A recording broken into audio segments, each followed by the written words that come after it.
He's going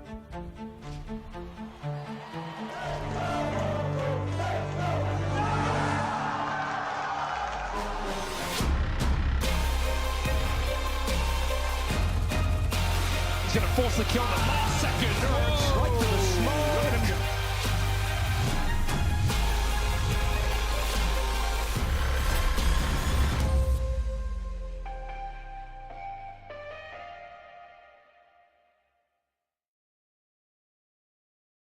Welcome Hello everyone, we're to- back. I thought I was taking it, Trav. I said I was doing Oh it my 'cause God, I the needed to test my communication. voice, Alan. Come on now. Oh, Come on now. It's fine. I can't believe it. We're professionals. We're professionals at the end You of the wouldn't day. know it. We're back for Thunderpick. EU, Alan. EU, and we're Yes. excited because we get to cover the debut of a brand new roster in 500. How are you feeling about that, my friend? I mean, it should be interesting, obviously, with this selection of players. We haven't really seen many of them, at least under this org, play in an international lineup. It's a big switch up for the org after being so committed to the Bulgarian scene for so long. And Campus back on a team, Vol outside of a Game of Legion sort of system. There's a lot of reasons to be excited about this squad, but also a heck of a lot of unknowns. And that's what we're here for, Trav. We like the mystery, and there's a lot of that with this team. Yeah, there is. I believe we can have a quick look at the groups and the schedule and stuff like that as well, just to give you an idea of what we're looking at for this season or this series of EU Thunderpick action. This is our Group A, 500 versus 33, very helpfully showing their little 33 there in their team logo as well. For anyone who doesn't know how to pronounce their name, I believe if you translate those letters to Cyrillic, it does translate to, when you translate to English, into 33. We've got ARCRED versus NIP later, and it's NIP's Impact team playing later. And that's going to be a fun one, actually, because they actually took a map off of Eternal Fire recently, which is a genuinely very impressive performance. And the winners match will follow later on in the evening. And there's lots of other great teams involved in this series of Thunderpick as well. We've got the likes, as we said, we can see ARCRED on the screen. Group B has Partizan, ECLOT, Mix, actually the team that Volt was playing for temporarily. Now they've gone back to playing with Scenario and Shalfie, with Acor, Flatro and Synopsy. Now we've got Group C, Monte, Eternal Fire, Reason Gaming actually involved as well. They picked up a Polish team recently. And Group D has Metizport, Sinners, Ruby, some very known names in the Tier 2 space. So, firstly, let's focus on the other groups we've got as well. I want to talk quickly about Group C, because Group C has, I think, probably the three teams for me that are the hardest to predict, because I think FAVBET can beat anyone on their day. Eternal Fire and Monte. Eternal Fire are in a weird place right now where they've got like a Polish core, for goodness sake. I think Monte, with their new team, should be getting through that. Yeah, I mean, it'll be a turkey shoot. Whatever goes down. That FAVBET team consistently surprises me by having the odd really good result and then being quite inconsistent. Got the new Eternal Fire squad, who certainly at this sort of level, Emor and Calix can be very proficient. Same with some of the Polish guys they've roped in. I haven't seen this Reason team, but the Poles are always known for digging endless talent out of the ranks in the end. So yeah, that could be a very competitive group. I'd probably take Monte, but I wouldn't be surprised if we're completely wrong and it's just totally backwards in the end. Yeah, I mean, Monte, obviously, I think that will be their first games with Beamus, if I'm not mistaken. I think he was away for a couple of their previous matches, because obviously he's been signed to Monte now properly. They've been playing with Jocko in the meantime. Anyway, let's focus on what we're going to be looking at this morning straight off the bat. 500 versus 33. Let's look at the 500 team coming in first, because we already touched on it a little bit. Let's dig a little bit deeper on 500. They had a Bulgarian team for God knows how long. They still have a Bulgarian core with probably the best pieces of it, I would arguably say. Rainwaker, Red Star and Cirque. But now they've gone international with Hampus coming in from Metizport and Volt coming in as well. Honestly, two well-known pieces with good name value. I'm quite hopeful this could improve this team. I would assume the logic from a 500 organization perspective is kind of direction and identity, and they felt like under Spellan, under previous leaders, under previous systems, yeah, they always had a lot of skill. Frankly, they had a lot of skill on that team compared to a lot of the teams around their sort of world ranking, but they're a bit inconsistent. they play certain teams and lose in bizarre scenarios. For a team that's playing in one culture and one language, team play wasn't always as good as I might have expected. So that would be my guess, Trav, is that they've said our best chance is to go elsewhere, bring in quite an experienced leader, especially for this level in Hampus, a good role player in Vault. Yes, we're dropping away from speaking Bulgarian to speaking English, but surely the logic is that as a team, we're going to play better Counter-Strike to make up for it. That has to be the logic, or this move wouldn't make sense. Yeah, I think it doesn't really, like, speaking English doesn't really hurt them too much in general, right? Because Rainwaker has obviously been on Liquid for a little while. Cirque's been on an English-speaking North American team for a long period of his career. And Red Star also, same for him, being on, like, ITB temporarily and other little EU mixes on and off. So, yeah, I don't think that's going to be an issue for them at all. But it's all a question of how well they can synergize so early. Quick enough, because it's very difficult at this level to really show what you're made of, I feel like, when you've completely changed the philosophy probably of the project. So we'll see if that makes a difference. So look at their opponents, 33. This is the Rush B roster, and overall they added blue white. I don't mind that. I think he's a good player. Kinky is the old school in-game leader that has been around the team for a very long time. Probably the remaining two exciting players, not just because they're the highest rated, but purely from what I've watched of this team. Probably Zinni and Executor. Zinni in particular, I'm a fan of his. Looking to see him play well today. Yeah, it'll be exciting to see some of these younger players. Obviously, my assumption would be they were dropped by the organization or whatever the contracts ran out. So that's always a factor. It's difficult for teams to come into that scenario and maintain their level of Counter-Strike. So that is a little bit of a concern. But if we put that to one side, they have played pretty good CS recently. They came off the end of last season pretty good. Their map pool is fairly deep as well, especially for a team at this sort of level. So there, yeah, you're right. There are exciting players. There's seems to be a decent system in place. If the mitigating circumstances of whatever's going on org-wise isn't too much of a problem, yeah, then I'm behind it. They could have a really good series here. Yeah, I think the other player that I haven't touched on personally just yet is Kiro. I believe he's the AWPer, if I remember correctly, and he can have his moments. He's not like unbelievably consistent, which is what I want to see from AWPers at this level, but he has his pop-offs, and when he has a good game, he really has a damn good game. So keep an eye out for that. CPuDCATb very much could be a factor. I believe we can have a look at the Veto to see exactly where we're playing in this series. I think 500 would be interesting to see where their map pool goes, considering their leadership and basically entire philosophy will be changing somewhat. So you've got the Nuke pick from 33. That is historically a map that that old Rush B team always went to. And if you look at their most played in the last 3 months, they played it 38 times. And 500, with their old team, their old core, hasn't won it once in 7 attempts. So that could be a very one-sided game. Who knows? We'll see if that changes with the new 500 team. 500 to go to Ancient and decide a Mirage. Again, sad we don't see Overpass in this sort of situation. I haven't got a chance to cover it again yet, but it's kind of an expected Veto.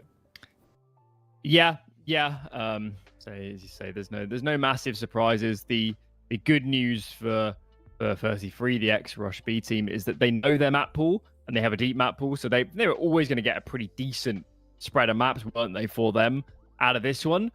For 500, it's hard to even know what they're going off. I guess where they feel comfortable, where Hampus feels comfortable calling, where on their scrims they've looked best. Stats-wise, maybe they could have picked Inferno, but again, that is based on a lot of CS that hasn't included these players. So who knows, man? It's really tough, Trav, to actually know your map pool until you've played, I don't even know, for 2-3 months. Because everything in the past has just gone out the window. And even in scrims, translating that to officials, it's not a given. It's a decent indicator, but it's not a given. So for them, it's a bit of guesswork early on. So hopefully it's gone right for them. Yeah, and that's a good point you make, because this is their first game back with the new team. How well that translates to officials is anyone's guess, and I wonder how much. I mean, it's been assigned for a little while now, Hampus, but sometimes you wonder how much time a player has actually had to really, sort of give his ideas and his style to the other 3 players who've already been on the team for however long. So It will be interesting. I think Volt, for me, is definitely a player to watch because he was playing... He still plays a hell of a lot, obviously. He plays a hell of a lot of Face It, streams a hell of a lot of matches there, and played on that mixed team that I mentioned that did quite well, surprisingly well, in the ESL Pro League qualifiers, getting quite deep in that through the open quals. And Volt was almost their star player. Like, he was putting in unbelievable numbers. What was, at the end of the day, just a team for a bit of fun, right? I mean, if you just have a look at some of the games he played, they actually had some really good results. They took Nemiga to a third map, 13-11. They beat Sangal, which is the Astrum team now, in a long BO3. I covered that one. It went 28-25 in map 3, and Volt dropped 44 kills in that game. And in the open qualifier, one thing I'd love to mention as well, which I had a chance to cover that game too. That's one of the more recent games he played for that ESL Pro League qualifier. They were, I believe, 12-2 behind and beat ARCRED 22-20. Volt had 2 1v2 clutches and went 38-27. He's definitely got something lately in terms of his form. Depends what roles he's put in on this team. I'd assume more of a supportive element. Yeah. But that said, we're in modern Counter-Strike, players should have options. Being in supportive spots doesn't necessarily mean you have to play passive, like it might have used to 5-10 years ago. So yeah, that will be nice and intriguing. I've been checking actually. Volt has, as you say, he played some CS just off the player break or within the player break. Hampus hasn't played anything since the end of the last season, so the middle of June. So it is plausible that they've practiced a little bit. I think it's quite likely they've practiced longer than their actual signing period or their announcement period, which would only be about a week or something since Hampus was actually announced. That is speculation, but I suspect there'll be a little bit more practiced than most teams would be, having just announced a player a few days ago. That's true.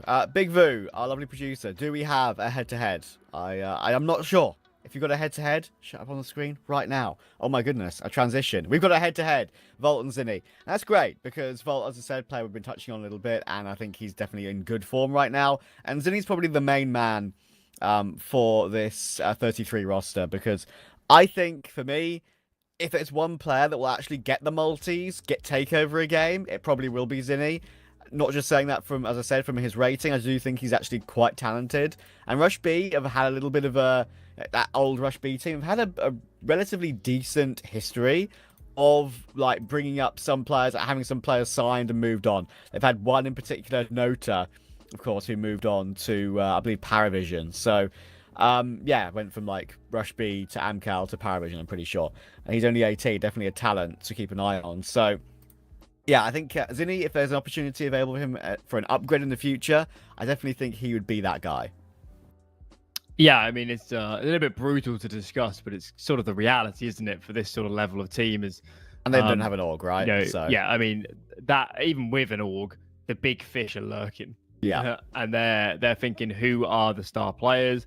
It's also as a, let's say, the 20th best team in the world, it's a lot more comfortable to pick up a player that's played in the 50th, 60th best team in the world for a year or two. Because you just know they're going to be more accustomed to Team Counter-Strike. Even if they've got stuff to learn, they're just such a nicer prospect than the next Face It, you know, the next Face It star. Yeah. Because they bring so much more well-rounded Counter-Strike. So I'm a little bit nervous for them, Trav. But equally, if I look at it from a different perspective, they've had an org.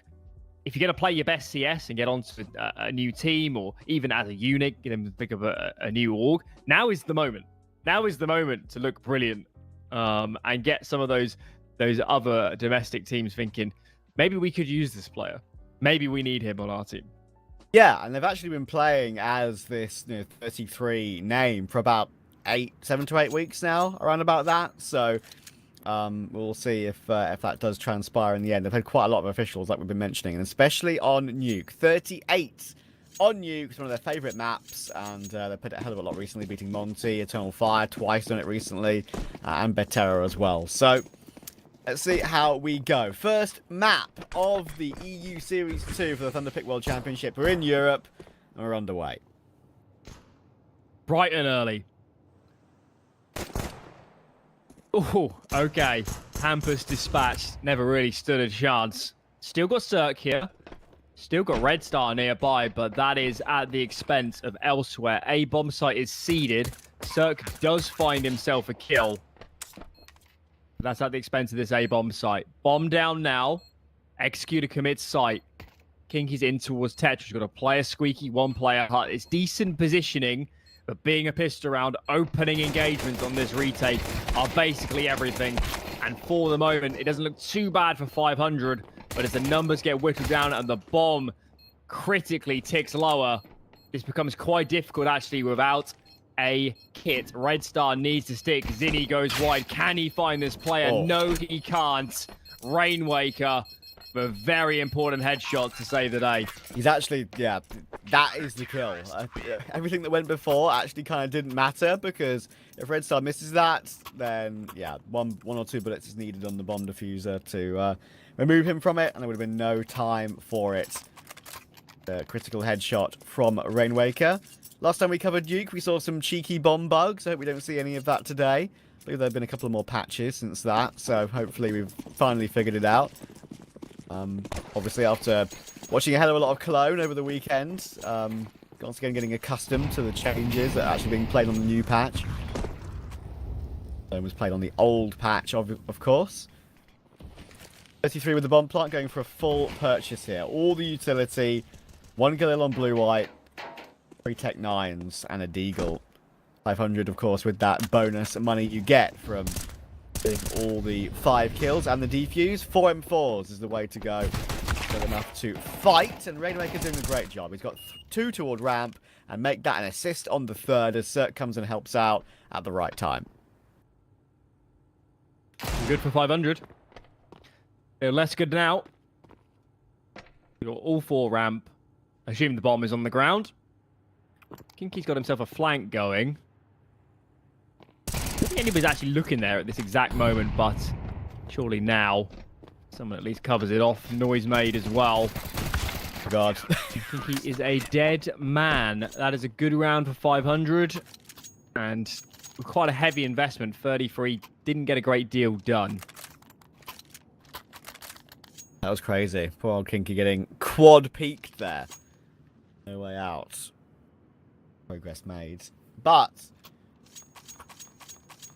the gun round is now where they need to focus.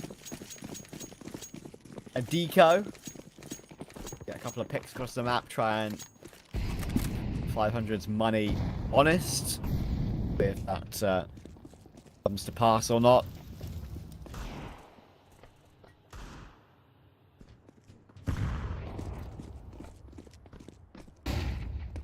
Campus will hear some movement outside and we'll realise that it's a bit pointless to go too aggressive on it. A little nade to stop them from dropping in toward main, and actually is Zinni with that Deagle to rip him out of the round.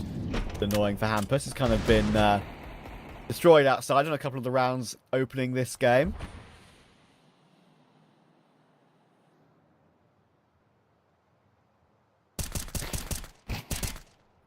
Oof. Let someone else take a fight now, Cirque. A little bit low. Red Star. Bit of damage with the wall bangs. Rainwaker, fortunately. Here to clean up shop. Yet to die. 8-0 for him. Another round of 4 players alive. So plenty of money in reserve too for 500. They are feeling good as we get into the gun rounds. Rainwaker was always a player that I was quite hopeful for when he finally made a move away from the Bulgarian teams, and unfortunately it was probably the ultimate nightmare for him. Did not look good at that upper level of Counter-Strike, at least in the roles that Liquid put him in. So he's back, and been back for a while now, and definitely on good form. I think he definitely plays his best Counter-Strike at this tier 2 level. Bolt will be the A-site anchor, one of the most annoying positions to play on Nuke, as we kind of expected, being a difficult site player. One thing he's kind of been comfortable with in the past, but executable entry here. Does the right thing in that round, really, Volt, but just loses the aim duel straight up. Blue White will plant on A, and it's going to be a tough retake if they want to go for it. They should with the money they've got, or at least play exits.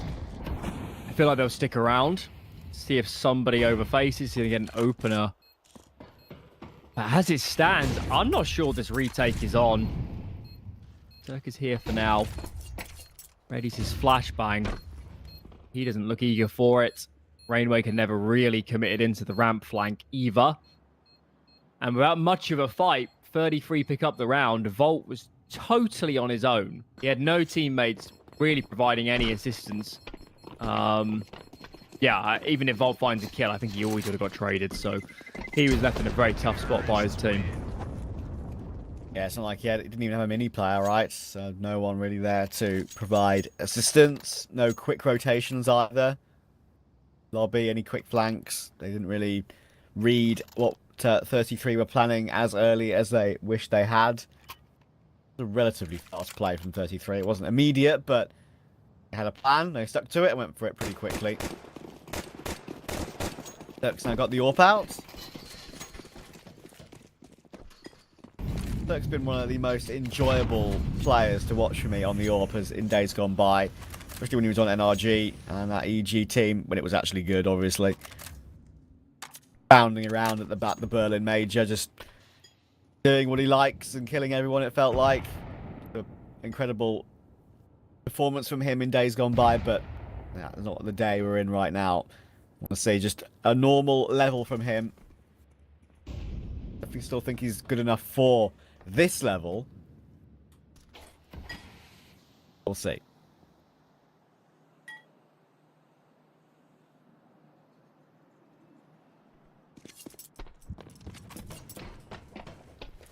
Getting a lot of room here, Kinky, isn't he? Now the main prong comes in. Volt is gone immediately. And with that mini flank, surely there's no chance. Mini flank doesn't actually need to come into play because the actual main prong, main thruster, the execute does all the work. Wow, this A bomb site for 500. It's a very different look, obviously, this round, but they have got some problems. They should pause draft because they've been absolutely overwhelmed twice in a row. I don't think 33 are the kind of team to not realise that and not continue to put pressure on it over the course of the half, right? Condition it as well. As soon as you conditioned it to get 2 players, if not maybe 3, if you want to have your third as a quick rotation, you can maybe go for a rush toward ramp or something crazy like that. We are looking at some exit kills. Actually, we're going for it. Red Star's on it, but never mind, the nades come through. That's really unfortunate. Hang on. Zerk's picked up the kit. Zerk has picked up the kit. Does he have this? Oh, not close enough. Maybe about half a second. Honestly, fair play on actually going for that retake. If Red Star was full HP, I think they win that. Close but no cigar. It does come in at the expense of a lot of money. Granted, they banked up a fair amount in their winning spree, so should definitely be able to buy. Taking their merry time with it, so maybe a pause is about to come in.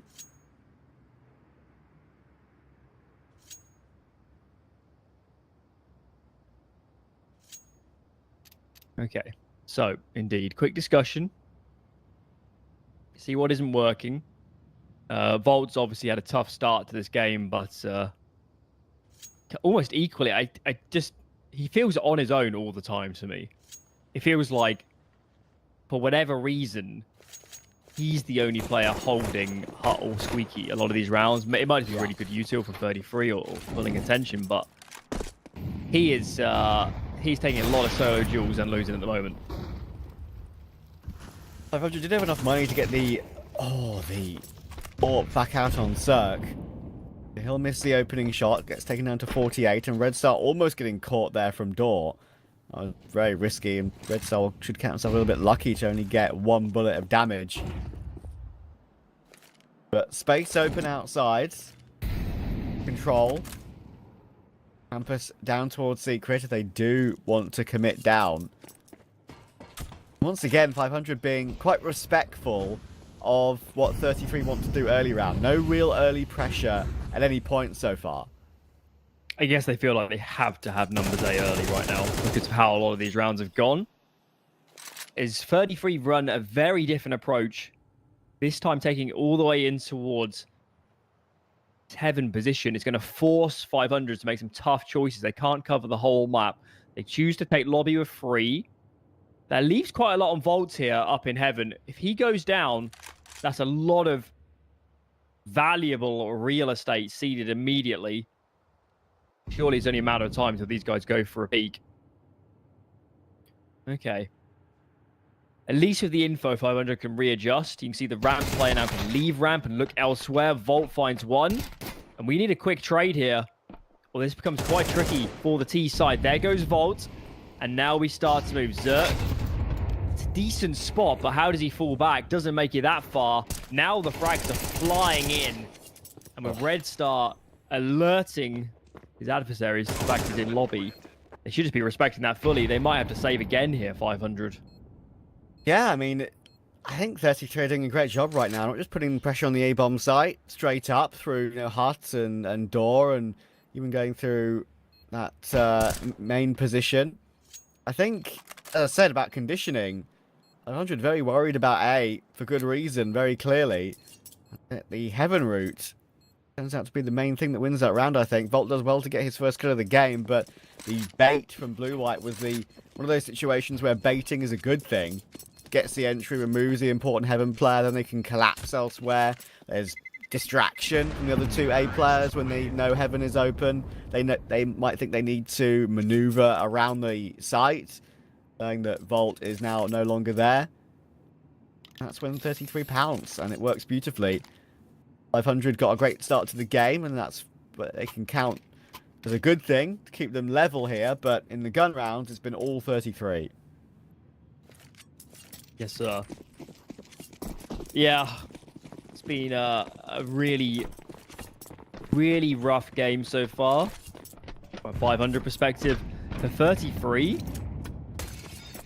keep in mind they're playing a team that's not experienced as a unit, as a 5, and they're applying so much pressure. I kind of like it. It's almost understanding, what are the weaknesses in this series going to be for 500? Well, it's going to be the rotations. It's going to be making smart decisions on the fly because they are just not synchronized as a unit in the way they will be in a few months. So they're playing a shrewd brand of Counter-Strike, I reckon. And it's got to be so tough for 500 to even know what to change because they're just being hit by something different every single round. Red Soul managed to get 1, and Rainwaker is in an interesting position, but if they go right side ramp, he should get found. Left side ramp is a possibility. Get something done, but if that comes through early, it's going to be very hard for him to hold on, and there we go. They come right side as a T player would look, it's a little bit easier for that Deagle close to surprise you. Bolt is here, but he's got no armor. Zerk will do well to find 1, but traded by Blue-White. Volt should get found as well, and there we go. Another round for 33 with 3 players alive. Very good. And as we kind of touched on right in the pre-game, it does deserve to be mentioned that the 500 core with the 3 Bulgarians, with that old Bulgarian team, they hated Nuke, to be fair. Like, they lost 7 in a row. Navi Junior, Iberian Soul, 9, Rush B. Funnily enough, Rush B, previous game against the core of this team. Ruby, Sangal, Ecstatic. So, yeah, it's quite a long loss streak for 500 on this map, whether it's with the old roster or with the new, maybe. We'll see. Zerk gets the opening. Rainwaker does hold on toward ramp. Zinni will go down. And for once, they've actually got an advantage in the round here.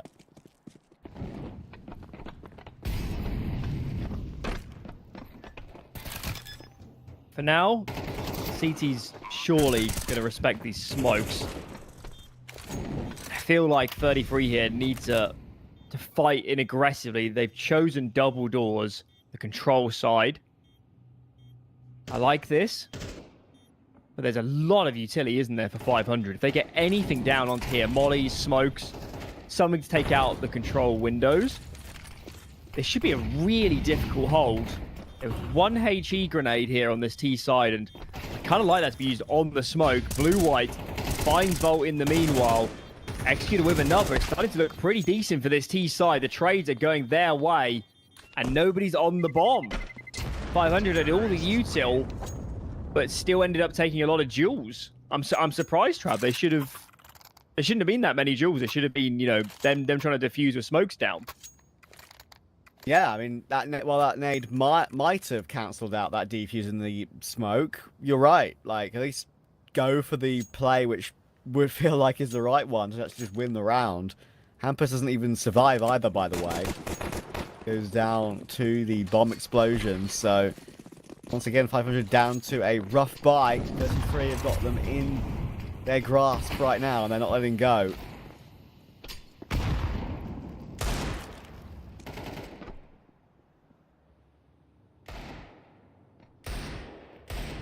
I guess it's probably worth noting that those situations on a retake are probably about as chaotic as communication can get, because you don't have a lot of time, and you need to figure stuff out on the fly. It's not like a default setup. It's not a T-side execute where everyone knows their role.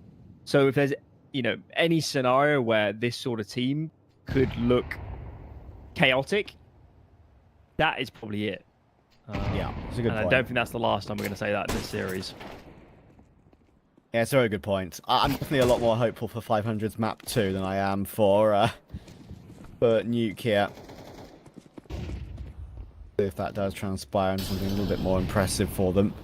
Bolt, MP9, top huts. He's got one player in support behind the vent, actually. Good peek on the timing, and Rainmaker blind will manage to deal with Kiro. There's the dig from Hampus. They're getting a couple of kills now by 500 in these rounds. And Bolt, top hut, should be able to do some great work, and there we go.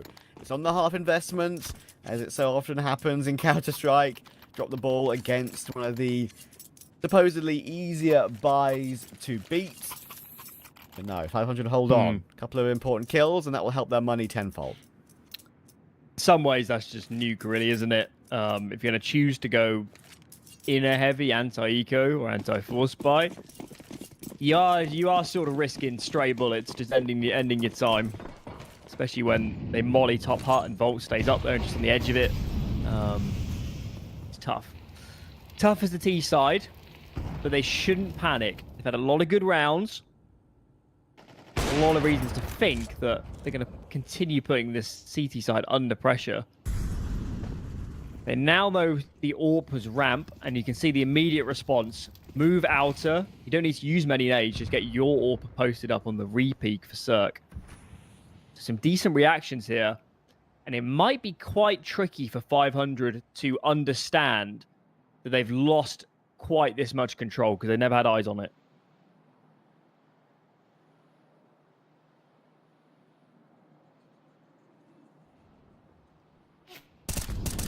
They are prepared. They are set up. I think he does go for his peak. Long range outside, trying to catch Hampus on the retreat. But it doesn't work out. Hero, though, at least managed to trade Hampus. Allowed to escape that position outside. Cirque's making quite a lot of noise on the rotation down, but now he knows it's very much open and very much problem for Rainmaker, which is why he's trying to help out. Wow, they got 8. That is a ruse. Then 500's just completely committed lower. A little bit of pressure was enough to pull all the players.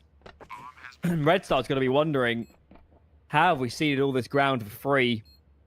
There is a lot of utility on this CT side, but as we saw a couple rounds ago, having the util and putting it down in the right places is a different question. Red Star opens up this retake. Zinni traded in towards Squeaky Door. Executor here is going to be relied upon to find at least one and lock down this site as he commits to under heaven. It's very awkward. And in the end, clean up shop, do 500. Yeah, that's annoying for Executor, because I feel like when you're in that position, you know you're either going to get dropped on, or you still need to judge aiming up and spray control while aiming up, and either can be awkward, right? So I think 500 actually did the right thing by dropping one player down and keeping one player on the rafters. So nice try, but not to be. And 500 are starting just to grow back into the game a little bit here. They've got a free round coming in, thankfully. You'd think, against the Eco. They've done well to wrestle this one back, and all coming from that half-buy win. Yeah, does so much as well to stabilize their economy when you win on a half-buy. It gives you some reserve. Cost 33 a round, where they realistically should have been banking for cash themselves. So, all they need to do is hold on here, and 500 will have the round lead again. Hampers collects a double. A little bit low, and Volt goes down immediately on the jump. Okay, this is getting a little bit sketchy, isn't it? Hampers needs to get out of here alive. He will just about. Executors found Rainwaker. Oh no, it's falling apart. Hampers has plenty of utility to use from Heaven. Cirque has managed to USP Zinni out of the round, and now going for the rifle. He's got the smoke in the kit, which could be all important actually, but there's making a lot of noise about this, and very much aware here 33 that it's a double Heaven retake, and Hampus, he'll eventually go down, but it was all set up for Cirque to trade it. Hampus does really well to find one more, considering 500. They'll just get away with that one. 6-5 it is.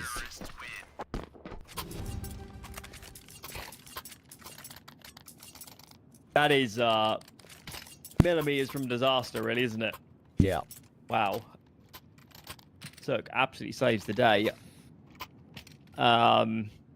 Yeah, that really should have gone south in the retake right at the end, the 2v2.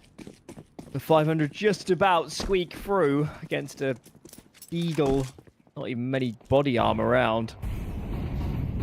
We get into the final round of the half.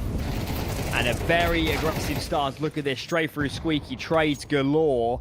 For the moment, a man advantage slips the way at 500.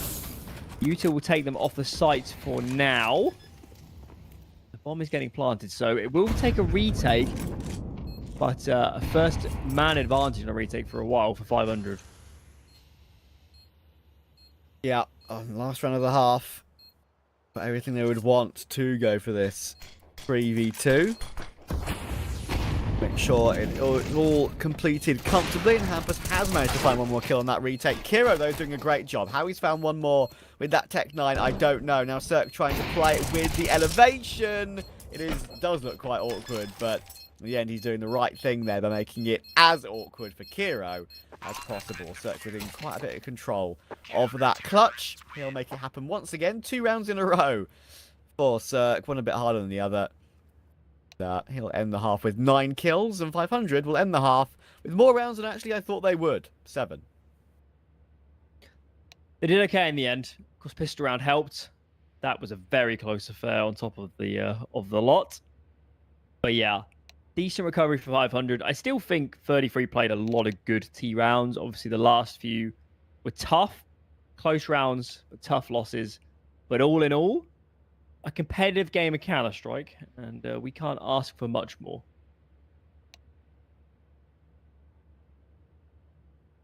Yes, sir. So far, I mentioned you, as I said at the beginning of the game, probably Executor or Zinni, the 2 players to keep an eye on. Zinni's had a bit of a slow game, but Executor up to 13 and 10, currently leading in the server.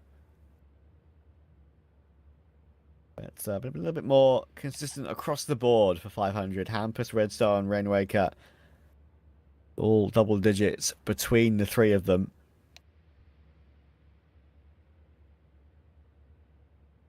Volt will be happy not to be anchoring A on this T side. Have a bit of a change of scenery to what was a pretty tough start. Yeah, because it's a shame in a way, right? Like, I feel like Volt is just known for playing these supportive elements, which don't exactly get him many frags. But as I said, like, when I covered him on that mixed team, he was just allowed to kind of just roam and do what he wants. He was playing some difficult positions at times, but he was obviously, when you're in a mix like that, you can switch it up all the time. Nothing's really set in stone. And yeah, he played very, very well. Looked very, very good individually. Clutching. The clutches were incredibly good on the aim duels as well. It wasn't just pure brain power, it was a bit of both, which is a good sign. But yeah, I mean, I think it makes you wonder, on a team like 500, how are they going to sort of acclimatize as time goes on? Because for a player like Volt, is very different surroundings from what he's played in previously, but you know, he's used to it. Shouldn't be too painful.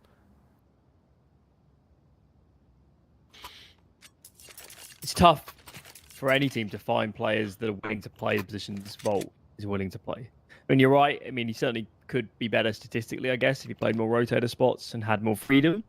But he's carving himself quite a niche, isn't he, in these sort of spots? And clearly, a team like 500 looks at the landscape and says, we could do with a player that's willing to sacrifice from time to time. And there are a lot of Julies on the serve trap. 4 sets. That's more than I often expect. Usually it's 2. And those 2 will have the Kevlar, but no. I'm looking at this correctly. We have 1 set of there's Kevlar, 1 Kevlar on the CT pistol. They're actually prioritizing util, which is pretty crazy. And you know what? Why not? I mean, professional players don't go for body spams really much anymore. They go for headshots. So, yeah, let's see if it works out. This is really weird because we've got the retake of ramp coming in here for the CT side. It's almost like the Volt is playing CT all of a sudden all over again. Executor will manage to trade it out. Kiro does have the kit here. The bomb is planted on B. Campus has got this close ramp control. These flashes might surprise him, and yeah, he's forced forward. It'll be Zinni to take that frag. Rainway kept getting one of his own, so good pounce though. That recovers it into a 2v2, and now this kit, even though it's still in play, it needs to get onto the side. And Executor, he's doing all the work, and Kiro has found that final frag. They have that kit on the defuse, and an unusual buy on the pistol works out. Okay. Yeah. A little bit chaotic. I don't think I've ever seen that before. Yeah, the amount... You normally think it'd be T side that you'd favour util. So an interesting approach from 33. Does work out. I guess we'll give them the benefit of the doubt with the idea. And this should do quite a lot to inspire them into their CT side campaign. 500 did win and convert their CT pistol. So 33 can do the same. They will claim the round lead. First, though, a half buy, a force buy to navigate from 500. And Red Star's got an AK. That is scary.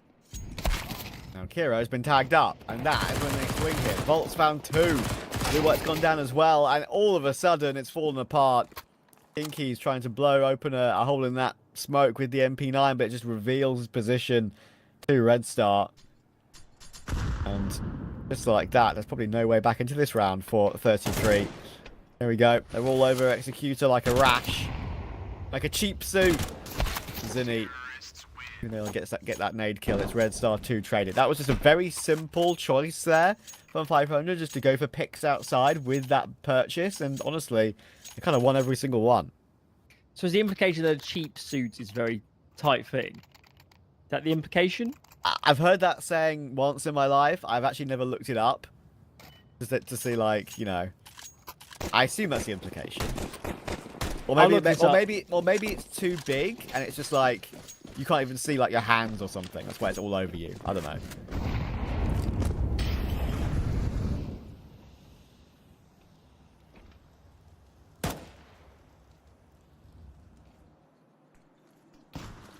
Okay, I found it as well. I'm sure you have as well.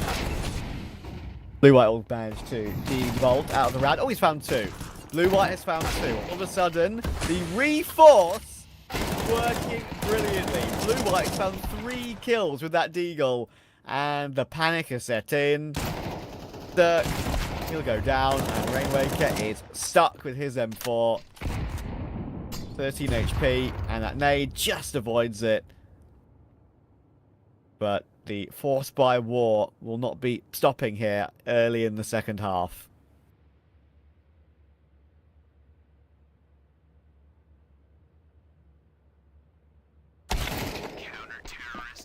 Okay. Blue White hits the ground running. 4 for him. Catching up with Executor on the frag count. That was far from a full investment from the T side. Their money is a little bit out of balance. They go into their own investment. And actually, I think someone should take someone should take on a Galil here because their util is pretty sparing. They've got 3 smokes, but surely they want to use all 3 for outer, so they'll have no to hit a side, they'll have nothing to pressure inner. Okay, so they're going to go with less smokes here. There is no AWP on the CT side, and they're going to go full contact. Guess it makes sense with the lack of utility, but they've got to win their first fight here on outer, or this falls apart. Almost a carbon copy of how they won their previous round, actually. And in this occasion, there's no presence in towards main at all. And again, it's falling apart because of that. Blue White's doing a great job. He's found 2, but Red Star cracked it open. Rainwaker found 1 with his Tech 9 up to the bomb could get 17 caught. kills. And yeah, there's a great opportunity now for 33 to just recover some control of this round. Red Star's here as well. He's preparing to swing it with Cirque, to be fair. But there we go. There is the frag. Executor will manage to stay alive as well. Red Star will pick up the bomb and manage to strafe over toward the A site through Hut. But 33 have got good information and a little bit more control than they did have early round here. We're going down the vent. We're trying to anyway. Behind that smoke. And that's a good call. 33 will know what's happened. Now with the noise cue. Rainwaker collects 1 on the rotation. Make it 2. Rainwaker with the presence of mind to stick around, knowing that there were numbers A, that the gig was up. He wins the round. Yeah, he does. That looks so scary when the bomb got dropped in lobby. I think they did well to recover it quickly, 500. Yeah, they made the right decision pretty fast. They could have easily, like, when Red Star got over toward A and they had the sites, they could have just thought, okay, well, we're here, we can plant, but it was too obvious at that point, right? They knew they would have been swarmed from heaven and from behind. So, dropping down the vent, even though it is slightly risky, who knows? Maybe there was one of the 3 players still in there, waiting for a rotation down or waiting to rotate up. That was the one risky part of it. I'm guessing they had the information on all 3 at the end. I believe they did, actually. So, that was what made their mind up. Perfect call. Force by back in return for 33. Blue White trying to get toward Secret early, and we'll manage that.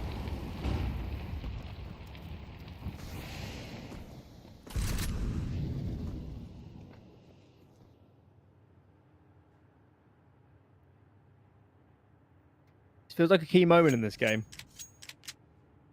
33, all their money, all their chips on this investment. 500 could carve away a nice little lead and just convert this. More caution seems to be thrown into this approach of this round. But Volt, Top of Secret, but elsewhere. Sort of grouping up in lobby. Red Star's poking and prodding here towards ramp, but nothing too overzealous. And it might be 33 that go looking first. We've got a double hut push. In the meanwhile, Rainwaker, again, is just so crisp. He has come alive, hasn't he, in the last 3 or 4 rounds? He's a monster. Yeah. I mentioned how he's very, very good at this level. Yeah, he's just incredibly reliable. Hang on, we're going towards 2 players on ramp here. Kiro, or they found more than a 2 for 2 this round may have been on. Executor. They're now aware of where he is playing from. Means they can herd the bomb up toward A safely. Executor is hot on their heels and has found an AK. With Red Star 42, Rainwaker 47. Health isn't amazing. An Executor might give this one a little bit of a glance, even without a kit. No, I think we've seen the Shadow of 1, however. Red Star was there as well. And the 1v1, when you still do have a little bit of time, he's going to give this a little bit more of a look. But unfortunately now, he's going to realise that Red Star is not giving up his position whatsoever.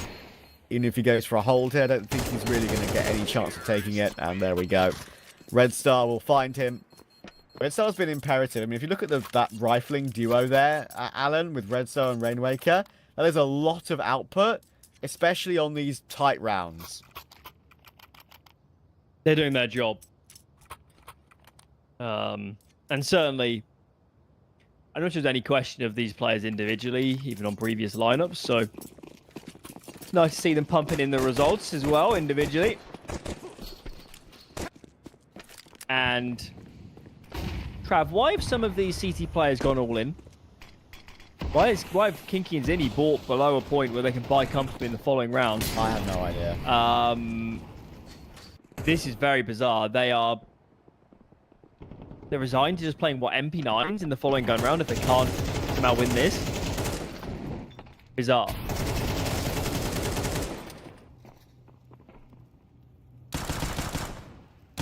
Be more than one here for Kinky. Red Star will get the trade. Unfortunately, that is one of the realities of this 33 team and the old Rush B team, is that Kinky often does enough to do his job in a game, but he does need his riflers to really perform well across the board. He's not exactly a fragging force anymore. 4 and 16 is an example of that. And Executor and Blue-White really doing the majority of the heavy lifting on the rifling side as well. A lot more stable across the board for 500, and they might be on track for a win on Nuke, which would be pretty crazy. Their first one in 7. Their brand new team as well. Maybe it's enough they'd be happy to go to a little bit longer. Vault will manage to deal with Executor on this next gun round coming in. We saw the buy. It was definitely rough around the edges for 33 when it came to the utility. And once again, 500 have fought their way in with a plant. And that is the important kill. If Kiro found that one onto Hampus, the round was definitely on because Hampus was the only player on full health. As it is, it's going to be 12 for 500. Rainwake is just a laser beam right now. Just absolutely assassinating anybody that appears on his screen. There was a moment there where they were running through Squeaky. 2 players were sub, say, 25 HP, and a HE grenade landed near them. 1 meter different on where that HE grenade explodes, and I think they're probably both dead. And obviously Rainwaker gets a very critical kill about 5 seconds later too from CT Vent. So close, but close isn't good enough right now for 33. They've struggled a lot, haven't they, Trav, in the last 10, maybe 15 rounds of this series. Yeah, it's a shame. I thought they were very much in it when they won that forced buy back in return, right, with Blue-White getting a quad kill. That felt like the round that would kind of set up their CT side, set up their money. And this time, look at, I mean, Blue-White has not been allowed to do anything outside. 17 kills, but 24 XP, getting peppered by utility. 500. Asserting dominance at the moment with their rifling core. It's a great sign, considering that this is their first game with the new team, with the EU mix, and 33 have played a lot more than them over the course of the last couple of weeks. So I think this is a positive beginning. It's the map as well. It's a map they struggled with the previous lineup. It's a map where this didn't look great 10 rounds into this map. But now that tune is starting to change. They look a lot more comfortable. Now they can set the pace on T side. It's not just, you know, what we saw in CT with A side getting exposed. It's them that controls the tempo. They might have lost a man early here, but there's a lot of control here across the map. Just need somebody to prise an area open. And this round is definitely on for the Bulgarian core. 30 remaining. Dropping down to the site from heaven could be away. They're not going to be a surprise because oh my goodness, Blue-White's walked into the Molotov. That could be the way in. Hampus has killed another one as well. Zinni will go down. All of a sudden, it's down to Kiro and Kinky. And it's going to be pretty awkward. Kiro's gone down. Kinky found by Vault. Good spin. And with 9 seconds on the clock, the bomb plant will be safe from heaven. The Executor cannot deny. And they will not be denied. Well, 500. It's a wonderful opening with this new roster. 13-7 on Nuke. A map they, quite frankly, sucked on with their old team. That is significant progress against a good Nuke team with tons of reps. So, yeah, something to build on for sure in this series and in the future. I'm quite stunned by the composure there. I really thought at the end of especially the first half that 33 were just going to streak away a massive lead, keep exploiting A, get up whatever 8 sort of rounds or something, and then just flip on the other side and have enough to cruise. But it wasn't the case. They actually played a great end to that first half. 500, they got a bit more aggressive. They started taking lobby. They made it more difficult for 33 to play their own game. And then on the D side, they were just so decisive. And I thought Rainwaker, Red Star was good as well, but Rainwaker, man, he was so good at opening up different areas, so good at finding multi-kills, so good late round as well. He's reminding us why he excites us as a player, because he is quite complete. He's good at all points in the round. Yeah, and not just his expertise with what you just described, but also just reading the game. Like, he read the game really, really well at the end, especially that, you know, the holding of the vent for the double rotation when they had a chance to win that 2v3. Those small situations all went 500's way. So, yeah, and a lot of it was down to him. So, great progress for 500 early on with this new team, but they haven't won the series yet. That's the important factor, obviously. But it is their pick coming up next. It is Ancient. I'm confident that we'll see a good face from them on that one as well. We'll see if we do after the break. He's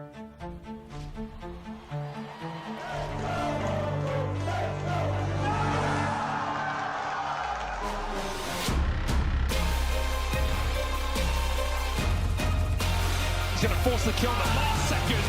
Right to the smoke.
Welcome back. Map 2 underway here between 33, X-Rush B that is, and 500. 500 just snatched the map pick of their adversaries.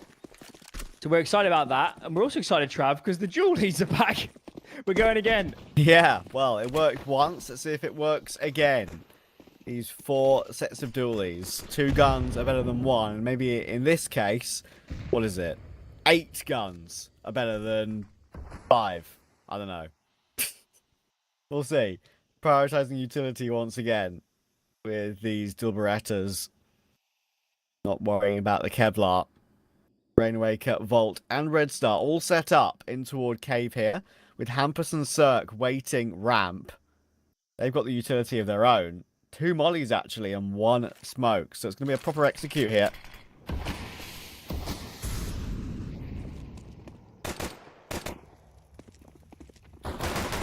Taking their time with this one. Smoke's doing a lot to isolate out, but coming through. Oh my lord, coming through the cave smoke, Rainwaker picks up where he left off on Nuke. He has just absolutely ended the CT side.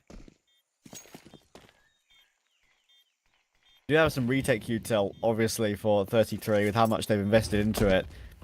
Executor is once again that player with that kit, but Red Star's even got a couple of flashes available to help out on this one. Now I'm going to go for an attack, not a hold just yet, and hang on. That bomb is still being held, but no, Rainwaker is always going to come up and help out. But he gets a quad kill on the pistol, starting where he left off on Nuke. As you said, unbelievable work from him so far. 1-0 start, pistol in the 500's favour. And now they just need to avoid getting into that force by war again. 33 will want to get them in that, to be fair, because yeah, they're struggling at the moment. I will give 33 some credit, Trav. They got one thing right on that pistol round. Body armor didn't matter. Yeah. Rainwaker would have assassinated them either way. Unfortunately, not a lot else went well. But in that alone, were correct. Damage here. Hampus needs to get out. Cirque there to save the day. But 500 don't need to commit to this site. They will choose to. Choosing knowledge, even though their new numbers were there. Overplaying a slow round, and all works out well in the end.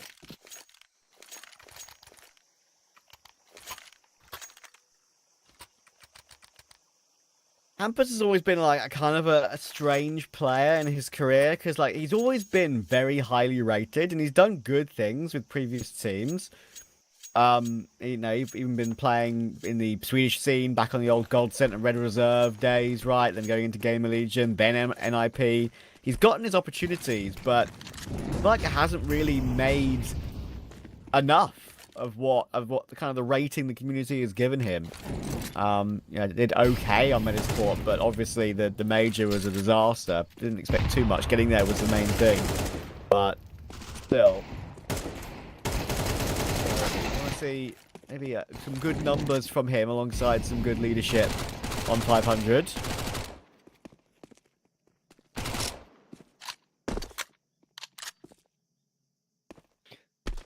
Looking good here.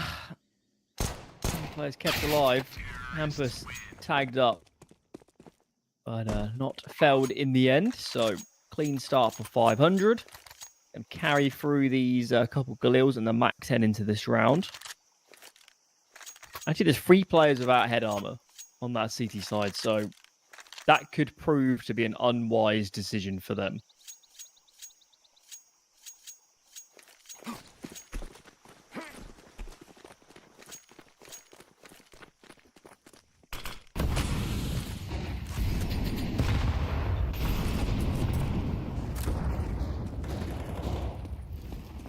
Where Hampus puts that Mac 10. Okay, to entry out mid with Volt to begin with. Kinky Holt keeping the hold on Jag here. Maybe a position that I think he could get exposed in this game.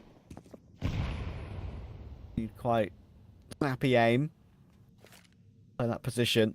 Good reaction times when you're going to get pelted by utility and just occasionally dry swung. Be spooked away for now. It's very aware that mid has been taken. Got Executor with him. Will that be enough?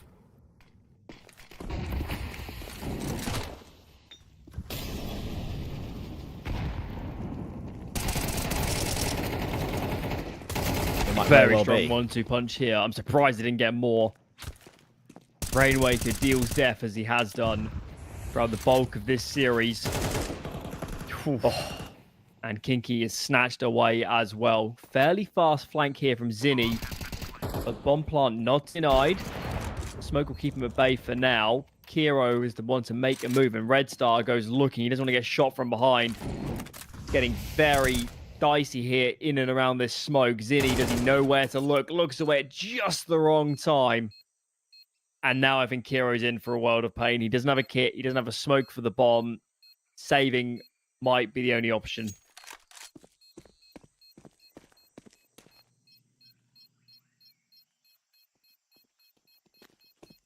Whisper it quietly, but this 500 team, I know they're only playing against 33, but it's a respectable tier 2 opponent, I would say.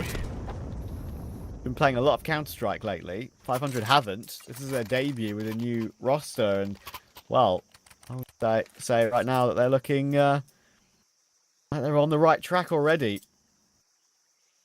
Especially being able to get one over them on Nuke.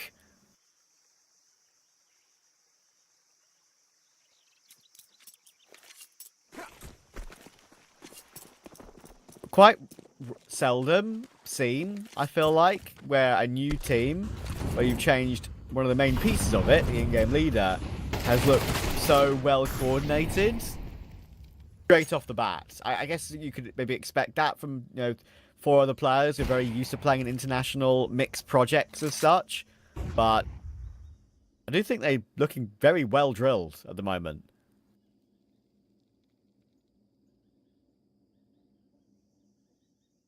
I think T-side's a little bit easier to beat the assertive side, to make the decisions. It's less likely to get forced into bad positions and spots where you're not on the same page, and really saw that on Nuke.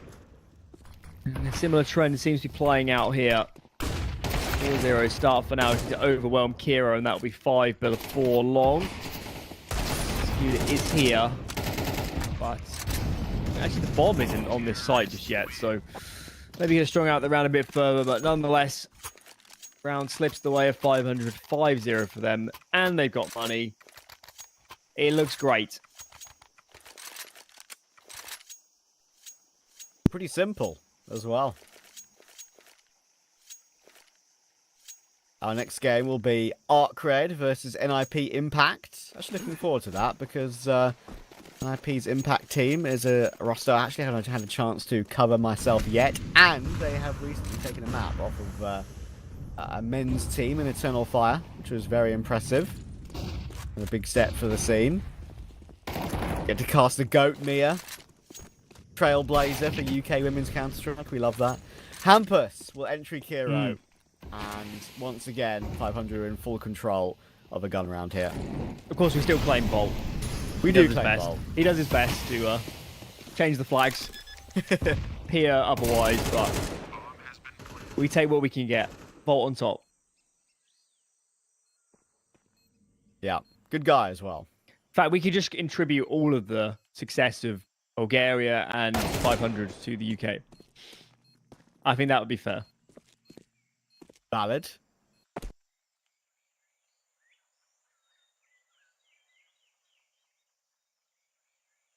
They're speaking English in game. What else can I say? If that's not science, I don't know what is. 500 just going through the motions right now. Almost feels like that simple for them. Hampus even using utility to try and go for these exit kills. Only Zinni will be able to stay alive. Dirk survived that round on 1 point of health.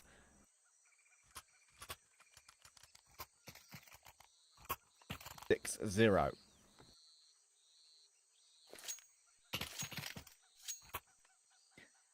They haven't paused much in this series, have they? 33. It's we'll go with the punches, try different stuff, but think it could really value them to just slow down these periods where they're just sinking in the map.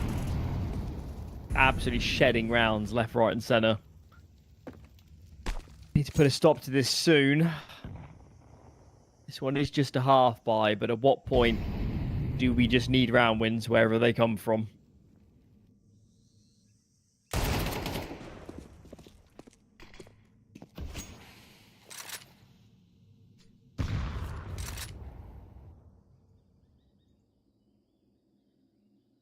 There's a glimmer of hope on rounds like these. These are usually the rounds where the ball can be dropped.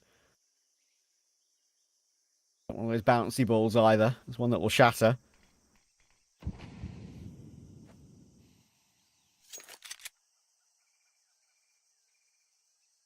E9, 5-7, M4. Saved over.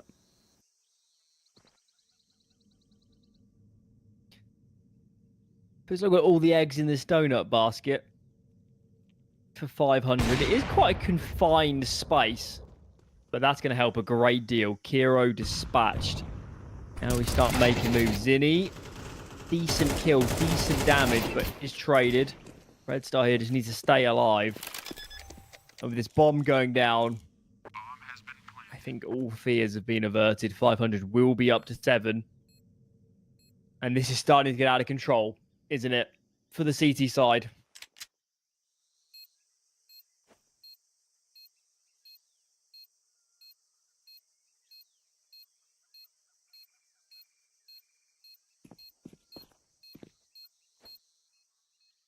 Yeah, a bit of a painful watch, and I think it's important to mention not just the fact that 33 play a lot of Nuke, which they got beaten on.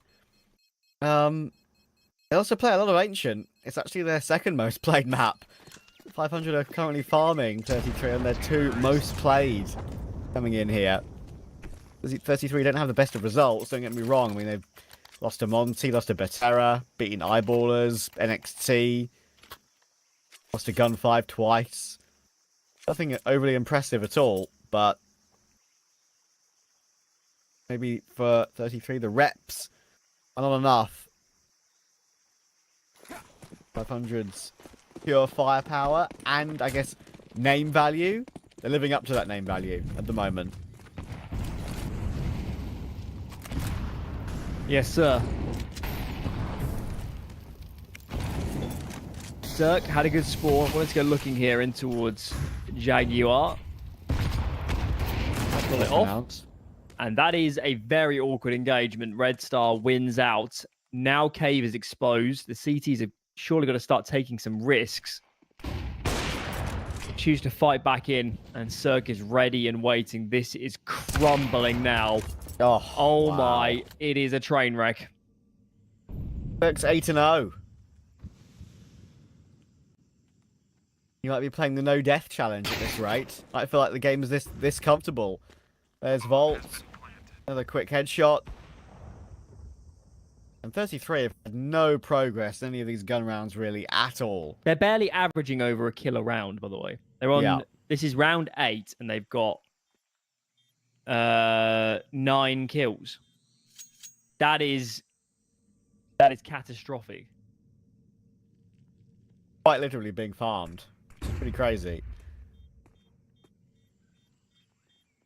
Volt creeping in. Hero is right in front of him. Knife? Yes! Yes! A power surge through the back of Kiro. That Volt will not feel good. Oh, 2 players, 16k money for 500. Now the pause comes in. Yeah, it feels like you've already shedded control, guys. And they're pausing. Yeah, they're pausing for a half buy. They can't even fully invest here to wait another round. This is the most dominant map I've seen for a while, Trav. Yeah, actually. We see dominance sometimes with score lines, but rounds have been close and then maybe the money hasn't been built up at all and you think, okay, well, if I can just get 1 or 2 rounds, suddenly, Yeah, like a 7-0 could turn into like a 8-4 at half.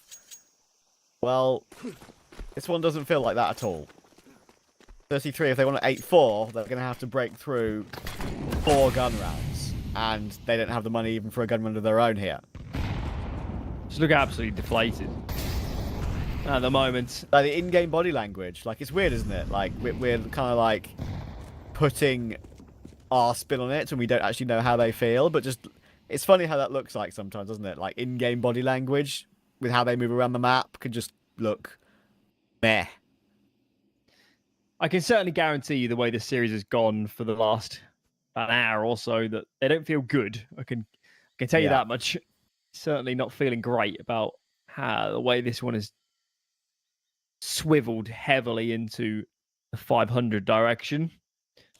This round is indeed a half by, and Cirque isn't missing. Another player gone. Kiro's tagged almost to death through the wall. Surely he's a dead man as soon as a rifler comes around this corner.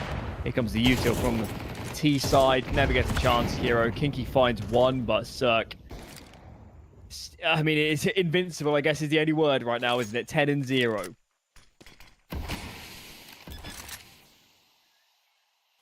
We've reached a point where we are just waiting to see if Cirque can last a whole game without dying. There's been a few of those in Counter-Strike history. I think Zyru famously did one at, was it at a major, I'm pretty sure? Went like 11-0. JKS got one, I think, a couple of times in his career. Oh, here we go. No! No! Oh, dear. Why did I talk about it? How dare they not protect the president?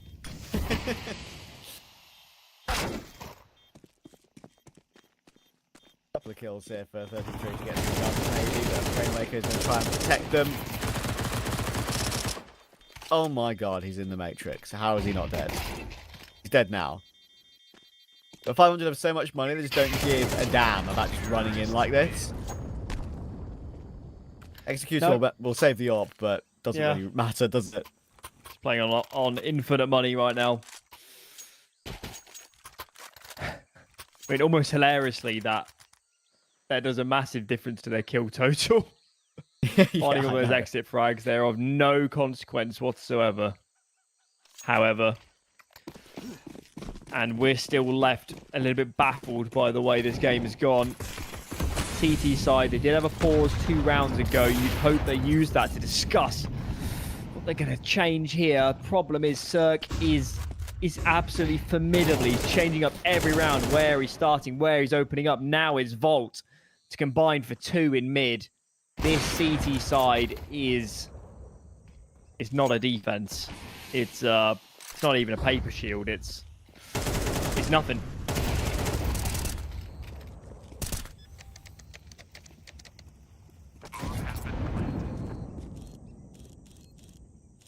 It's unbelievably good so far from 500. And I won't necessarily even give 33...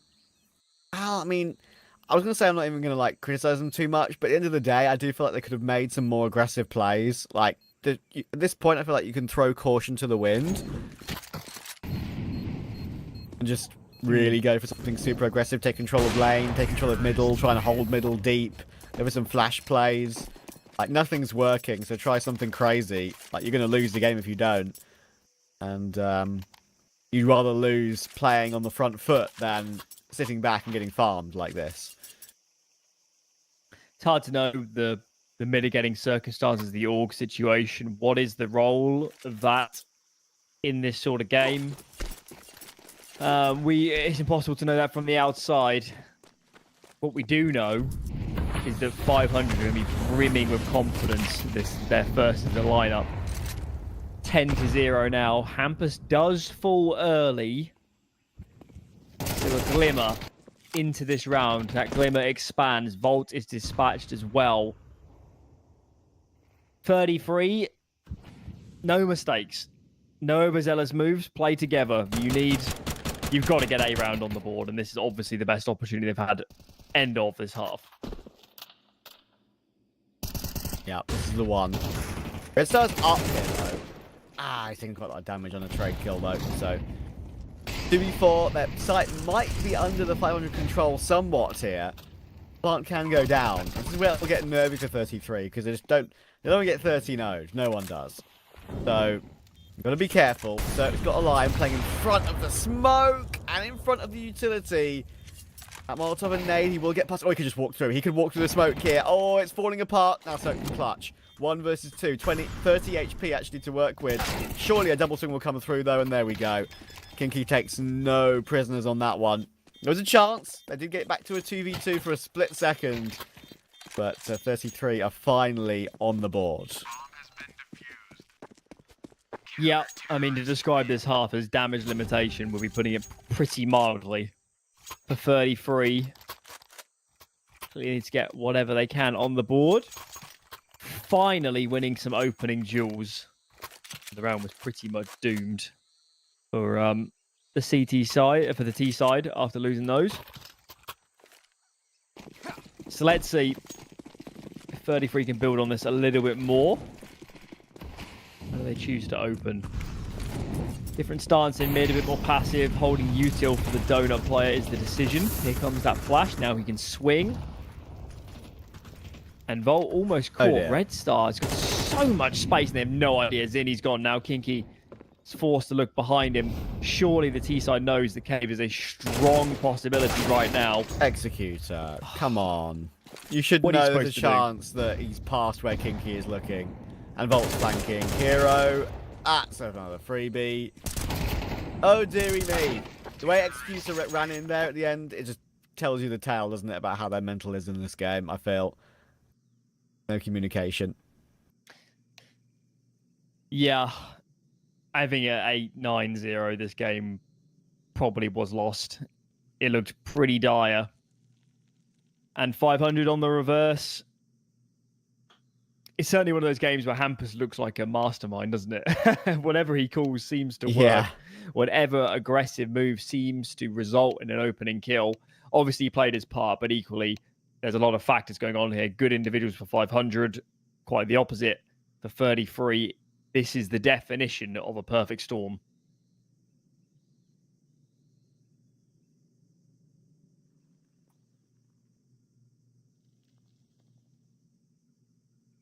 Just incredibly comfortable. Every single piece is working brilliantly. Look at the kills across the board. They're pretty evenly distributed. That's always a good sign. It was mainly Red Star and Rainwaker on Nuke. That still was everyone doing their job to good effect. Here, it's even more comfortable. 2 dualies of their own for 500, not 4 like 33 like to pull out, but the normal 2. A couple of rounds away. That could just be a pistol and a conversion. Taking the series 2-0 and getting into that winners match in the group. Got.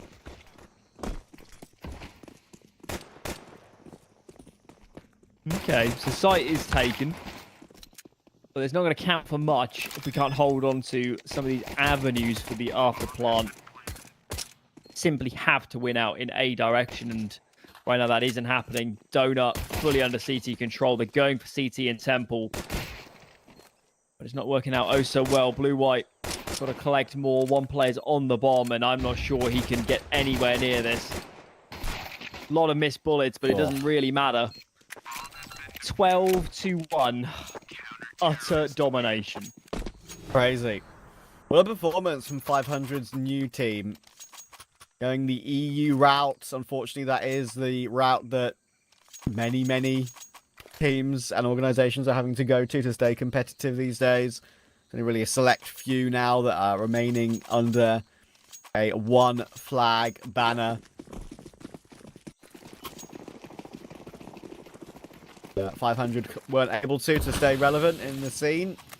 And, well, the start is excellent. It's a fast play for 33. Could this be where this game ends? Rainwaker is going to hold the line. He's got 2 again. Managing to multi-frag when it didn't look like it would be easy. Hampus is on the scene. He'll get traded. But 3v2 still for 500. Volt's wallbang executed out of the game. And Kiro is stuck. He's removed, and 500, well, they'll be absolutely delighted that that looked so easy. It doesn't really get better than that, does it? I mean, we had a close start to Nuke. I think it was 4-all, and then 500 kind of wound up into their CT side. T side was fantastic, and obviously Ancient was probably the most dominant map I've seen this year in any game. Even ones that might have had a even cleaner scoreline, which is obviously difficult. That was absolutely fantastic. Everything worked. Individuals looked amazing. We saw someone like Volt getting aggressive in mid when he was playing a more passive game on Nuke. I mean, it had everything, Trav. If you're a 500 fan, today's the best day ever. it's Christmas. Yeah, it's like, oh my god, new team? Is this going to look terrible? Like an EU mix? We haven't had a kind of like an EU mix on 500, I think, ever. The Bulgarian scene has had individual players in EU rosters for a lot of history. But never a full Bulgarian team then moving into 2 EU players. And Hampus and Volt looking like they've slotted in brilliantly so far, to be fair. I think it might be... I'm not going to jump on the train too early, because it's only, one game.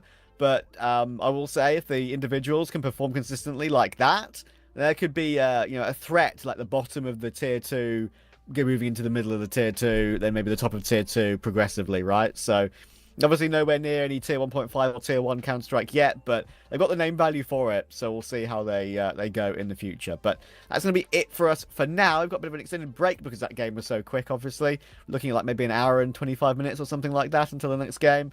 It will be ARCRED versus NIP Impact. Should be a fun one. Make sure to join us. See you then.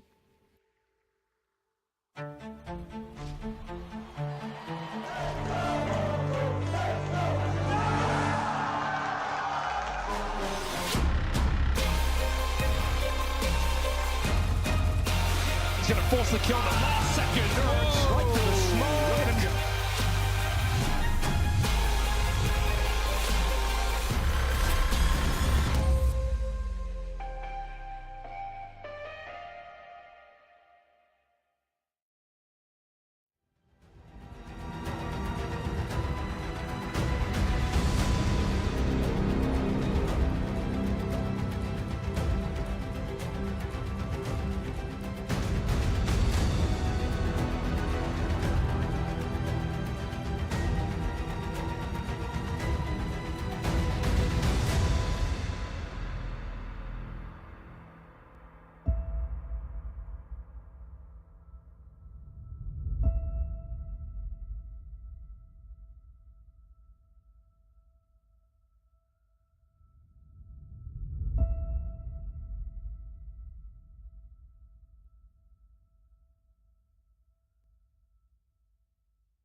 We're back for our second game of the day. ARCRED versus NIP Impact. We've already seen 500 get a very, very comfortable win in their first game with their new roster. Now we have to see who will face them, of course, in that winners game. And this should be an interesting one, Alan, because NIP Impact, we can have a look at their roster coming in right now. They've actually made significant progress, I feel like. One of the few teams from the Impact scene that have taken a map off a men's team. Yeah, I mean, obviously some work to do, but I think a fair assessment of all the female teams in this sort of these sort of competitions is they don't necessarily have the same goals. I guess as teams that are thinking we want to make playoffs, we want to whatever reach top 4, we want to get VRS points. I think the goals are a bit different for all these female teams. It's about experience, it's about exposure. We talk about this a lot, Trav. You can play all the scrims in the world, but until you get punished in an official, do you understand how you should play the situation? Do you know what to change? So the opportunities for a team like NIP Impact to learn from these games, irrespective of the result, is huge and should be the biggest reason they're playing these events in the first place. Exactly, right, exactly. I think as obviously a lot of talent on the team when it comes to the Impact scene in general. They have been making a lot of progress within that Impact scene. I think that the changes they've made are interesting, of course. Vilga has always been an in-game leader who is very well respected after her time in winning those Impact Leagues with the previous rosters, like Nigma Galaxy, for example. Zana, I believe, is the AWPer. She's been struggling a little bit to get integrated, and that's what this is all about, like, as you say. Sort of learning how to play at a higher level in Tier 2 EU Counter-Strike. Kiara and Naomi, the twins, they both have been trying to do good work in the rifling core with Mia, my goat from the UK. We're here to support Mia, of course we are. Just like we were supporting Volt in the previous game, but of course we're unbiased. We're not biased at all. I like how the twins, Trav, have slightly dyed their hair differently. I presume it's dye, and it's not some sort of freak mutation, but they made our lives a little bit easier. Yeah, a tiny bit. Thankfully, we've got nameplates. If we didn't have nameplates, maybe it would be a disaster. It would be a disaster. But yeah, looking forward to seeing how they go today. Because technically, you could arguably say that ARCRED is not as difficult an opponent as Internal Fire was the other day when they took a map off of them. And we can have a look at the ARCRED roster coming in now. They have some known names from the scene for quite a while. You've got the likes of some of the Uzbekistani players that have been really plying their trade for years and years. DSSJ and Ryujin are the two that jump off the page when it comes to that, and Ryujin in particular has always been a pretty talented player. You've got Get Yeka from Belarus, and then Ryujin and RedZ to complete the team. Nexus is kind of a team that's floating around in Tier 3 at the moment. They're not really doing a whole lot to making any progress, any really good results at all, I would say. They played the Bet Boom Landerlan back a couple of months ago, and they actually had some okay results there. They beat Paravision, they beat Astrium, they beat One Win, made the grand final to lose to Spirit Academy when they still had Kiyosuke, which is, a valid result, but it's really the only one they have on there. I guess you could say recent positives.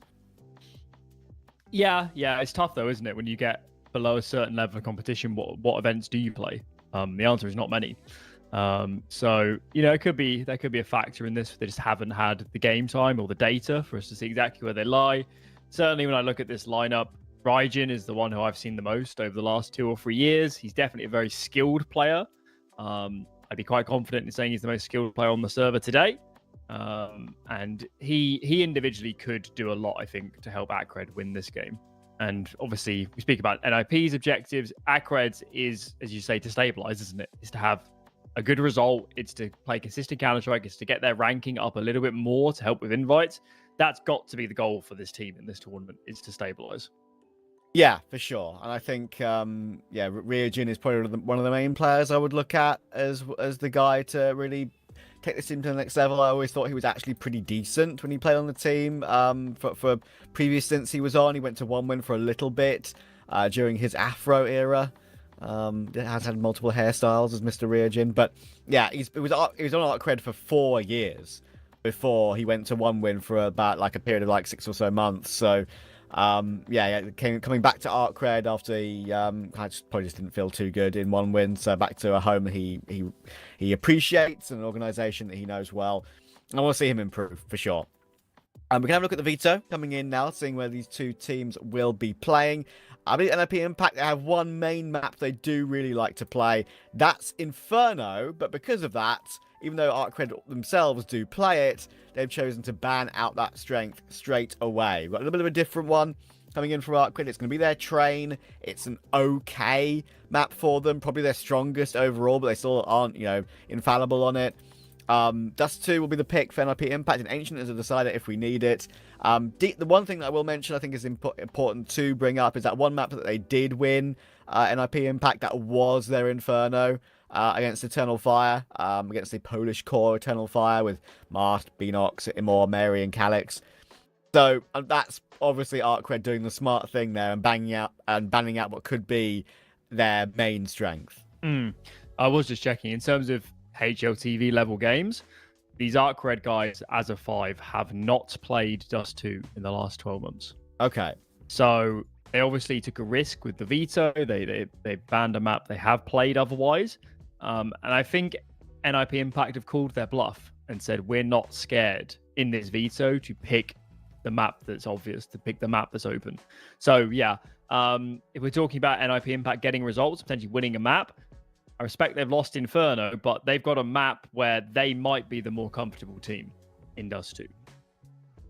Yeah, genuinely. And I think they've also have had experience already playing D2 against some difficult tier 2 opposition, right? They played Partizan and Metizport on the map about just under a month ago. You got 6 rounds of Metizport, only got 2 rounds off of Partizan. Obviously, you wouldn't expect the world from NIP Impact, but I've got to say that when you playing these teams for the first time in Tier 2 EU, I would say genuinely getting like 6 to 9 rounds is respectable, I think. And I think, yeah, that is going for D2 is maybe what they're going for here with it when it comes to ARCRED's lack of experience playing officials on it. I somehow still doubt we get to Ancient as a decider, but if we do, then at least that's, again, huge progress for the NIP Impact roster.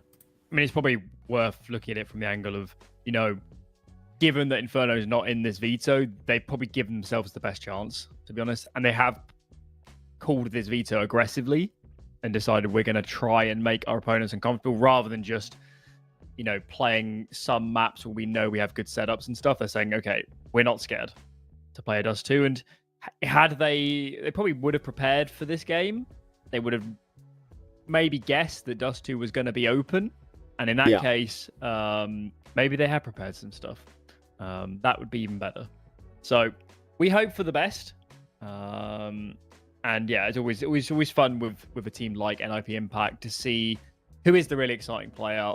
What aspects are they looking great as a team? Maybe what aspects do they need to work on? Because we don't get to see them so often, do we, Trav? At least in these sort of competitions. No, exactly. And I think if you look at the numbers for the players that are kind of have been playing in these Tier 2 EU competitions right now, if you look at the Eternal Fire game as an example, on that Inferno, it was Mia, it was Kiara. They're both put in very respectable performances. Over the course of the series, the only real person really lagging behind was Zana, and I know she'll know herself that she needs to step up a little bit on in her role as the sort of main sniper for the team if they are to really continue to make some progress at this sort of level.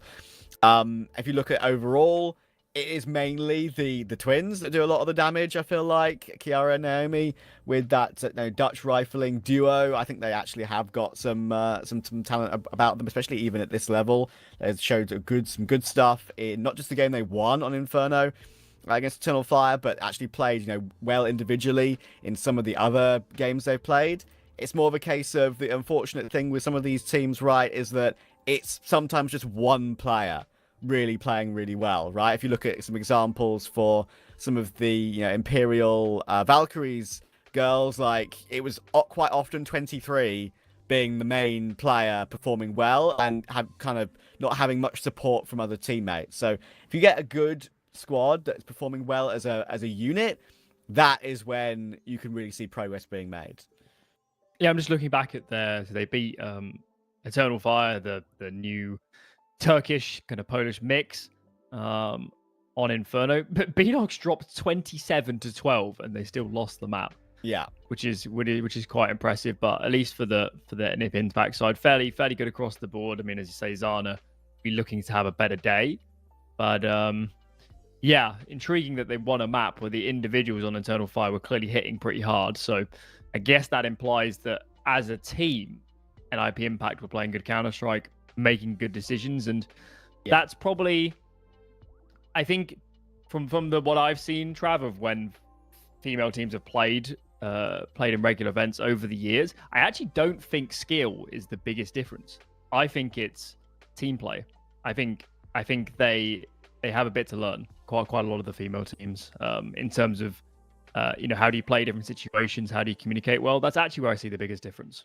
Yeah, that's valid. And I guess that's one of the main things that's a good sign as well for NIP Impact, because the map they won being Inferno, that's obviously a very tactical map, and you got to out-position, you got to out-maneuver, you got to out-rotate. And once you're on the site, that's when you need to, have your aim in the after plants and so on and so forth. So, yeah, that's a good sign that was a map they were able to win, but it could be a different tale today. We do have Train coming in for ARCRED.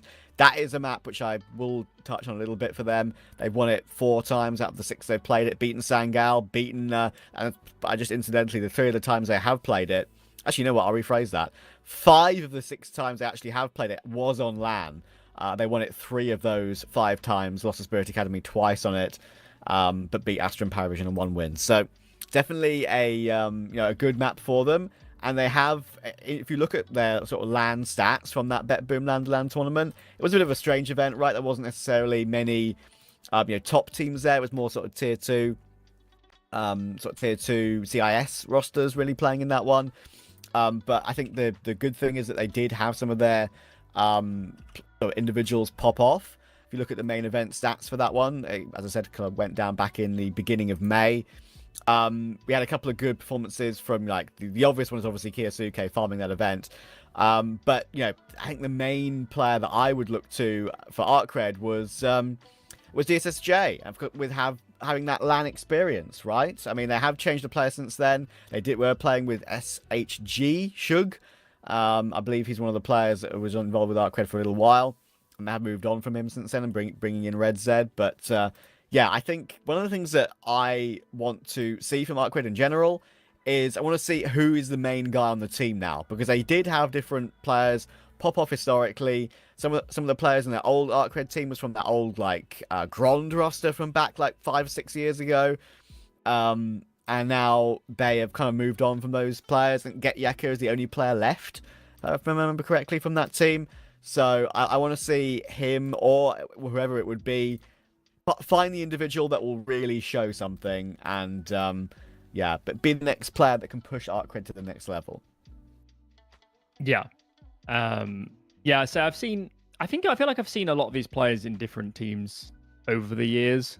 I mean, not to call them outcasts, but certainly players that maybe had some opportunities in more established sides, and for whatever reason it hasn't worked out. So I'm sure for a lot of these guys individually, there's quite a point to prove that they are good individually and they could be pieces in better teams, or maybe them as a team could rise up a little bit and give themselves more exposure and this sort of thing. So I certainly think there's reasons that they should be quite motivated to play good Counter-Strike. That said, in this group, I don't know, man. Whoever wins this series has got a tough one against 500. That is for sure. Yeah, I think that goes without saying. I mean, 500 were incredibly impressive with their new team with Volt and Hampus earlier. Yeah, it's going to be tough either which way of it. One player I will also want to just mention for ARCRED is Ryujin. It might be a bit difficult to cast Ryujin and Ryujin in a tight clutch situation later. We'll see how that goes. But he spent quite a while on K23. That's where I was first more sort of came a bit more to know him as a player. Definitely got something about him, but he's had chances on other teams since, and they haven't really gone well. So, yeah, I expecting a little bit more out of the likes of ARCRED's individuals, but we're underway in this game. Train is about to get underway. Kiara and Mia did start this round off, but it's an immediate response from Get Yeka. He's up to 2 kills in the round. And it's up to Zana to retake. And it's going to be a little bit too difficult, this one, with 2 players locked into the right cubby here behind the bomb train. It's difficult to remove one from that position, let alone two. Ryujin will take her out. So fast A works out for ARCRED to begin. Yeah, pretty brutal round, wasn't it? Just explode out of A main and swarm the site. As soon as that ARCRED won the first couple duels, I don't think there was really a chance. For the NIP squad. Okay. So, no real investment from Swedish organisation. They've got one flashbang on Mia. We'll see where that's held. But obviously the plan here is to use that flashbang, swarm out. And if you can find a couple kills, that's honestly a result because, yeah, they haven't brought a lot into this. Yeah. Kind of the case, right, in this sort of situation. Just use the power you have as a group and try at least get one kill, but unfortunately they can't get it. The MAC-10 chews them up. An ace for DSSJ, with a lot of money now in the bank off the back of that. $6,700, they can even drop the AWP straight away if they want to. But, let's see. No, it's going to drop the MAC-10 and go for an AK for now. And the buy will be out for NIP.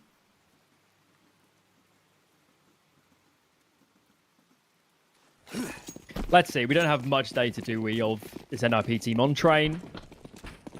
Hopefully they played a fair amount of it. See how they choose to open. 4A start. Lots of util onto main. Now they can settle into more of their default stance. Zana, close pop dog. Who's that? Sandwich Kiara. And then 2 on B for the moment. Is ARCRED applying a lot of pressure. They've got 2 players out Ivy. They've smoked the site side. They're going to wrap now into the back lane. NIP do find 1 kill, quickly traded, but they've lost a lot of space here. Zana with that important frag, and Naomi now clears. This is so important to tell her teammates that this area actually is clear and they can look elsewhere. Mia did leave B just for a split second, so it's a little bit awkward. You know, has to try and figure out the site. And there you go, there's the information. But does she have any idea about that Heaven drop down? Maybe now.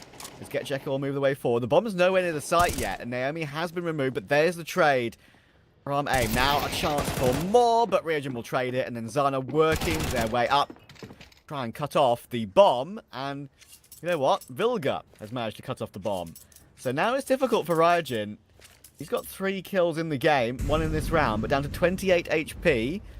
Vilga can position herself in a very strong position to try and hold that bomb. There's the information. A couple of bullets needed, and there we go. Just about getting it over the line. Vilga will win the clutch for her team. And that was a great I think that was definitely a risk of that one getting out of hand, Alan, because they were kind of in the flank, getting spotted on the flank, getting caught on the flank when they knew what was going on. And IP, they had full information. But this was the kill that won the round. Yeah, Vilga wins it. For sure. A little bit dicey there at the end, but as long as you get over the line. It was a very kind of risky round from ARCRED. There's a lot of moving parts. Had they found more kills on the extremities early, they would have won the round, but that's the risk you take. You spread out quite so much. This time, more of a grouped affair. 4 players here towards B for ARCRED. You get spotted. Counter util is coming down. Vilga's come over to join Mia. Let's see if they commit here. It's pretty well telegraphed. Shouldn't be surprising, NIP. Also, pretty interesting that you know, Mia didn't get spooked by that spot in the brown halls. Didn't throw her incendiary straight away. Actually kept it. Will she get a chance to use it, though? That is the question. Playing inside the smoke, she gets a 1-for-1. But now Vilga on the back of the site should get cleared by Ryujin and will. Good angle held here by Jekka. This trade is very difficult on that headshot angle, and they'll manage to get himself 2 headshots. Pretty comfortable. And Ryujin will finish it off as well. 3 for Jekka and 2 for Ryujin. In the round by themselves pretty much on those entries toward B. And one thing actually I haven't mentioned yet, Alan, this is my first time casting Train since the update. I have changed Ivy a little bit, moved the boxes over, they added like 3 separate boxes around the map. I just plonked them there really, just try and provide some extra cover for either side. Might spot them out as we go through the game. That box there near Con is new, that we see on screen. Seems to give a pretty kind of nasty headshot angle onto the rafters. Yeah. So I think we'll see quite a lot of that. especially if you know the ramp side is pretty safe. This one's just an eco, guys. We're not expecting a great deal. It'd be nice for NIP to keep the money a bit more in check, but not presenting massive resistance for the moment. So ARCRED will be streaming themselves up to 4 in no time. Another one of the boxes that we just saw on screen, the one next to Ivy, next to the big entrance. Not the one near Hell, I guess it would be called. Other side of the train. One in Branhalls as well. Like an old school box that kind of was there, one of the older versions of train back in the day.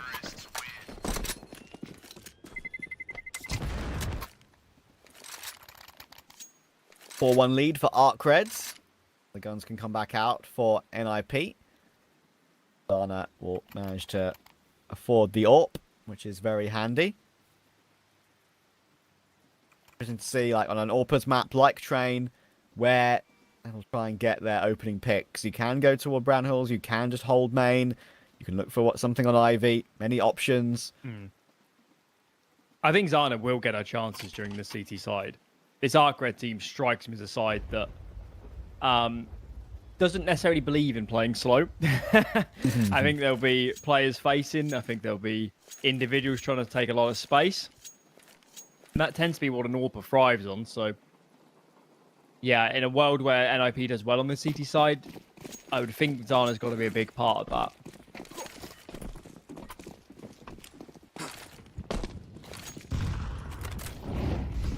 An early AU tilt, but a bit more of a quicker Branhalls push, and Nia did go aggressive to give it a look. Yeah, Jekka, as I said, one of the players kind of to keep an eye on, up to 9-on-1 already. Pretty much hitting every single headshot. I think he would have been full blind, by the way. Flash looked quite good to me. So that is even more impressive. From here, NIP, they've got to take a risk. There's no other choice. Vilga decides, I'm going to look for a duel, but I don't think that's going to end well. She's alone. Unless she caught a player looking elsewhere, which was quite unlikely. I don't think that was going to work. And now the side's getting totally overwhelmed. It's just an absolute domino effect after the first frag. And yeah, that's quite a dominant round. Yeah, that's just basically getting out-aimed. Like, sometimes there's not much you can do about that. Like, Partizan and Jekka basically just hit all their headshots. It's quite as simple as that, really. There's the kill, as you mentioned it. We just saw it from Jekka's POV. That's a nice replay. Thank you, production, for that. He was pretty much half blind. I think he did see a glimpse of Mia, maybe. Not so sure.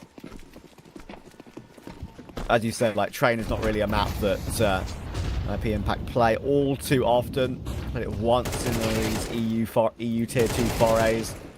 I got beaten 13-1 by Vetera. It's 1-1 dig for Naomi, but that is the only frag of the round. That's the issue, right? When you can't... one of the things you mentioned earlier about like team play being one of the main things for an NIP Impact and for other teams from the Impact scene. I feel like what's extra important is getting good rounds in on those half investments, right? Because if you don't, you have to break through the T money, as we can see it now, with quintuple digits on 2 players, for basically the entire half, and that means winning multiple rounds in a row, which is very difficult to attain. Yeah, I mean, Counter-Strike is about economy. Every round matters. Every saving, kind of playing for extra kills opportunity does matter. Maybe not quite as much as opening kills in full gun rounds, but it's the sum, it's the aggregate that decides who wins a map. What have we got here then? Organ upper. Okay, is holding. Flashbang. This time, I think it landed right over the head of Jekka, but luckily he was looking the other way. So that is an opening kill. An opportunity in another round. ESSJ takes space. He is felled. Does get traded, but now a 2, I guess, woman advantage for this CT side. Dan is holding the swing. Can't connect, but Kiara is there. And now surely, with players spread all over, this is a near impossible 1v3 for a T-side player to win. This is a good angle already for Mia as well. Kiara's in the corner. Mia might be low, but it's just a perfect crossfire. There we go. Instant headshot, and Kiara will take the frag. Great start to the round, and good proactivity by NIP. It's pretty simple just to go for a flash in brown halls and get the opening pick with the AUG. We can see it here from Mia's POV. Sometimes you don't have to scope in with the AUG in those scenarios, but it can feel a bit more comfortable when you do. So, make it feel a little bit easier. Can delay you a split second on actually getting the spray started when you right-click the scope in and then try and pull down mouse 1 with mouse 1 click, but all got sorted and held onto A very nicely. Naomi playing with the ladder. DSSJ in main with that AWP. Already naded down to 23. First time they've really gone for a proper pick through main fast like that. And the nades that NIP have been using so much have been working pretty well. Vilga, good spot in toward Pop, but does get run over by Ryujin. And that could make this A-site defense a little bit difficult to reposition. And then Ryujin's going to run over Zana. Karen might burn one out of the round, but Mia can only find one with her AUG. So ARCRED will brute force their 7th round on A. It certainly feels like that sort of script of round of ARCRED, get some initial space, then move out into an area with a lot of pressure at the same time. Feels like they're winning a lot of those rounds. Clearly must be, being 7-2 up. And Zana, I mentioned it, she's definitely their best chance of stopping that sort of play, isn't she? She can get a good AWP shot off on players coming out of main or coming out of Pop Dog. Do a lot to stifle sort of round. This time, though, not a full investment for the Ninjas. Just a half buy. There is an M4 on the server. And it feels like they want to kind of crunch the brown halls, but for now, the T side quite happy to just loop into B instead. Quick trade there. Bomb now going out on the bomb train. I'm not sure we're playing for the round win anymore as NIP. This might just be go for some AKs. Yeah, probably would make sense. I think that's rough for Zana as well, right? And this can happen to any player in any scene in Counter-Strike. You say you like just farm regionally in your own like domestic leagues, even some international lands. She played very, very well for the Portuguese women's team at the EEF championship. But then, like, you come back home, maybe you play in familiar surroundings, think, oh, yeah, I feel great. And suddenly you have a couple of bad games, and getting your confidence back as a professional in any discipline, to be fair, like any sport, any game of Counter-Strike, it's all about confidence. And getting that back when you're struggling to really make the step up to the next tier of opposition is rough. And I've been there with some of my sporting attempts from back in the day when I was a bit younger, playing sports like tennis and stuff like that. Like, when you reach your ceiling and think, I'm making too many mistakes, confidence goes, and it spirals downward from there. So it can be very difficult to regain that again. So, I hope for their sake, playing in these EU Tier 2 tournaments, it doesn't hurt them too much in the mental, because mental is very hard to keep control of for anyone. So, first pick of the round goes to Zana in this one, which is very nice, and Naomi will instantly trade Ryujin as they look to take control of Pop. She will smoke it off and then look to escape, and she will. So an early 4v2. Zana has got a couple of kills in this round, almost 3, somehow still alive, will eventually go down, but there's a trade from Mia, and Naomi is on the scene. Great rotations there from NIP, knowing exactly what was going on, and gets them a 3rd on CT. Better round. Zana getting engaged. What we like to see. Round 12 to follow. And let's see. Keep doing this early util set onto main. Standard, I think, for a lot of the top teams. And Zana's got a good spawn. She's going wide towards Pop Dog. Very exposed position. And Vilga thankfully wins the opening engagement. Make it 2. And nice. Bird doing so much work as these players come through the smoke. A nice 2-piece for Ryujin, but Vilga's already pretty much won the round. That is more like it. Yeah, that smoke, you just can't go through it. And they hold on very comfortably in the end. For a 4th round on CT. Nice little end to the half there for something to work with. I think CT, obviously, probably the favoured side on train, so T might be a little bit more difficult. See how coordinated they'll be able to put together a T side.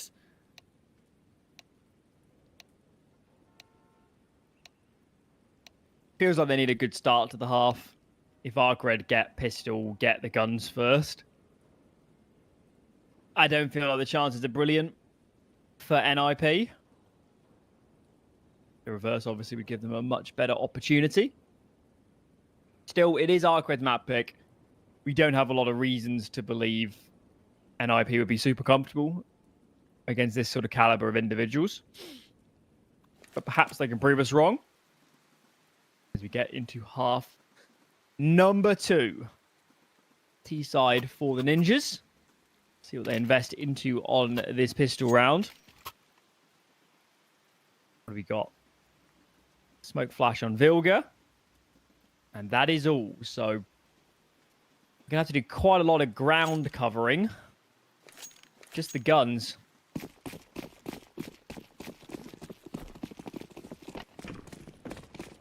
P250 for a bit of range on Naomi. Important for a map like Train. See how they go about this pistol. Dropping in toward Pop. Get Jekka. How many can he get? Instant headshot on the first. Completely deleted, but the trades are good. Zana and Mia. We get a couple back in response. PSSJ will manage to return it into a 3v3, but there is a low HP Red Z now. He's down to 1 off the back of that shot, by the way, and Mia will finish him off. Villager finds DSSJ, and Zana will manage to grab Ryujin. So now, great pistol. Shots were hit. ARCRED, they're going to go for a force buy. If NIP can set themselves in a good default, get past these annoying half-buy weaponry with the MP9s and the Deagles, there's a chance they can close the gap in this game.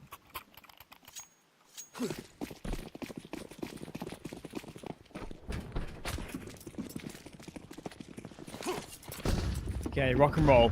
This feels like the most important round of the map so far for NIP. You can't drop the ball against a force buy now. Yeah. Done so much good work. Exactly. You've put in the hard graft to get to this point, right? To have a chance to close the gap to 1. You've done the hard work. Now, the hard work is still there to do, but this is the reward. The next round should be the reward for beating this one when you have the slight weaponry advantage. Let's see. So ARCRED started 5 players on A. Got Ryujin now aggressively in main.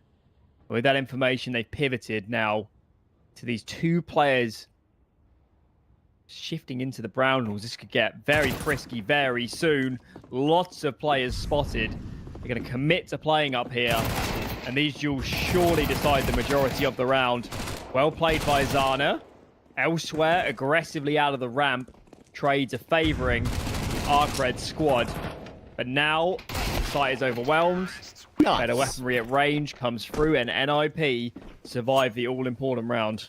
Honestly, Zana is the reason they win that round. Because if she goes down upper when there were 2 players facing her, that gets out of hand. Maybe they can grab one of the Galils. They have control of upper with maybe 1 or 2 players still there. And it becomes very difficult looking in 2 separate places with the players rotating in from Con and from CT. And having a risk of a player upper fighting you as well. That was very, very decent recovery from Zana and overall from NIP. Well played. Their reward is now this round, which is still a little bit dangerous with the 5-7s in play for Rajan and GetJekka. But NIP, I like this. They're going for a call. They're playing it together. Zana's about to see many players on her screen. She does well to find 2 headshots. But the bomb is down on B, and there is now no risk. Rajan will probably want to save that AK, or at least try and do damage with it anyway. It's a great headshot on Mia. It's now actually something they can go for, considering they're buying next round anyway. You may as well give it a look with at least 2 of these 3 players.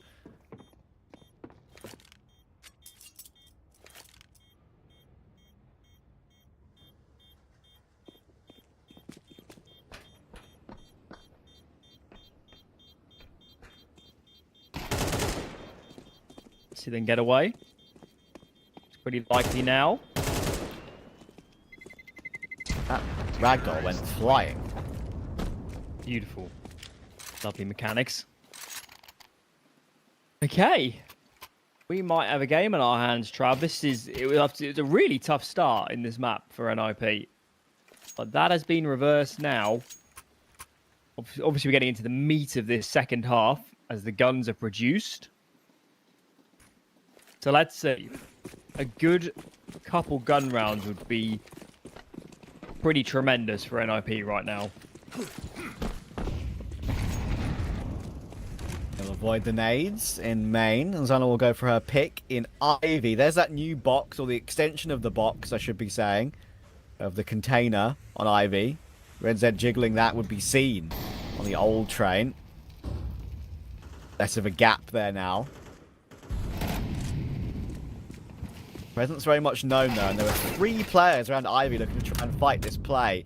And Ryojin dealing with Vilga, pushing up in toward the corner of Pop is going to be awkward because you play that angle again and maybe deal with Mia. That is a rough angle. Get these shots through the corner of the wall. And the worst part for NIP in this round so far is that their play has been totally telegraphed.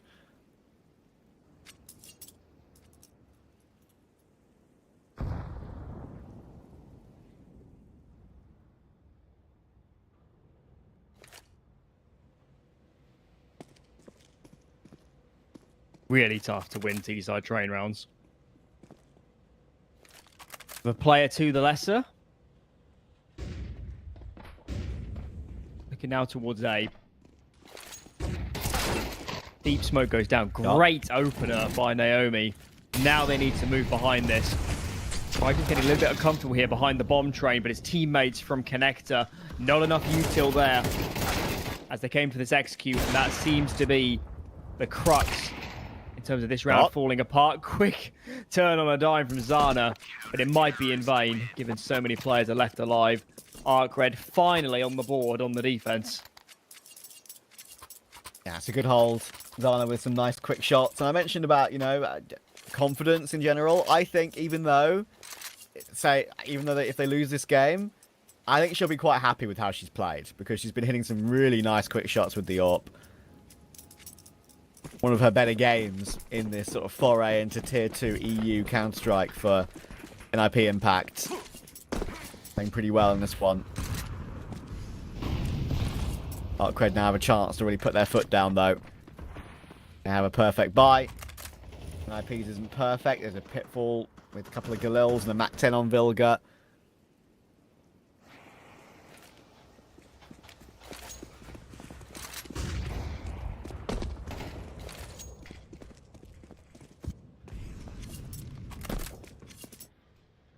Oh, we're going. He's going looking. I don't think the CT is going to expect this. Yeah. Now it's the call, though. Do you stay here and wait to see if someone pushes close toward the brown halls, toward the bottom of the stairs, or do you try and go for a pick? With the Galil not having the instant headshot capability, might be a little bit of a nerf. But as you can see, DSSJ has no idea she's out. I think she needs her teammates to do something. All she needs is somebody to start moving around on that site. Somebody to, you know, get in a position to hold ramp or hold the upper rafters and be exposed. But it's not happened. Getjeka just absolutely annihilated. I can kind of see the idea. Get down ramp, explode out, use the player you've got. It's a different prong, but wow, they got absolutely mowed down. That was actually a real shame because I think they make the perfect call in that round. I'm not just like, you know, saying that or anything because like Mia's there. She's got information on where that utility came in from Getjeka. There was a smoke that came in from that cloud area. They re-smoked it. She could maybe they didn't necessarily know about DSSJ, I don't think. But that's information on where one player's playing from. You group up toward ramp. You try and avoid that one player playing from cloud, and then you walk through and try and burst. And it's very, very unusual for an A1S to get 3 kills in one clip there against a full purchase. So Getjeka's done incredibly well and deserves all the credit for that, especially with the combination of the HE grenade helping out that damage. Huge round from him.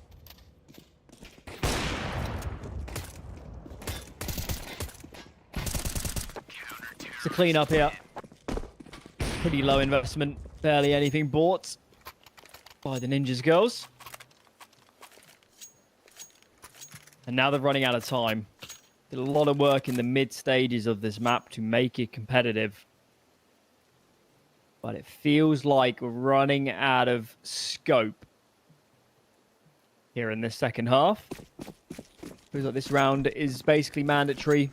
If you lose this, it will be multiple map points for ARCRED, and their money will be in a considerably stronger position. So, got to make something work. Vilga goes looking.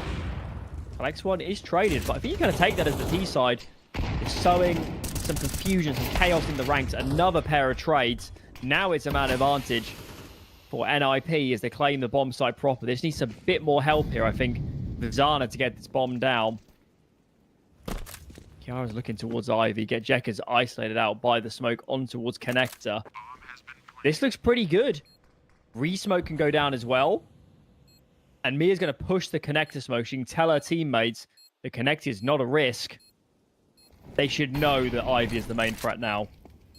Yeah, well positioned for Zana behind the site. Get Jekka and Red Zed trying to retake 2v3. They've got kits, they've got that smoke. Good information though, and they will overwhelm. Even with that information, they knew where two players were, but they both peaked at the same time. Mia will get one, and is finished off. NIP, another good T round. The grab, 8-11. Problem is stringing those together, and that's always the most difficult part. ARCRED have the money to bounce right back. Zana's got herself right back into this game.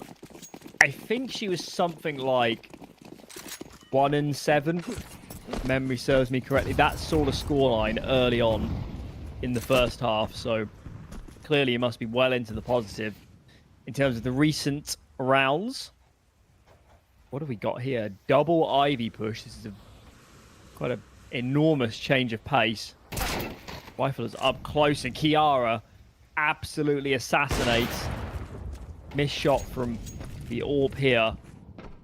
Well, give them time to move. Now they're going to explode on A, knowing it must be lesser defended. They need to overwhelm this E-box play really fast, because now the cavalry is here, and they're just a few seconds too late for me. We need another opening kill to make this work. The players are very low. Kiara with a chance. Close, but no cigar there at the end. That was really close. I mean, the Dutch duo hitting their shots on the entry, he's got to say. But not to be when they finally got on toward A. A really annoying E-box dance for Vilga to have to deal with. Not knowing which side her opponent was going to peek. She couldn't push him into the open. And the trades were honestly really good from NIP Impact, but enough bullets in the clip for Ryujin to win the clutch. 12-8 to ARCRED, looking to take their map pick. Map they're quite comfortable on. Ryujin will get one. Naomi will drop. Will push him back away from Heaven, though. It'll allow them some progress to take Brown Halls. There's that new box I was talking about. One of the three that have kind of been popped around the map in the new update. Ryujin will get one. Make that two. Got 22 to his name overall in this first map of Nuke. I mentioned that I wanted to see him play well, and he has. This is done. Got the bomb. Plenty of players here. And never stood a chance. Map win then for ARCRED. Reasonably comfortable in the end. I think NIP Impact for a map we don't know a lot about them on. I don't think they'll be that comfortable on at this sort of level. They played some good CS, so honestly, I don't think they should be that disappointed. I think they played fairly well. No, genuinely, I think so too. I mean, there are very obvious calls. There are obvious sort of moments throughout the map, I should say, where some of the rounds were down to good calling and good ideas and good rotations, especially on CT, and some were down to actually just hitting the headshots on the entries, right? So, yeah, pretty decent. And, yeah, that is 7 rounds better than their previous train attempt against Betera. So it's without a doubt progress. And Zana played quite well after, having some previous struggles in the games she's played recently. So pretty decent. They'll have to see if there's an improvement on map 2. That's all you can really ask for now for NIP Impact. It is their pick. It is Dust 2. Can they get more than 8 rounds? That'll be the question, and we'll find out after the break.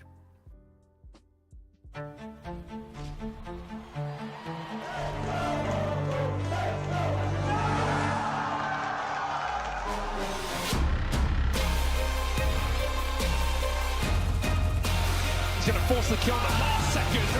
Right to the smoke. Look at him go.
Dust 2, map 2 of the series. And this is interesting, Trav, because from what we can tell, neither team likes it. ARCRED, we're lacking any data of them playing Dust 2, at least as a 5, or at least as a core of a lineup. This could be carnage, to put it mildly. That is very true. I'm looking forward to see what kind of carnage we might have. I'm going to try and use the brute force option to start the CT pistol, running their way up mid. Mia down off the back of that already. That will allow NIP to get in toward A quickly, but ARCRED are very aware of that. There'll be all the onshore, on catwalk to try and cut them off. There's a gap in that cross smoke. That could be a bit of a massacre. And Red Z will get 2 alongside DSSJ's damage. Red Z will get 3 total in the end. A very quick pistol. For some reason, after the earlier series today, whenever I don't see 4 dualies, no armor, full nades, I feel like it's wrong. Yeah, true. It's these normal pistol rounds are almost jarring. Okay. Full eco pretty much for the ninjas. Oh, there's not even a flashbang on the server. So I think they'll do very well on a map like Dust 2 to get a lot out of this. Quite tested. Does get dinked up a few times. Moved by the wayside in the end. Can they get a second? Yes, they can. Honestly, price to performance, that was pretty amazing. Yeah, literally probably best case scenario in a round like that, for sure. ARCRED 2-0. Kills for NIP. We'll give them a couple of extra grenades in this gun round.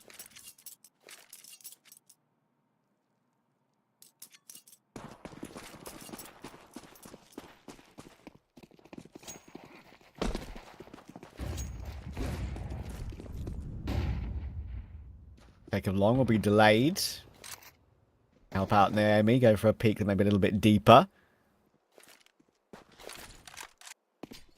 Gift out together. That's 4.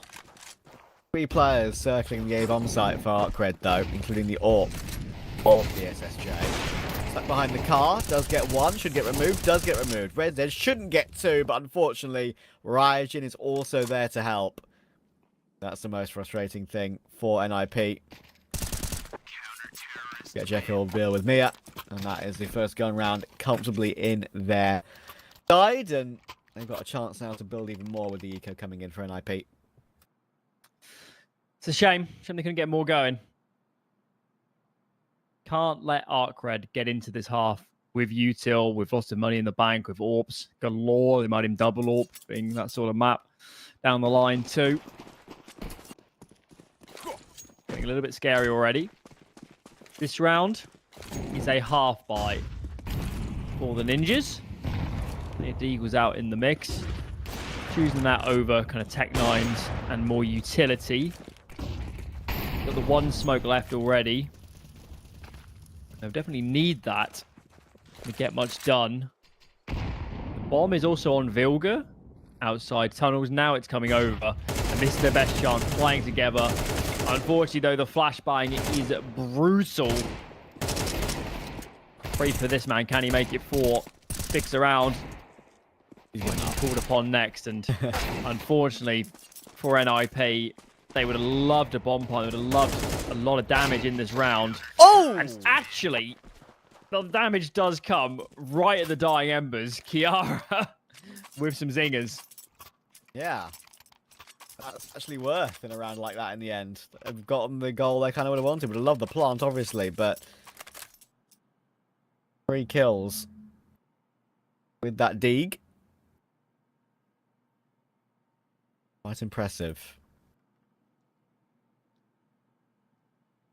Now they've got the AWP out on Zana. Yeah, it keeps the money a little bit more honest. Still, Gedjecker is rolling in it at the moment. Bed of money. Loving life. As you said, AWP out on Zana. See if they get any of the boosts going. Let's see, number 5. So she hasn't got a long spawn, so that's not really an option.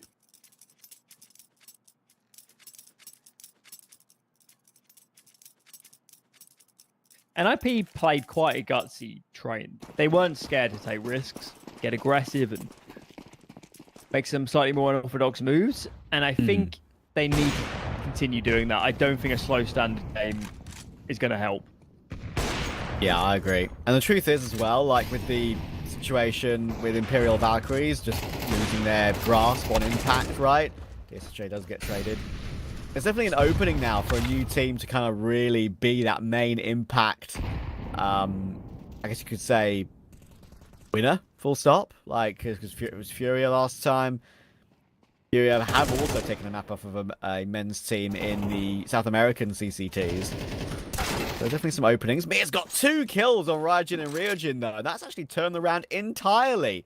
Naomi destroyed Red Z2. Good reaction to take the instant headshot. And suddenly out of a pretty much nothing, Jekka has to clutch 1 versus 2. Problem for NIP right now is they're very, very split. Did Mia catch a glimpse of Get Jekka there? I'm not so sure. I don't think so. So as now, they don't have actually to commit A. That smoke hasn't helped. There is another on Naomi, but Gejeka's going looking.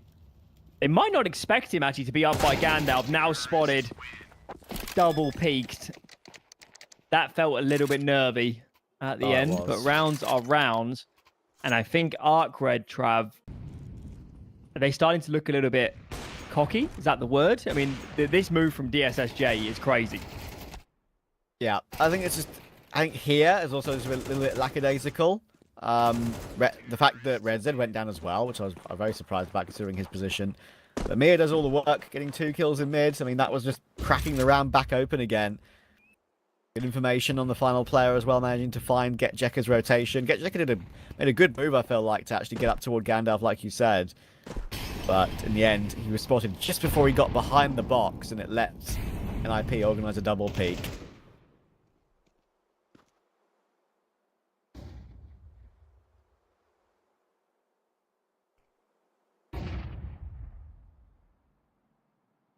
Slower default from NIP.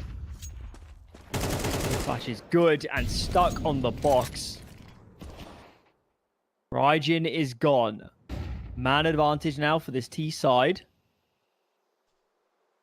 They know the positions. They'll know actually that it's got to be an A player. It was very likely to be an A player. And being Dust 2, you can't rotate without a minimum smoking the double doors or whatever. Giving some information. They should know that A is only defended by 2, and now they go. Rounding the corner.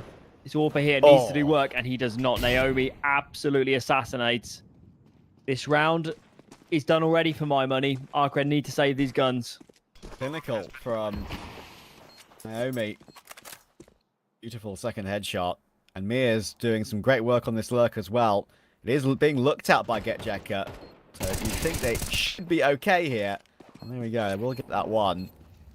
That's good information on the fact there were 2 players there, I do believe. Red Z hasn't really got much way back in from long with this FAMAS, and they are leaving now. It's not in a good position to try and cut them off, to maybe stop them from saving, but they can double peek that position. They're trying desperately to try and stop that save from being possible. Will go down. Kiara will at least manage to catch 1. IP do need to keep at least a couple of their players alive here, it feels like, and unfortunately for Kiara, she probably would have gone down to the bomb, so she's going to have to go through that smoke to try and look for the kill either way, and Ryujin will get a freebie. So only 1 player survives for NIP in that round, but they won it, and that's all that matters. I think ARCRED's going to buy. It's a tough call, but they should know that the money is a bit of a disaster for their adversaries, and they do buy. So, bit of a risk, but I understand it. Because win this, and there really isn't much in reserve at all. They only survived with 1 player, did NIP. I'm watching that AWP on DSSJ. See, number 9. He is the B side of mid. So he's holding up towards Catwalk at the moment.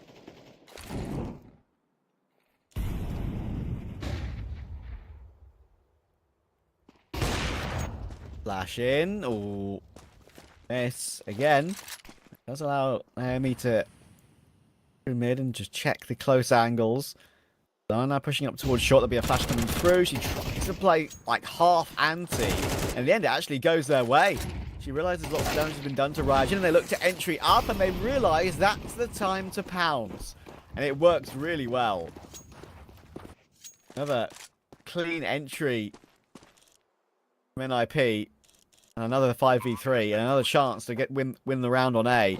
There'll be no push to win this one from ARCRED. They're saving the FAMAS, MP9 and AWP for sure. And maybe a couple of those setups going awry for ARCRED is some of those signs of them just not playing this map.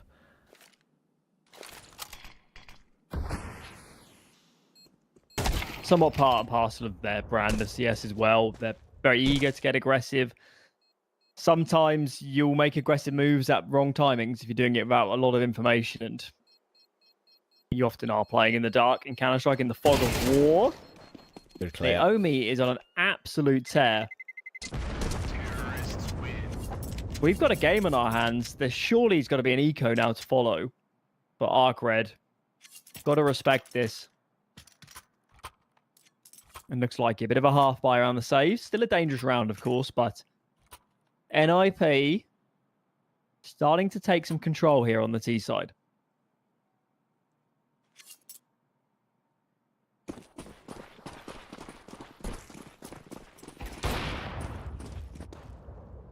Yes, this Jay will go for the peek in mid and remove Zana instantly. And then jump spotting off the back of that, and there's the aggression into tons. The change up has caught NIP off guard.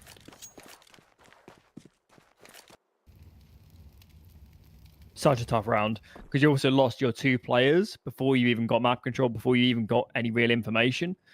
What do ARCRED know right now? That there was an AWP mid and a player in tunnels? I mean, it's not going to get you very far. Raijin here doesn't need to stick around. He's clearly very confident. This is Ryujin. Yeah. And this is the nightmare. This is annoying, especially for Vilga, right? Not the first time she's had a player just jiggling behind a bit of cover and being really annoying to waste time. This fight is actually like Raijin just being annoying.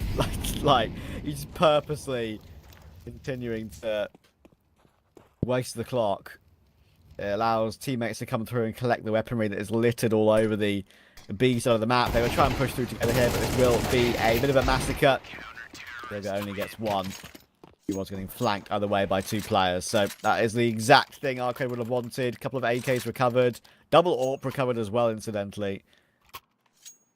Suddenly their buy is pretty perfect. It's been a tough start for Zana. I think probably, I'd say 2 or 3 rounds now. She's died up mid early on from the SSJ.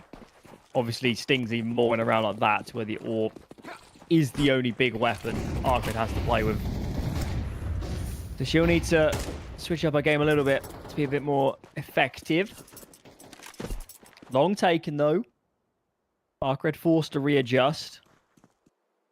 What do NIP want to do next?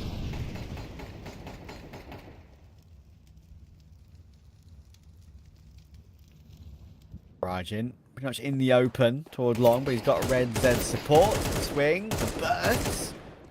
They try and swap duels there as Mia got taken down low. Said, Naomi, you have a go.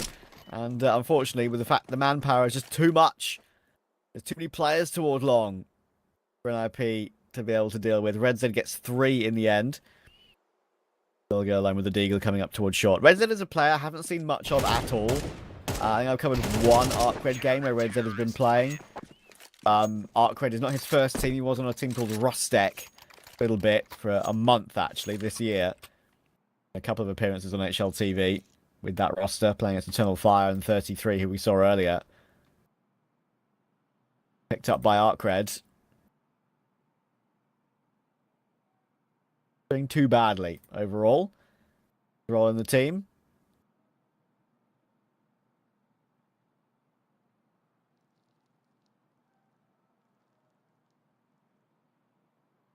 According to HLTV, it is alone, actually. So Rostec have loaned him over to ARCRED for now. I saw that NPL just joined Bait for real. It was Yes. like, this is such a long loan. Isn't that crazy? I've always thought that was crazy, yeah. Barely even constitutes as a loan at that point. I wanted to see him go back to Navi. Like, after such good work with Bait, that's one of the things I genuinely thought was a possibility. Apparently they, from what I heard in the whispers around the scene, I think it's pretty publicised, but apparently he was asked to go back, and he said no. So, that was Bait too much. There we go, now it's a permanent move. Pistols toward long. Red Zeds trying to add more to that tally. A little bit careful because he's getting rounded on here by multiple players at once, and the AWP is now going to get over on a little bit, but no, it won't. He gets one frag, instantly pulls up the deagle, and instantly hits a headshot. Yara manages to get one with that deagle. She was out of bullets, as we see by that new reload animation. When you're out of bullets with the deagle, you kind of just jam that new clip into the deagle rather than reload it the same way as you used to. Managing to get one. NIP on 3 total, though, and they would love 4 or 5. I got an 8-4, 4 CT rounds on the first half of Train. Be one better than that here. That would be a good start. And CT, if they work better on that side as well, knowing the meta is shifting ever so slightly. Double AWP for the defense. Bit of a change up here. Aggression on short, Raijin up close.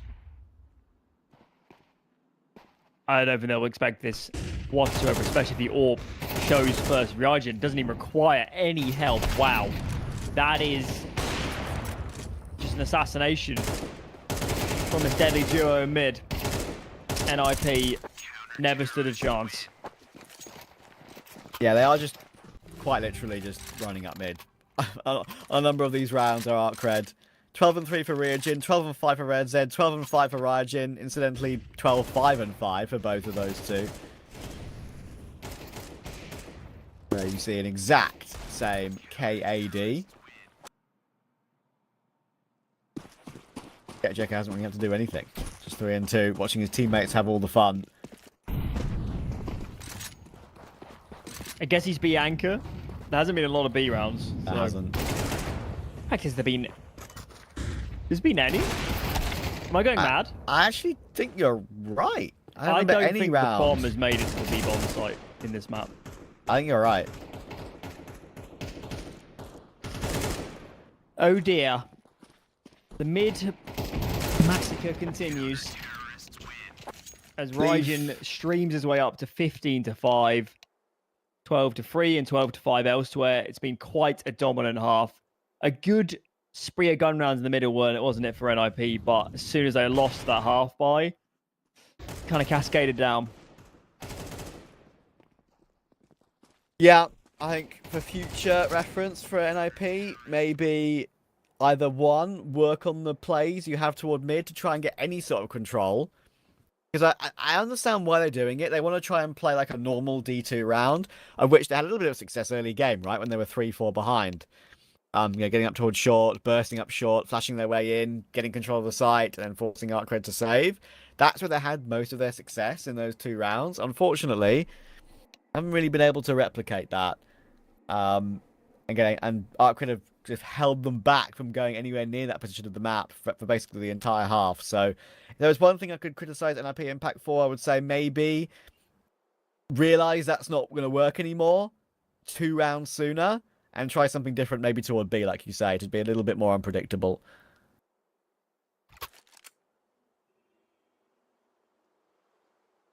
Tough half, of course, for Zana.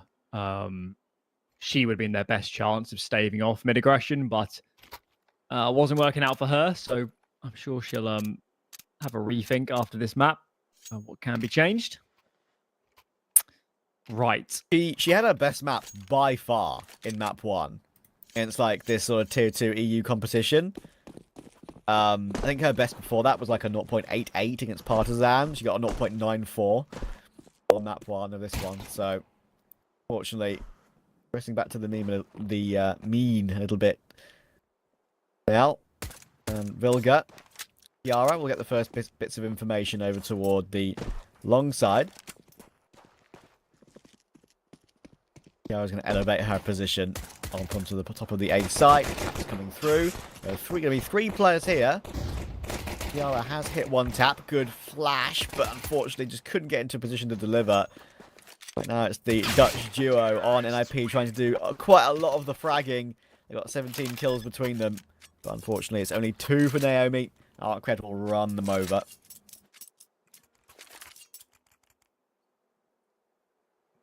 Becoming a tough day in the office now.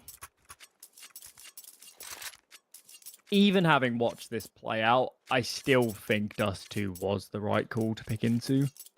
Yeah. It was their best chance. I'm not totally sure ARCRED are super comfortable on this map. It was just on that first half, they were so aggressive that they were never really forced to play a lot of retakes. They weren't forced to make a lot of tough rotational decisions, which is where you would have issues against, you know, higher caliber squads, top 50, top 30 especially. Exactly.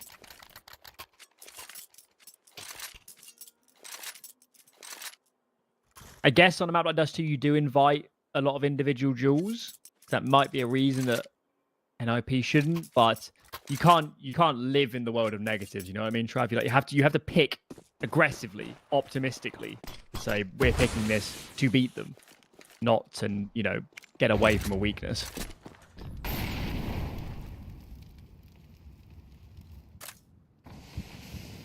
We smoke. Yeah, all the lineup. There we go. Perfect spray control on the back of the smoke when sometimes T players can be wandering through it, trying to burst through, and Mia has cancelled out the idea for ARCRED in this round, just like that. Kind of funny, actually. Mia's got 4 kills, got a double kill on T side. That pretty much won the round for them. And she's got a double kill here, which will pretty much win the round for them. So, yeah, it may only have 4, but they're 4 impact kills. We have to weave the UK being Yes. the most important piece narrative. Exactly. Any way possible.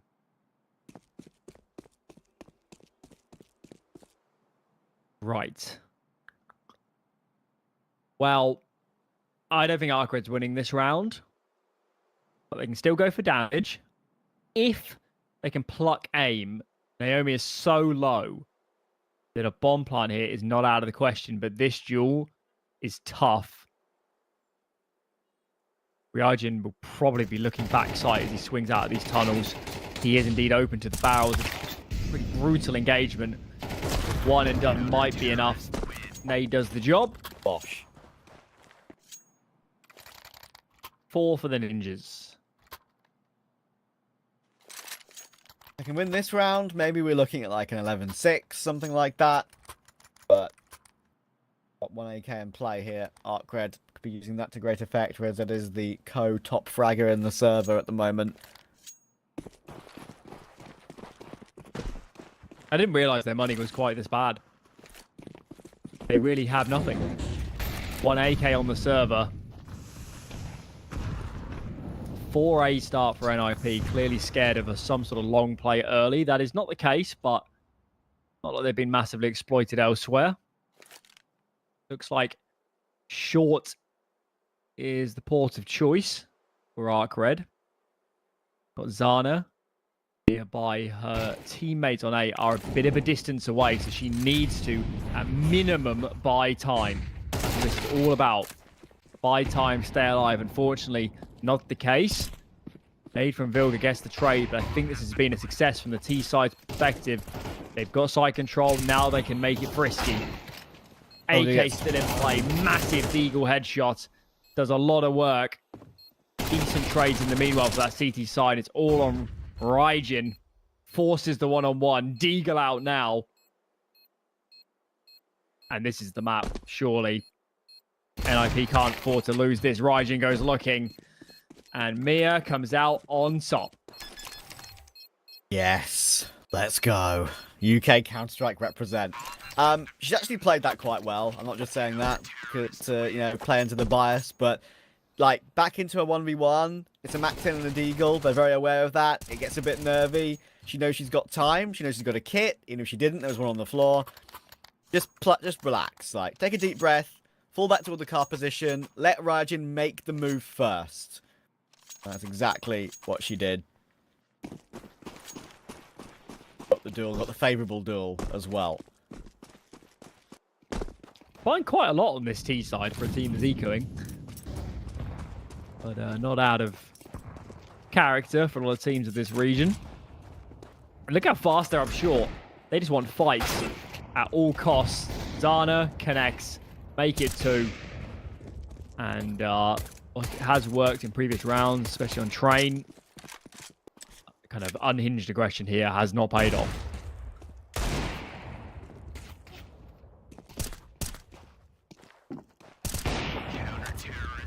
Tap for Kiara. IP now up to 11-6. Guns will be out for ARCRED. As I said, NIP do manage to recover it to that 6th round. Any more than that will be definitely a rough one. Comeback trail is... always feels like you have a glimmer of hope when your opponents are on 11 rather than 12. Smoke, unfortunately, has missed from Kiara. Awkward for the mid-cross, but they're going to be okay. 4 toward long early with some flash support from the 4th player. I think they're pretty lucky, Trav. They might have... There's a world there where ARCRED sees it's only solo B and understands. Still could be exploited. I don't think they know it's solo B, but they start leaning that way. What they think isn't really of consequence. Vilga goes down, and this might bait them back into A, having killed a player towards that direction. In the meanwhile, NIP are scrambling to retake some control. They come off B and through CT to clear mid. Ryujin is looking at his mini-map, not quite sure. Yeah, bro is half asleep, perhaps. DSSJ will get 1 on the entry, and traded will be Naomi. That means this retake now is going to be very, very difficult with that 1 more player in mid that they know about. Getting past him while knowing you're probably going to get peeked from the mid doors as well, or the B doors. You've got 4 doors to worry about, and unfortunately I think all 4 of them will be shut in their face. Donna will get 1. Will she be allowed to escape is the question. Ryujin is coming her way. It'll be okay to save. RedZ is a long way away. So, there is the 12th for ARCRED. Going through the motions here to get this one done. With 500 coming up next. Should be underdogs for that one, honestly. Yeah. 500 played, especially the second map earlier. I think a lot of teams in this tournament don't want to face them in that sort of form. NIP here, it's not like they're getting blown out of the water on every round. They're in the mix, but on aggregate, ARCRED clearly a little bit to the advantage. And now 6 opportunities to put this series to bed. Feels like the likely result. Long taken. A little bit laboured with all the flashes going off, but there's so many numbers here. Weight in numbers, strength in numbers. It's working out for this T side. They've got long, but they're getting a bit overzealous here. They're giving Zana, frankly, pretty easy duels, and she's punishing. Oh, still going, looking. Another tag with the Deagle. Unfortunately, now Mia has to clutch again. Zana will eventually go down. She was given many, many opportunities. Probably could have gotten 4 there, honestly. Only 2. Now Mia, can she do it again? She's managed to find 1 headshot. Touched 1v2 already. RedZ is very low HP, 14. She'll make a sound cue by walking into the smoke. That one should mean RedZ has a free headshot. And he had rounded the smoke unknowingly to Mia. It will be a 13-6 for ARCRED. NIP, look, they've definitely lost a lot worse to teams in Tier 2 EU. 13-8, 13-6. There were some great ideas on train in particular. I think ARCRED were always expected to win 2-0. That's not the worst performance from NIP Impact in the world. I think they can be happy with some progress there. And ARCRED were, in the end, they'll be content they just got over the line. They were a little bit lackadaisical at the end of D2. But, yeah, they're through. That's all that matters. Yeah. You know, all in all, I don't think that was a terrible day in the office for NIP Impact. I think they played some competitive rounds. We saw the idea. We saw, some decent defaults, some nice executes. It wasn't terrible Counter-Strike. I just think individually they weren't necessarily in a lot of that game, especially on Dust 2. And that is a shame, but equally, the way they played here, I am quite sure would translate pretty well to playing against female teams in Impact, for example. I think they would win a lot of games playing that sort of Counter-Strike. So I don't think they should be too despondent. I don't think they should throw the baby out with the bathwater and all that stuff. I think watch these games back, make small tweaks. That's all we can ask, and that should be what they take away from these games. Yeah, for sure. And now, of course, for 500, they will be the opponents for ARCRED in that winners match. That should be you would think, a 500 win, going off of recent form, going off the one game we've seen. 500 looking very good. And unfortunately for NIP Impact, they have a very, very difficult game in the elimination match against 33, which will probably be, I would say, actually a little bit harder than this ARCRED match, I would hazard a guess. So, yeah, we'll see how that goes. We're going to hand over to some of our colleagues for the next game, though, of course. At that game, in that winners match, like I mentioned, of 500 and ARCRED. We're going to take a little bit of a break, but when we're back, you'll be seeing that game. Make sure to pop back in. But for now, for us two, we're going to go off. So, see you guys soon, and cheers. He's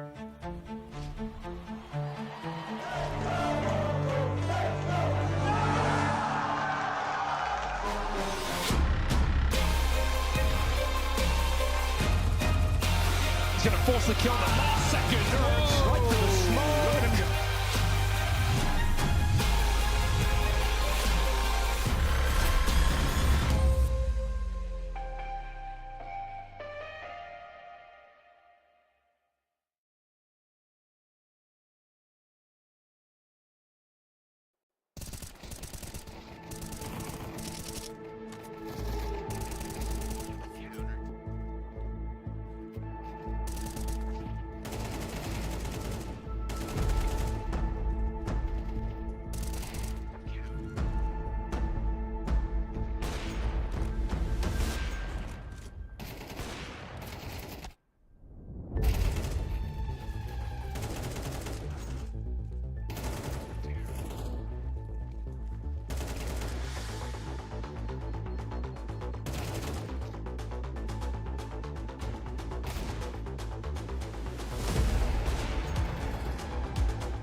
force the kill on the last second. Right to the smoke. Look at him go.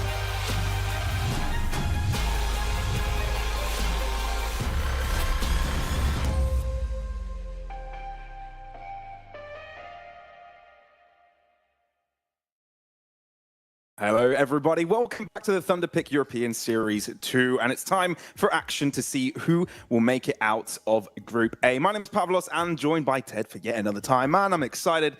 And for another time, go figure, Ted has got to cast some Bulgarian Counter-Strike. Yeah, actually, we weren't supposed to even be covering that game, right? But then 500 started playing well, and I was like, please, I'll give you all the money I have in the world. Just let me cast this game as long as they're playing well, right? This might be the only day in the year that they're doing that. Obviously, jokes aside, we were supposed to cast the game. It's just you know how things go. It's just a little bit fortunate that me and you are here right now. But yeah, we're coming in for the final of the group stage. So far, two pretty clean 2-0s all in all. And for those of you that are just joining in right now, we're going to take a quick look at how things have been going in Group A so far, Pavlos. I just noticed we're also matching, by the way, wearing white t-shirts. I was like, that's pretty cool. All right, on the same wavelength already. But you're right. Let's take a look at the teams that have made it. Like you mentioned already, 500 winning 2-0 in their matchup, doing pretty well. Some new changes there, looking quite nice, quite nice changes. And on the other hand, you've got ARCRED taking their win against NIP Impact. And obviously, those teams that lost have got to play a losers match in a couple of days. But for the ones that won, get to advance right here, right now. No losers bracket required. You could easily make it into playoffs. Yeah, absolutely. And for all of those teams, it is really important, right? We were talking about, obviously, when you see ninjas in pajamas, this is NIP Impact. Just don't get fooled by it, everyone. Yeah. NIP did not get 2-0 by ARCRED, at least the main team, in an era where, yeah, I mean, it would be, but NIP is on a bit of an upward trajectory right now, so we have to be precise when it comes down to this. But for all of those teams, this is actually a really important event, right? Because we're talking about the Thunderpick World Championship Series 2. Obviously, it's not a close qualifier for the LAN event that's going to be happening in Malta later on, which, by the way, did announce some pretty cool updates earlier on today. So you can head over to Thunderpick's Twitter account and check it out. X, obviously, now. But yeah, getting the prize money, being able to go up in those Valve and HOTU rankings, this is going to be really important for teams like 500 that have gone through a little bit of a rebuild, for teams like ARCRED that are still trying to break through the mold and go into that tier 2 echelon of competition. Yeah, and I feel for like a moment such as after the player break where a lot of teams go through their changes, make some additions. I feel like when you look at these two teams, it's an opportunity for them to get started with the right foot, right? Start in your new trajectory, start competing for the upper echelon of this tier and even bigger events, make playoffs more consistently. And for 500, it's definitely starting off on the right track. So let's talk about these teams one by one, shall we, Ted? Of course, you know these guys better than anyone, really, but with the additions of Hampus and Volt, and also reunifying DGL with Hampus is a nice change of leadership. So I want to get your opinion on these changes. I'm not going to lie to you. I feel like one of the bigger problems in the Bulgarian scene throughout the last couple of years has been the lack of really high-quality in-game leaders, right? And at a certain point, when you've combined a lot of firepower, a lot of experience, and still the teams have not been able to get good results, going over to international teams to actually look for the solution, or international players, it feels like the right decision, right? Firepower has never been an issue for guys like Restar, like Rainwaker. Circus got all the experience in the world, but at a certain point, you feel like maybe new mindset was needed for a team like this one to continue developing, and this is where Hampus and DJL come in handy. Obviously, Volt, I feel like one of the most underrated players in online Counter-Strike throughout the last couple of years, and I feel like for him, for Hampus, for everyone else on the team is going to be complementary to have them on here. And let's not forget, Hampus is an ex-teammate of Cirque from their time on Bleed, right? So we already have that connection there, and we already have people that have worked together before. Presumably, Cirque was probably one of the people to actually let Hampus into the team, or at least advise his teammates that he could be a good pickup. And the connection there between the two of them, as far as I know, is quite good. Yeah, and on the flip side, they'll be playing up against ARCRED. Now, you know, I heard Trav and Alan speaking as well as they were signing off on their shift earlier, commentating the matchup. And before they even said which matchup there was, they were saying, okay, 500 should be coming out on top of this one. And the reason is kind of clear, right? ARCRED, sure, a lot of these players have been playing for a good few years, but never at the level that the 500 players have. And when you look at recent results, even with the addition of RedZ recently, right, who I feel like is a bit of the unknown entity here, it hasn't seemed like we've seen too many positives. I think you have to roll it back a couple more months to see the peak of their performance. Yeah, the last time those guys were in the top 50 of HOTV was towards the fall of 2023, right? And ever since, obviously, it was a different iteration. Ryujin had his solo mission going over to OneWin and playing alongside Hobbit there, and now he's back. He's actually the in-game leader, something that he wasn't doing back in the day. So I feel like and he always has been the big star of this lineup, when you have someone like Ryujin step into those shoes, there's always going to be some difficulties at the beginning because you need him to get a little bit used to, I guess, the IGL role. But there is a lot of firepower on this team, and I'm going to drop the ball right here, right now. I'll say that I feel like this is not going to be as easy of a game. Obviously, 500 play a phenomenal matchup earlier on against 33 or 33. How they want to write it on HOTV is one of the most difficult names to pronounce out there. But yeah, I feel like 500 did play really well, but ARCRED is a really difficult team to tame. They're a really difficult beast to kind of get into margins. And for those guys, they play on the momentum wave. They play really aggressive Counter-Strike out of the box. Guys like Ryujin, they are quite literally wild players. Indeed. So starting off on the right foot is the best way to go here for ARCRED. Obviously, this is a best of 3 series, so we'll get to see how this will kind of transform in regards to what maps they choose to pick overall. Of course, getting your comfort picks is going to be massive, but 500 has the delicacy of being the first team to get their pick. Nuke going in there, Mirage as a follow-up, and Overpass as a decider. You're already seeing the changes being brought in from Hampus, DJO, and Volt's additions to the team, right? Nuke was, without a doubt, maybe the weakest map of 500 throughout the first half of the year, right? Even before yesterday, or before earlier today, sorry, when they were able to take down 33 in the 13-7 fashion, they were in a streak of 7 consecutive Nuke losses, right? Teams like Navi Jr., Iberian Soul, 9, Rush B, Ruby, Sango, Ecstatic, by no means bad Nuke teams, but to go from 500 being absolutely dominated on this map most of the time to them picking it, this tells you a lot about the additions of Hampus, DJO, and Volt and what they're changing in the team. And I feel like for as long as I guess as far as logic goes for ARCRED to go for the Mirage, it was pretty expected. I am really excited to see what happens if we go to that third and final map of Overpass.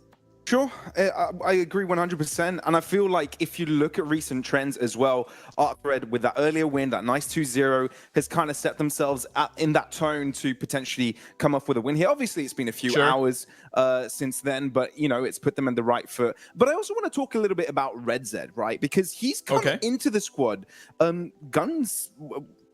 firing on all guns, right? Firing on all cylinders. And he's had some really decent results. So is that added firepower, you think, a way for ARCRED to elevate their play here? I feel like RedZ's addition, obviously he's a bit of a younger player, so we don't really know too much about him. He's just 19 years old. He's loaned out from the team of Roostek, I believe, if I'm pronouncing this one correctly. And he started his professional career in June of this year, right? So you're looking at someone who's got, I think the exact number was 6 best of 3s on HOTV and 1 BO1 in an open qualifier. That was the EPO qualifier, which was his debut with ARCRED. We don't really have a lot of data on this young guy, and I feel like he's much more of a supportive element from what we've seen so far, more than a star. But you know how it is sometimes when you slot in a really inexperienced and young guy into a team, you just give him some of those more isolated, more supportive positions to bide him a little bit of time and not put all the pressure on his shoulders, right? Let him grow into playing on this level, get used to it a little bit, get the reps in, and then in a little bit of time, maybe we get to see his full potential. But from what we've seen out of him so far, it kind of feels like this is still the show of Ryujin and Ryujin, and RedZ is coming in as that new age support type of player. Sure. I guess, though, it helps that he's had his best game as of yet in his career, in his official career, just earlier ago, hitting a rating of 197. So that's nice to have in pocket. But yeah, of course, you've got to take into account who they were playing with in that moment. NIP Impact, though, showed a good level. It wasn't quite enough to take ARCRED down in that best of 3. So yeah, what are the general feeling? What is the vibe check here, Ted, coming into this one?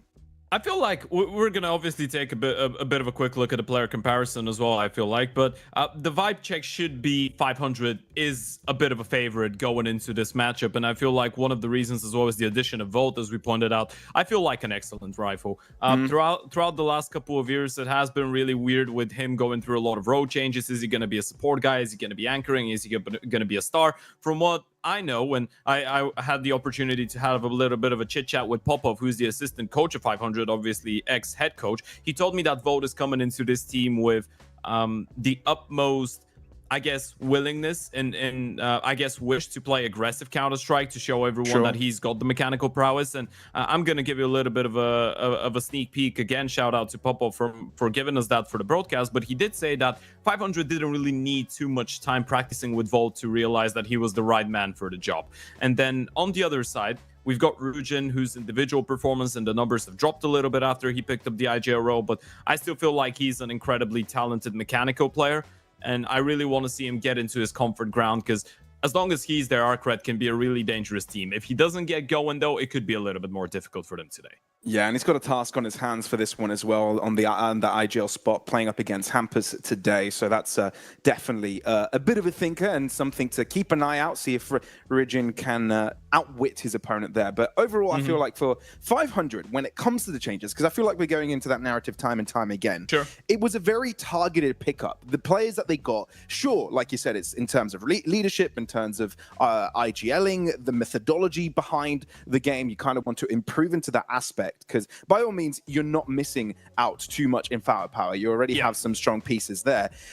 But I also feel like you're bringing some players that know what the process is like, bringing a team that was into the underdog stage and had taken it to that major level, right? Into that tier 2 stage and bring it. And you've got Volt, who's done that a couple of times, right? With Game Elimination, with Into the Breach, yet alone making it into the quarterfinals, right? With that Into the Breach team. So I feel like not only you bring that knowledge aspect into behind the scenes, into the macro play, but also into the experience of being that pro team trying to get to that next level. Yeah, absolutely. I feel like you're looking at Volt, obviously, as you pointed out. Just to clarify, it was the quarterfinals of the Paris Major we're talking about with Into the Breach, and after that, joining Gamer Legion, spend a little bit of time there. And since the start of the year, it hasn't been an easy process for him. So I feel like at this point, he himself realizes that he needs to take a couple steps back and join a team like this that might not be in the best shape to actually show the world that he's still a quality player and worth given a chance at the highest level. I feel like the same could be said for Hampus, though, right? For sure. Hampus was with able Metizport to lead recently. Yeah, exactly. Yeah, he just led them to qualify for the Blast Austin Major, and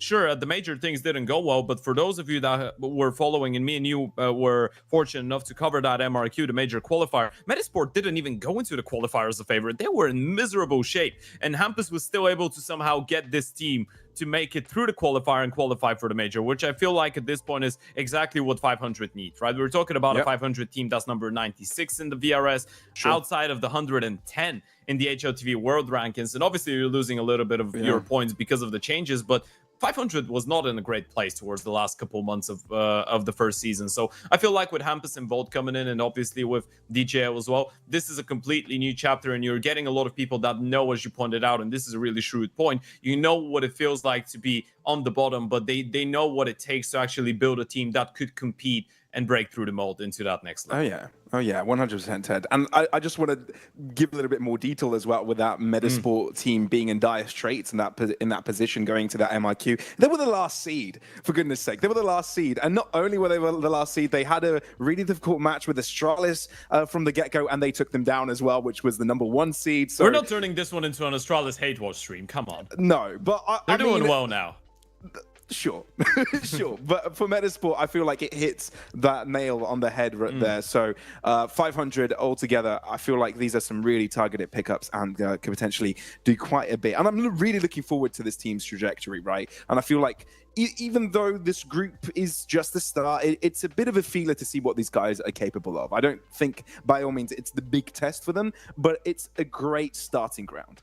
Yeah, absolutely. And you can say something similar for the side of ARCRED as well, right? If we want to shift the conversation towards the CAS team, those guys have not really been playing a lot of officials so far this year, right? No. Even the pure fact that you're looking at Rajan, who joined the team 3 months ago, and he's only played 25 maps since, that shows you that ARCRED have been going through those really difficult growing pains, let's say, that a lot of teams are going through nowadays in the tier 3 space, right? Where you just don't get to play officials. You don't have the VRS, you don't get invites, you need to make your way through the open qualifiers and then just hope for the best. So I feel like if we're talking about ARCRED, maybe we can't even grasp how much this tournament means for those guys, right? A good performance here would mean that they're back into the circuit, back into playing Thunderpick events, back into playing CCT group stages, back into playing a lot of this online competition, and this is the way to stay active. This is the way to keep going forward. But with that being said, folks, we're ready to jump right into map number 1. It's Nuke, the map pick of 500, starting on the T side. Indeed we are, Ted. Let's get rock and rolling with this one. As you mentioned, 500 beginning as the aggressors in ARCRED. As elected, will start on that CT side. Some early maneuvering, close to heart, a bit of a widespread for 500 early doors. And silence taken once again, as it's quite normal to see on a Nuke map. No early aggression shown with these pistols, but a potential stack up in ramp with Red said.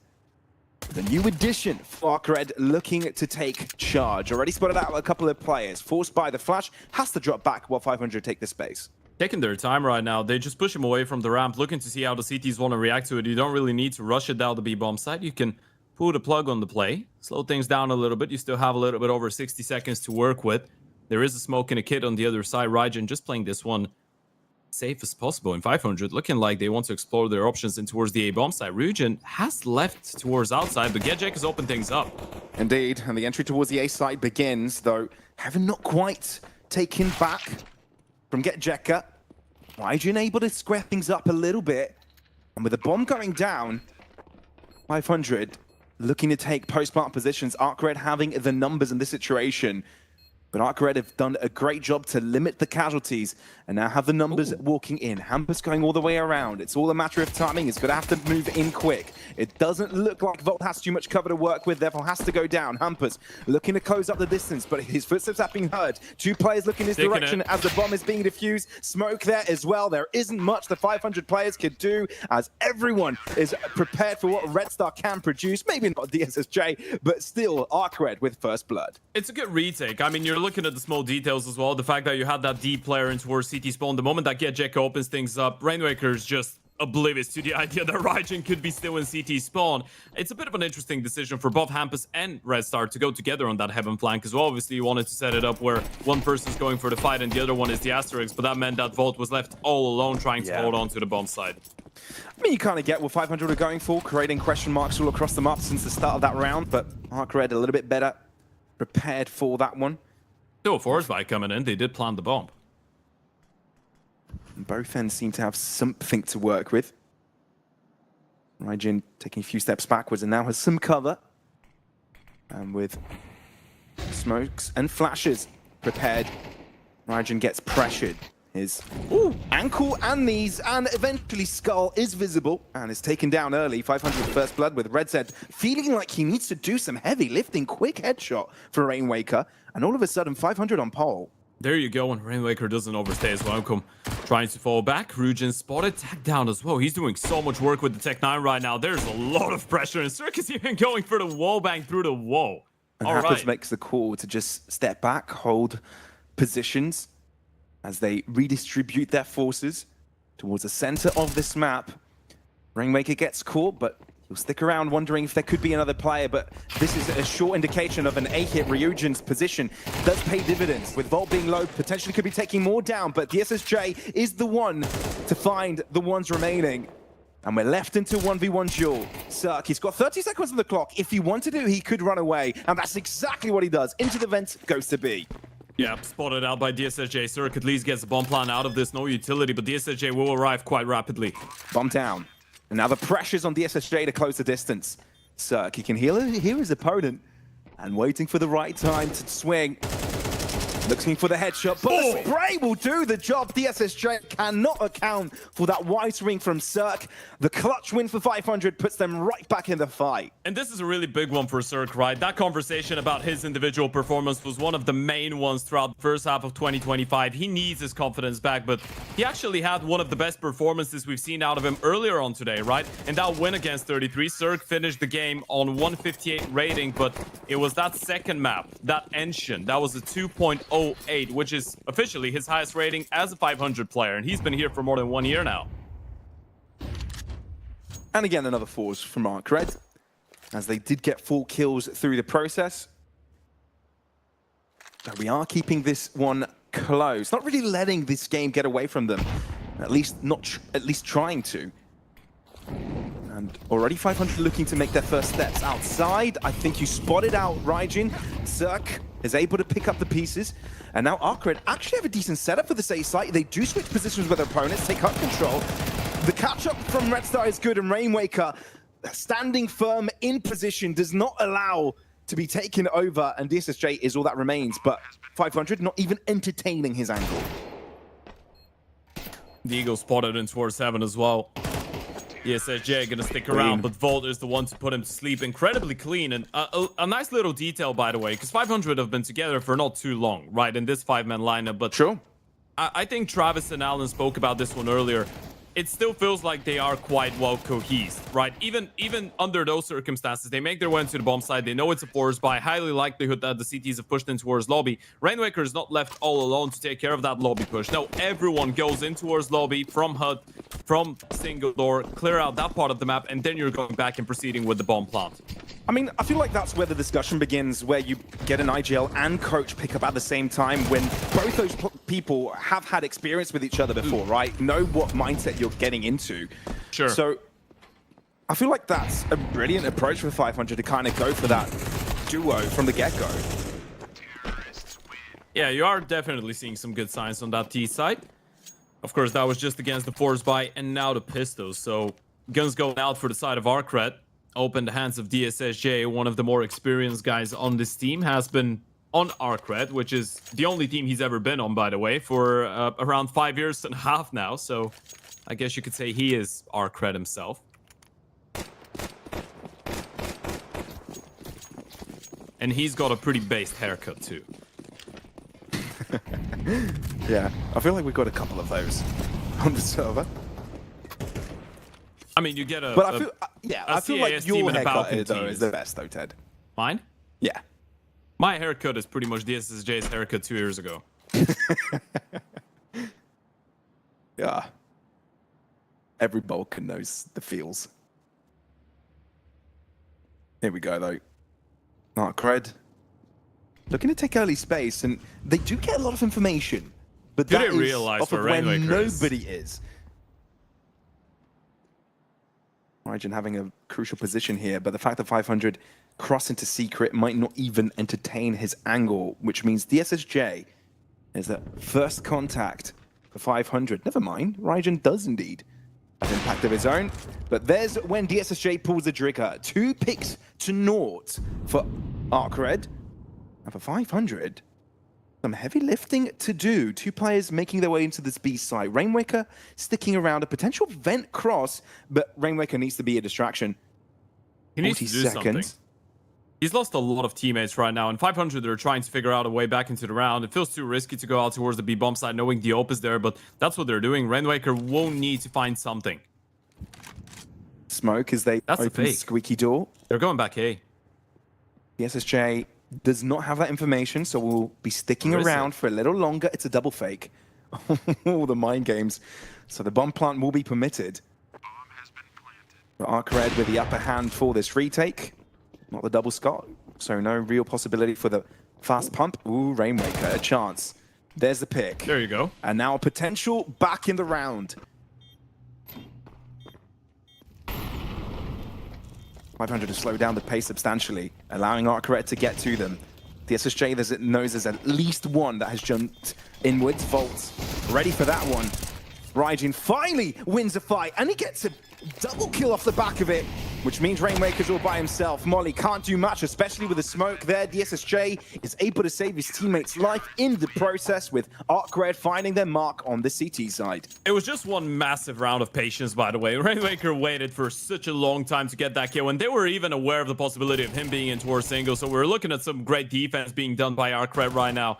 Look at that. Red Z was ready. He just lost the fight. Volt doing his absolute damnedest to hold on to the bomb side. Lovely shot by DSSJ. If he misses this one, Rainwaker would have needed just one bullet to get that diffuser off of it. And I think a little bit of friendly fire might have happened inside of the T spawn, as Red Star will begin this round on 82 HP.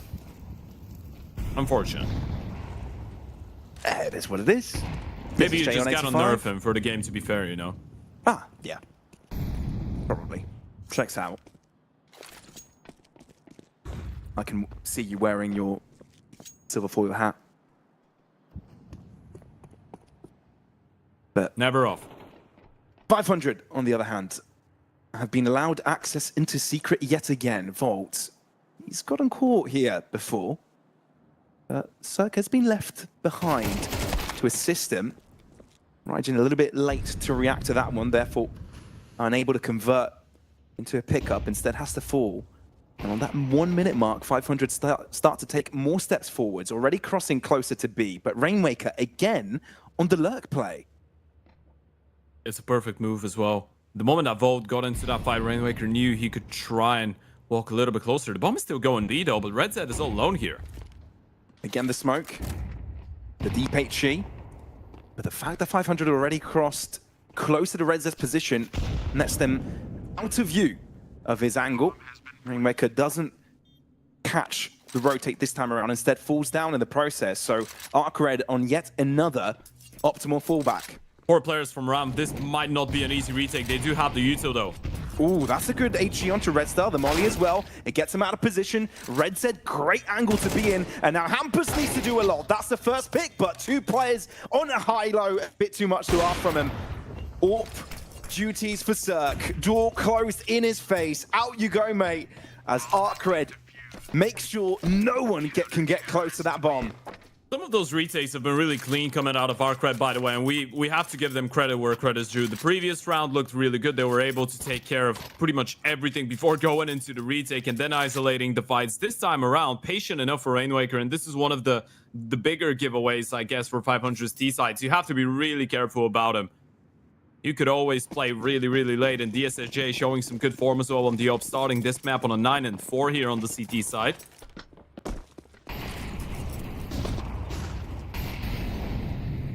A really methodical, really good utility, step after step ARCRED, forcing 500 to go for something a little bit different, maybe with an A-pop in play.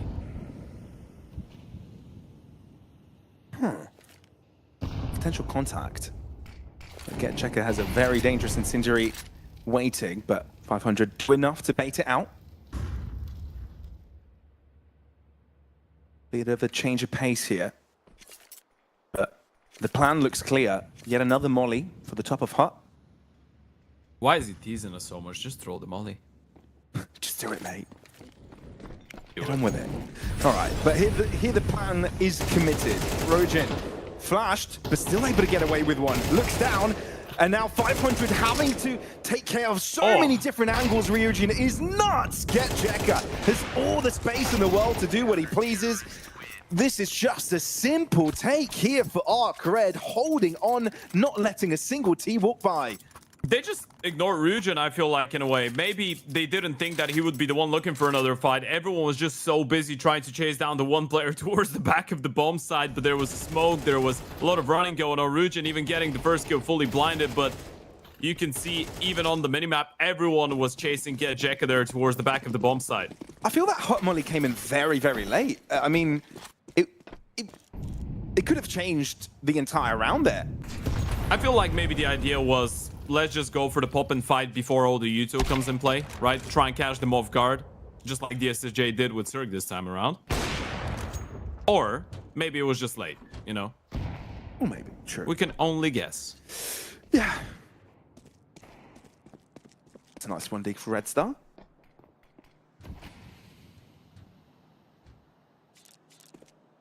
Vault on a scout is something I haven't seen in a while. Yeah, picking off the fallen Cirque's body.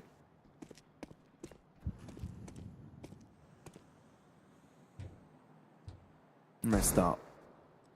Oh. His kill gets followed up by Hampus's. Now this is starting to get quite tricky here for the side of ARCRED, by the way. Failing to jump a little bit, and Raidmaker's opened a bit of a gap, or caught a bit of a gap rather, in towards the ramp, and he's hearing the steps. He knows there's at least 2 players in towards that A bomb side right now, and there isn't a lot of armored players on the side of 500. When I look at it, actually, not a single one of them with armor. All of them upgraded pistols in the scout. There's no way they're allowed to win around like this one, but they have found a clear avenue in towards B, and there's no one downstairs as of right now for the CT side. In circumstances where you've gotten 2 kills, it would be nice to have that double upgrade, but Rifles out of reach. They're going to have to make do with the hand cannons they hold. They're getting a bomb plant at bare minimum, right? So as of right now, this is already a round that you can consider a pretty successful one. It's all about being able to hold on, but ARCRED are not going to have an easy time retaking that B bomb site, even though some of those retakes have been really clean so far. They know they're up against Eagles, so they are willing to give this a chance, but you lose one player and the rest of them are going to save. So all 500 really need to do to deter this is that one kill. Get Jekka is able to find one. Hampus has got the answer though against Red Zed, and it is getting very dark in there. With Volt holding the line, sure there's an AK upgrade, but it's Hampus to get yet another frag with the Deagle, and just like that, 500 win off an eco. And there is some of the excellency that Hampus is bringing to this team, by the way. Individually, he's probably one of the better in-game leaders you could have gone for if you're 500. We're going to see the replay of some of those shots. Absolutely nasty. Look at that from Hampus. Just the first bullet accuracy. Absolutely insane out of him. Always been one of his strongest qualities as an in-game leader, even if you want to go back a couple years to the time when he was on NIP. Always been an excellent frag in IGL, and you're seeing that in full force here on Nuke. Bit of a change of approach though for ARCRED, wanting to be the ones to jump the gun. Force this game into their own terms, because 500, sure, have won the previous one. Not quite fully in control just yet. A crucial one for ARCRED's economy as well. Raijin gets checked. Wow. First blood for Volt. Oh dear me, not what ARCRED needed. Not a chance. That's what we were talking about. Volt getting the opportunities to go in first, open the space. Now he's looking for another one, and Volt will find him. Well, actually, it's Hampus to get the kill as the assist on Volt. So smart to expect that timing. Volt there for the backup, and now ARCRED in dire straits, needing some heroic work from Red Zed, and he's gotten something so far, but you've given off this A site, and I wonder if you feel like you're capable of getting this retake your way. Even if you feel like you're capable, you can't afford it, right? You just can't go for it. Red Zed is the one with the rifle, DSSJ on the big green, and Red Zed's tagged down to 48 HP. This has to be a save. That's why you see Hampus being so invested into that fight in towards heaven, right? It's not like he wants to give them an opportunity to get back into the round. He knows they should be saving, even if he loses that fight. Well, I'll be damned. There's something about what you previously said, Ted, about 500 being very well cohesive with each other. Very well in tune. Not been long since the additions came in. Yeah. In infrastructure, in setup, and leadership. I guess with every new team, at the beginning, it's going to feel like a breath of fresh air, right? Sure. So let's not pretend they won't eventually go through a tough moment. And obviously, they've just won one best of 3 earlier today. This is only their second BO3 with this lineup. So even if they get a really clean 2-0, it doesn't mean that we've necessarily found the new best team in Tier 2 Counter-Strike, right? No, but dude, I'm making the call. They're making it into quarterfinals of the next major. I'm calling it. You know what? If that happens, I will kiss you. Oh, you're making me blush. That would be... That'd be... You heard it here, folks. That's the hot take. Pavlos has just sent 500 into the major playoffs. Does it happen? Do they even make the major? Who knows? Definitely not jumping the gun here. Outside of the top 90 right now, according to the VRS. Oh, man. This is grade A hopium. Maybe even copium. Where do I get it? Don't ask. Found it in a dumpster. Red Star, on the other hand, has put Red Zed in his own little dumpster called a coffin. There is a bit of an answer, but Volt doesn't go down without a fight. DSSJ also 6 feet under. ARCRED, they found themselves in a couple of situations where they had to bring themselves back with the numbers deficit. And yet again, in a very similar position. They're looking really sharp right now individually, 500. Volt, Red Star, the way that they're winning all of those fights, even if Volt goes down and towards outside, he's still able to get the kill quickly enough beforehand.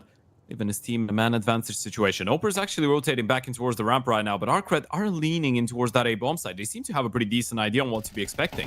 Oh boy, ARCRED, this is the best setup you could possibly have for a potential take, but it isn't quite good enough. 500 well in tune with each other. Cleanly take over Raijin. He'll better hope he can put that bit green to that next round, but Rainmaker shall not permit it. This is starting to look like a really decent East side, and honestly, it is a little bit scary that 500's Nuke is already looking that much better in comparison to before when it was a fully Bulgarian lineup, right? Hampus and Volt are just bringing in I guess something that changes everything for that nuke. Is really Sure. difficult to marginalize that early on, but this nuke is looking really good. 500 just walked into a bomb site where all 3 CTs were, and they didn't drop a single player. They're winning those rounds really, really well.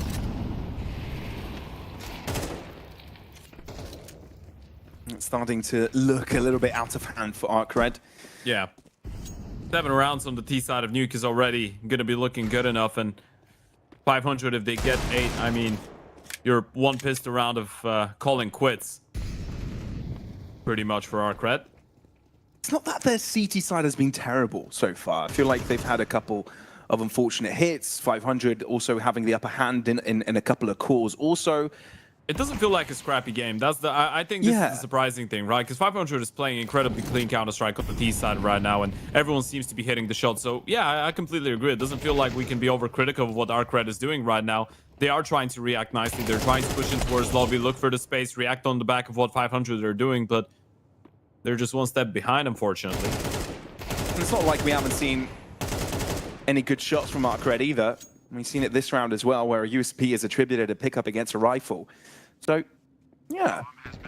I wonder if they start to get tempo going their way, this could be a completely different story. But on the other hand, though, like you said, a strong T side for 500, which makes ARCRED's job a lot more difficult looking forwards to the next half. Yeah, this is the one reason I feel like this 500 lineup could be really dangerous, right? Because if you're looking at, that's a nice find from Raijin. And Upgrade. an AK he could hold on to eventually. AK but for me? For free? it is. Never mind. Yeah. some things are too good to be true, folks. When someone offers you something for free, folks, always question it. Yeah. But as I was saying, I feel like this 500 lineup does have a lot more firepower than a lot of people realize, right? Especially because of Volt. I feel like Volt is the hidden asterisk of this team, because he individually is an incredibly cracked player, but it's just the fact that, as we said in some of his previous projects, he was playing some more supportive roles, right? And he was anchoring on a lot of the bomb sites and maybe wasn't given the opportunity to showcase that. But now you're looking at a team that already has guys like Rainwaker that are a lot more comfortable with playing passive CS that will probably allow Volt to fulfill his full potential. Well, it's finally ARCRED to get out on top with the first pick. And also, 500 get under a little bit of trouble in that HP department. Redstar with 10 points of health. And no real ground control gain. Sure, you've entered Secret, but other than that, you haven't really crossed far. It's a good repositioning coming in from Raijin. And towards that deep warehouse angle. Really difficult to clear out later on in the round, where you have to be careful about heaven, about hell, about all those different angles, and towards the back of blue as well. 500 in a pretty sticky situation right now. This is where the mid-round decision-making from Hampus gets tested. How do you approach this now without the likes of Rainwaker? You don't really have a lot of freedom in towards lobby, right? As you pointed out, Rainwaker's out of the equation, so it feels like the only logical move right now is just regather, going towards the B bomb side, hope for the best, hope that they haven't already set up in a really dangerous setup that we can't really undo. Good news is, Ryujin is just playing for info. And he just gets it. Backs off. Tries to close up the distance. Redstar sent in as a sacrificial lamb, but a worthy sacrifice at that. Still, though, 500 have struggled to enter the site without the casualties and have taken a few steps backwards. Can they get a bomb plant? This is hard. This is really, really tough. And if you're 500, you don't really have any recourse. This is the last round of the half, but the bomb has been planted. Okay, let's see if Hampus and Cirque have got any magic in them. Be fun to see. ARCRED, though, should be able to clean this one up. Hampus mollied up and can't get out of the flames in time. Cirque, hits the middle bar there, not quite able to find that first pick. Therefore, the defuse is for ARCRED, and they close out the half with a small ban. Yeah, another good retake in towards that B bomb side. Surprisingly, by the way, the B bomb side retakes have been working out most of the time for the side of ARCRED. Unfortunate there for Cirque. Started moving before triggering the first shot. There's the replay as well. Ryujin with a really impactful kill, taking down Rainwaker and being able to double up and double down right after this. Hampus as well mulling towards the back of the bomb side. Not a lot he could have done there, but all in all, a pretty decent T side for 500. ARCRED in a position where not getting a pistol round in the second half would put them in a really, really tough spot for this map. Obviously, this is not their map pick, and this is usually a map that they ban, right? So I feel like and we got to have that conversation about the Veto. ARCRED might have been a little bit surprised by the Nuke pick from 500, I feel like. Because Nuke is the permaban of this team, right? And the fact that they decide to go with the minus dust too, I feel like maybe that was just them saying 500 are probably not comfortable enough to go for a Nuke pick at this point. They did play it yesterday, but maybe it's not that type of a map that they would necessarily lean into. Obviously, we could be completely wrong, and maybe ARCRED did practice Nuke, and this is something that they want to bring in for the new season, right? Sure. But if you're looking at history, it is entirely possible that they just might have slightly messed up the Veto in that department and just thought that 500 wouldn't go for the Nuke pick necessarily, which, if it is true, I'd say it's a bit of a mishap. But judging by the pistol round that they had, judging by some of the reactions for the lobby pushes, some of the reads, the rotations down, I feel like ARCRED looked like a team that has practiced Nuke. They don't look completely lost, as we pointed out. So maybe it was a completely conscious decision to leave it in. It just hasn't been going their way. I mean, it definitely feels like some drill time has been put in for ARCRED, and you're right.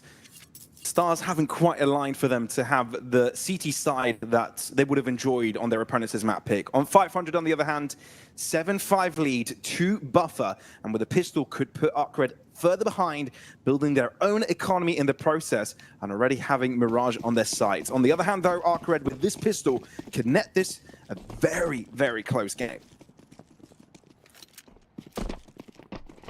Already a fast push though. It's a 5-man stack up outside of her and Squeaky already. Get Jekka, finds his timing. How does Hampus get 3? Come on, man. Just Hampus and a pistol is a deadly combo. Hampus and any gun in the game is a deadly combo, by the way. That's why you want him as your in-game leader. He's 14-9 for Blood's sake, and this is his second triple kill of the game.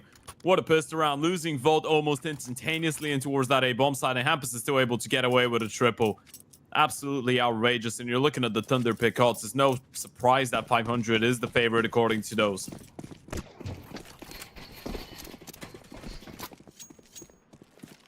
Oh boy. A tough one for ARCRED for sure. 500 are loving life right now. Hampus, the leader, filled with 14 kills. I'll make that 15. I spoke too quick. Yep. Let him farm the ecos. The thing is, he's never out of the action, is he, Hampus? He's always a big part of it. That's always been his style as an in-game leader as well. I feel like this is what makes a lot of his teams really exciting to watch. All right. From Red Z on to Red Star.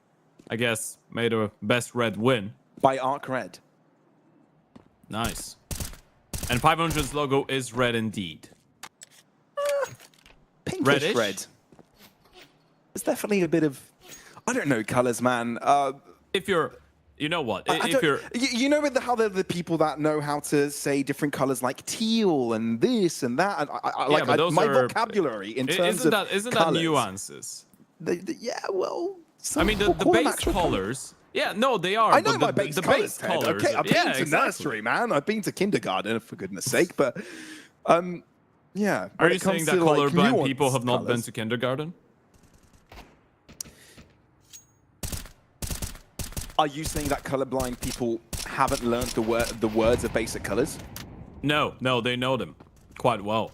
So, there you go. Yeah. We love you, colorblind people. We love all people. Yeah, because of them, developers put time and effort to change colors and shades in games. So, yeah, sure. we do love colorblind people.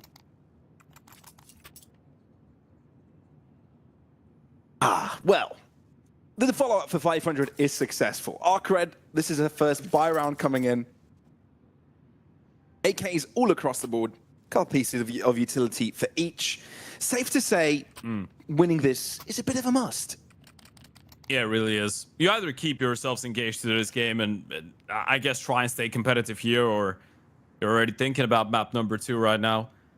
Question here is, does Hampus want to call something a little bit more aggro for the first buy round? Do you really want to try and disturb that T side? Let them feel like they didn't even have the opportunity to get into the T side here. Wouldn't necessarily be the first time we've seen a team led by him approach a situation like this in a certain way. He's, as you pointed out, known to be a really active IGL. Something that I'm pretty sure we're gonna keep on seeing with that 500 jersey as well for the weeks and months to come. I think it's a journey many will look forward to. Raijin, that's the best step forward. Doesn't give his opponent a chance to react, but he is left with 4 points of health. Red Star not connecting his first shots, will think again before taking a stance. HE doing a bit of damage itself. The SSJ in a bit of trouble. Red Star finally gets the right angle in assistance of Cirque's flash. Yeah, so perfect back to flash square there. one. You wanted to make sure you get that equalizing kill, but you didn't want to give them a clear fight. That's what they find onto Red Star after on. And now Cirque is a little bit forced from the back of Aircon to actually go for a bit of a fight. Tricky spot to find himself in, able to get one, spraying down for a second out of bullets. And he's got the support of Rainmaker as well. How is Cirque still alive? How is he still finding kills? Rujin does get that response, and they will get a bomb plant out of this. It is a 2v2 though, and it won't be easy considering Rujin's low HP. To be honest, those fights outside look so damn uncomfortable. But still, somehow, competitive. Oh no! Not the way you want to go down for Ryujin, especially being the one that opened up this game. But the new kid on the block, Red Zed, is the one tasked to clutch this. That's the first thing you know where the second one is as well. Red Zed with his clutch, a 1v2. And that's how ARCRED get on the T-side sheet. It's absolutely perfectly played by the youngster, isolating both those fights. It was supposed to be an impossible round to pick up for the side of ARCRED, especially after this pickup here from Red Star. And then you get the outside fight, a lot of support, not a single 500 player actually fighting on their own. And still ARCRED able to find their way back. Look at the way that Red Zed will play this clutch as well any moment now. The HE taking Rujin down. It wasn't a guess, actually. Rainmaker did spot him initially, but isolating the two fights, insta headshot onto the first one. Cirque was already tagged down, so he didn't even need the headshot. It puts them back in the game, Ted. This is still a competitive affair. Bit of a shaky body on both ends, though. On the one hand, 500 can't afford a couple of rifles on Bolt and Red Star. Raijin. Perfect catch up on Cirque, and back-to-back rounds where Raijin gets the opener, but back-to-back rounds where there's another response from outside. Rainmaker with a double, bomb in the ground, and Red Star with the need to make sure Ryujin cannot breathe. Yeah, it was the easiest kill of Red Star's life. Ryujin just didn't know there was a second player in towards that secret position. That's why Cirque was just standing in the middle of nowhere, just waiting for his teammates to get into a good spot as well. And Hampus, I think, has gotten that info as well. One player spotted. They still don't know about the second, but they will find him out quite quickly.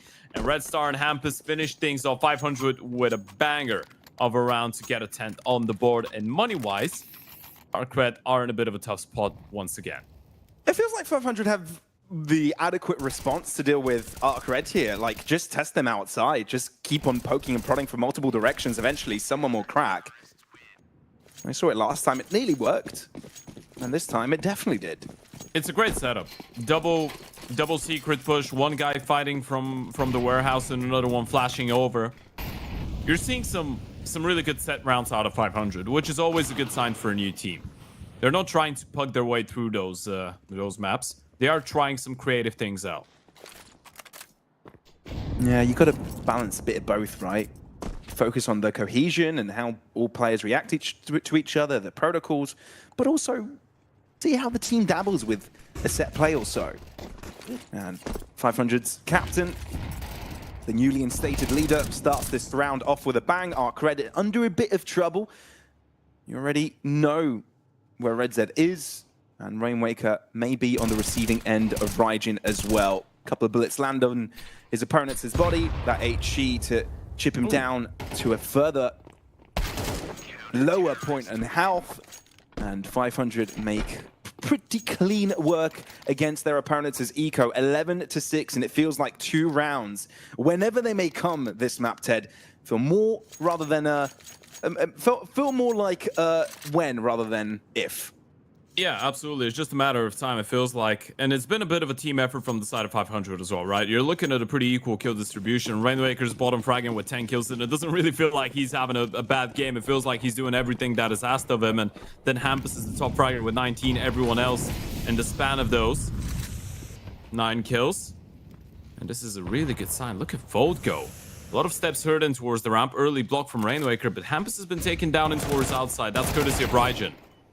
Still Raijin opening up round after round. 500 with a bit of a response yet again. Who figured? Zerk pressuring the issue. They've got the bomb. And they may choose to take a ramp, but they linger a little longer because they know 500 are on the chase. The crossfire is treacherous. 500. You might be asking for trouble here, but somehow Red Star able to stabilize the Endeavor. A 2v2 with a bomb in no man's land.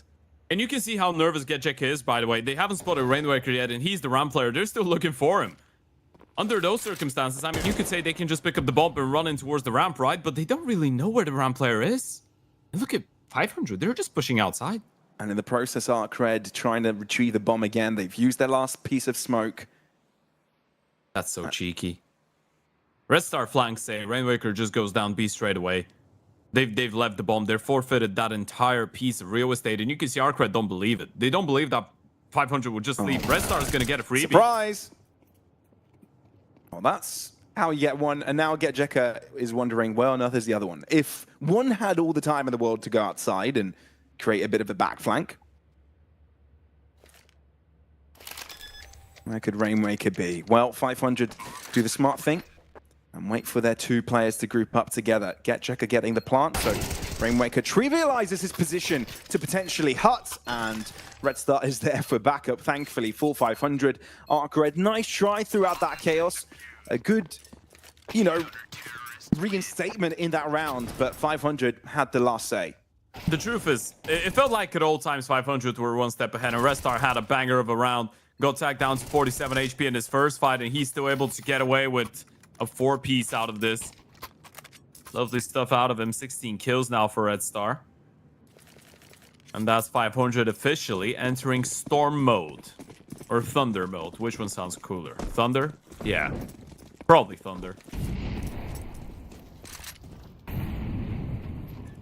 Sure. Yeah, okay, Ted. Yeah. You didn't really give us you didn't really give it a thought, a proper one. I appreciate it. Yeah, I wanted to think about it a little bit, but I have no better description. Thor mode, maybe. Thor mode? Mjolnir time. Yeah. for the people in the know. That is the hammer for the of cultured Thor. folks. Yeah. Which he's lost a couple times. Oh my god. Jay has his way to say hello. That doesn't like, Knife oh, out. Reds, get your M4 out, mate. Didn't quite realize ARCRED had the timing there. And all of a sudden, they seem to be favored in this one, especially with Hampus down to 15 points of health. He can't have the confidence to take all the fights. Oh, that's what you would think. Instead, closes up the distance.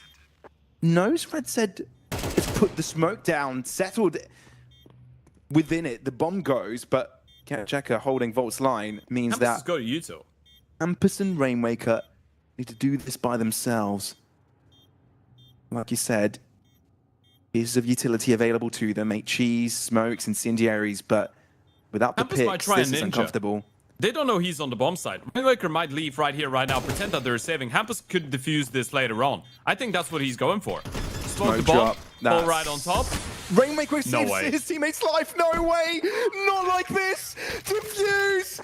500 under the nose of their opponents. Close out this map. Boy, after the credit we gave to ARCRED in this match, oh, it has to go down like that. I mean, sure, anything goes.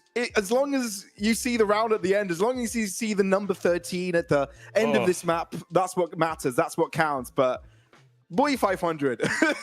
What on earth? You know they're going to be laughing their asses off after this one, by the way. This is the way that you close it out. And you saw it. Hampus knew what he had on offer. He was just like, they don't know I'm on the bomb side. Everyone's died. We don't have an opportunity if I give away my position. Let's just wait it out a little bit. Make them feel like we're saving. One person was there. And as you said, Rainwaker just got the kill that he needed. So 500 just, I guess, putting some more insult to injury for that 13-6. And with that being said, folks, I think, yeah, ARCRED are definitely going to find themselves in a pretty tough spot going over into map number 2, don't you think? Yeah, for sure. I feel like if the game ended at halftime, it would have been a completely different affair. My camera is stuck for some reason, but my mouth is definitely moving, folks. All right, we're going to Mirage up next, folks. Don't miss it. We'll be back in a jiffy.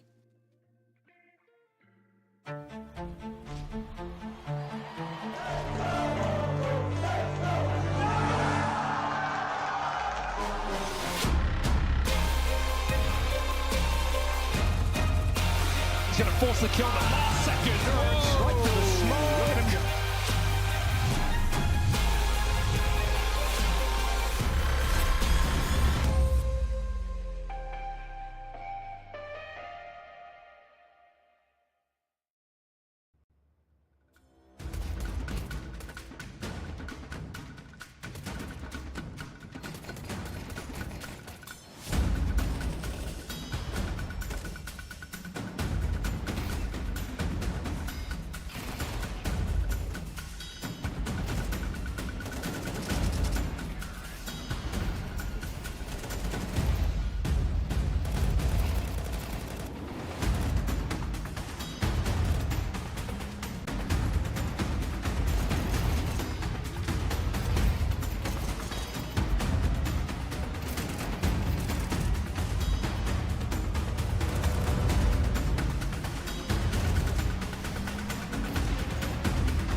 500 with a very strong CT side in Nuke. We're able to close things out nicely on their own map pick, but now it's time for ARCRED to see if they've got a response in order. Mirage is where things begin, and it's 500 beginning things off on the CT side, and ARCRED as the aggressor.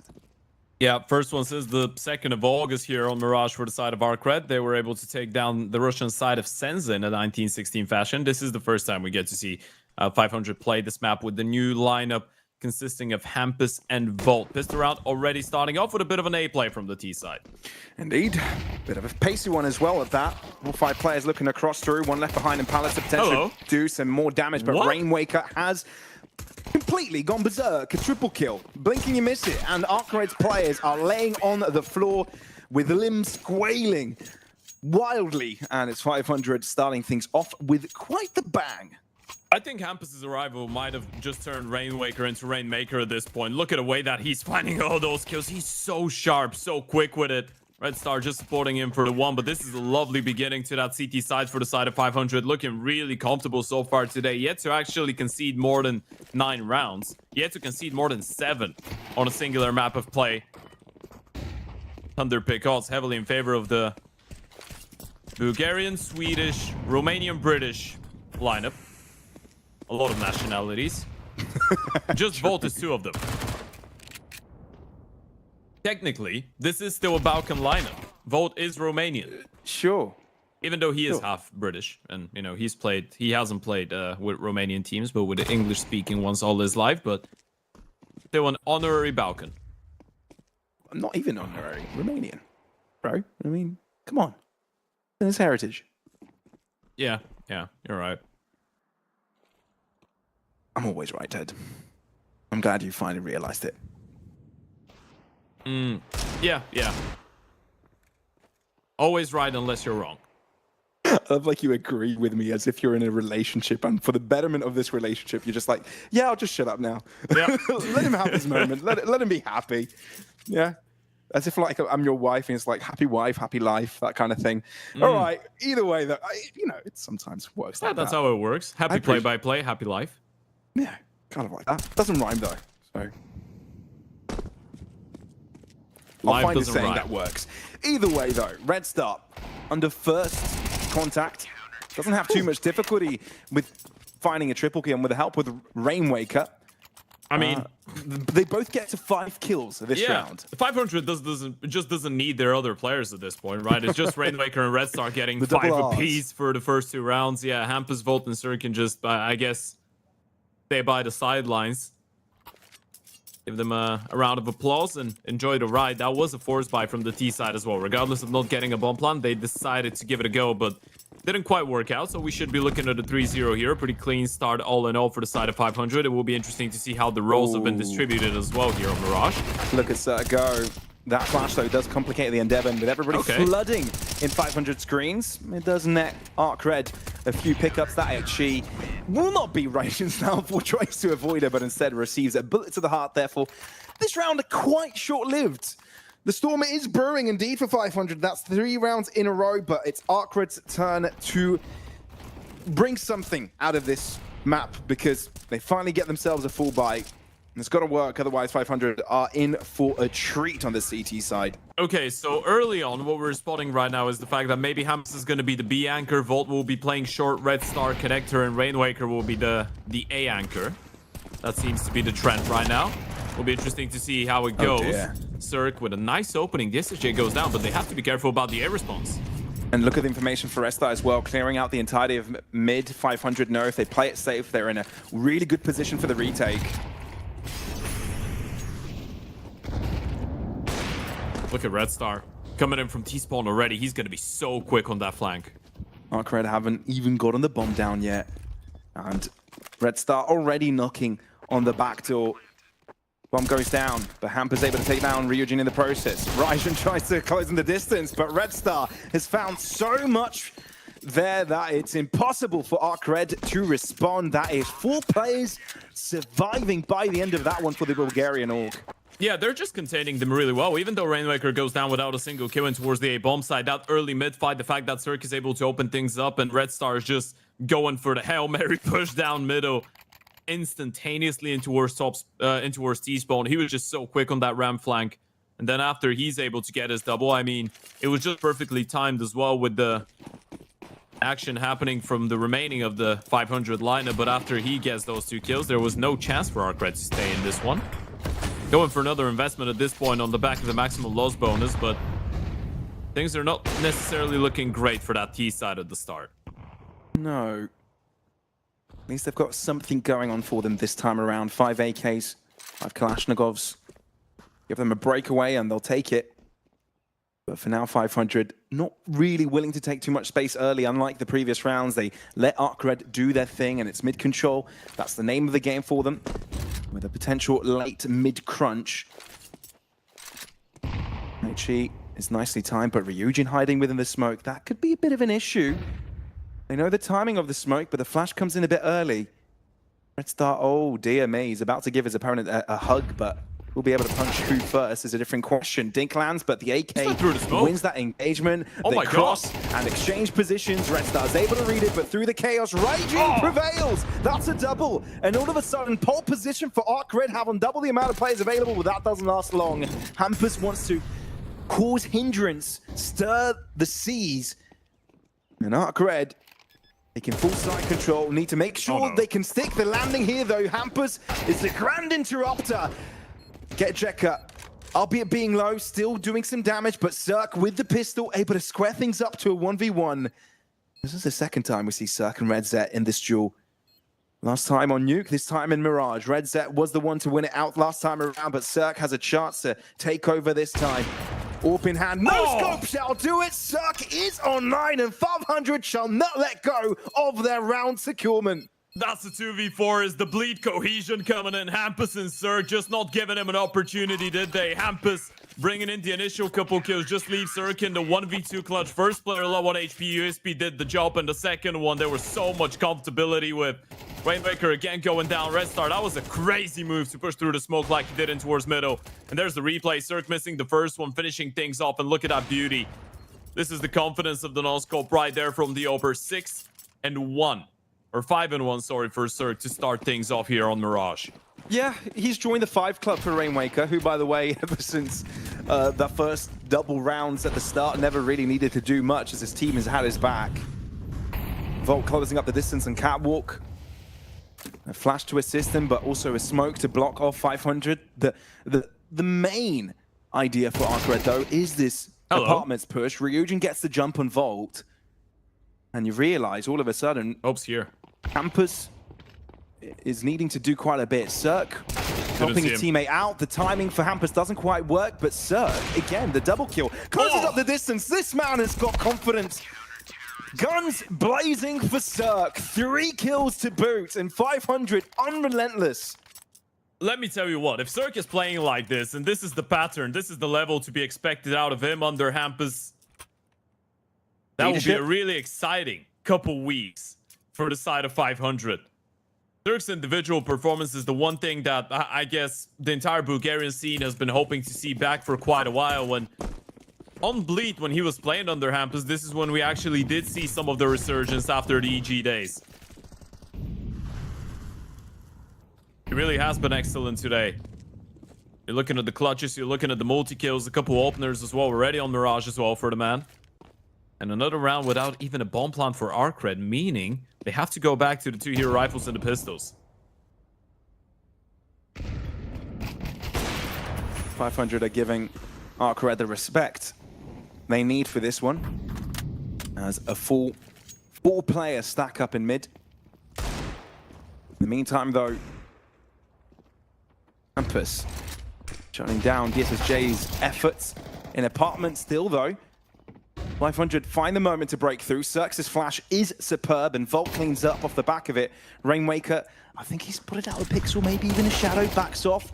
Ryujin doesn't quite have the jump on his opponent, and RedZet gets caught with multiple players looking down on him. That's 7-0 for 500. And that is terrifying, by the way. Red Star's got 10 kills. The entirety of ARCRED's lineup has 11. And this is 7 rounds in. This was the same conversation that Travis and Alan were having earlier today. I think it was the second map of 500's game against 33. it's not even about the fact that they have a 7-0 lead. It's the fact that a lot of the rounds are clean. I mean, scratch that too before that happens and Zerg had to win. Everything else has been picture perfect for the squad. I mean, the fact that you can also win those clutches in the mix is another positive. ARCRED, on the other hand, needs some breathing space, needs something to hope on. Connection, disturbance here for Hyjin. Hampus also, though, hiding away.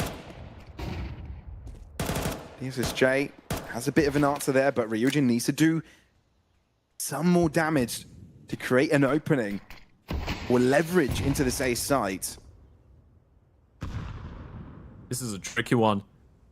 One player in towards the ramp. He did get spotted. Mido has been lost for the CTs, and Zerg is still sticking around. SSJ might be challenging this. Really clearing out catwalk, but is going to go for the look-in circ. On the top of his screen!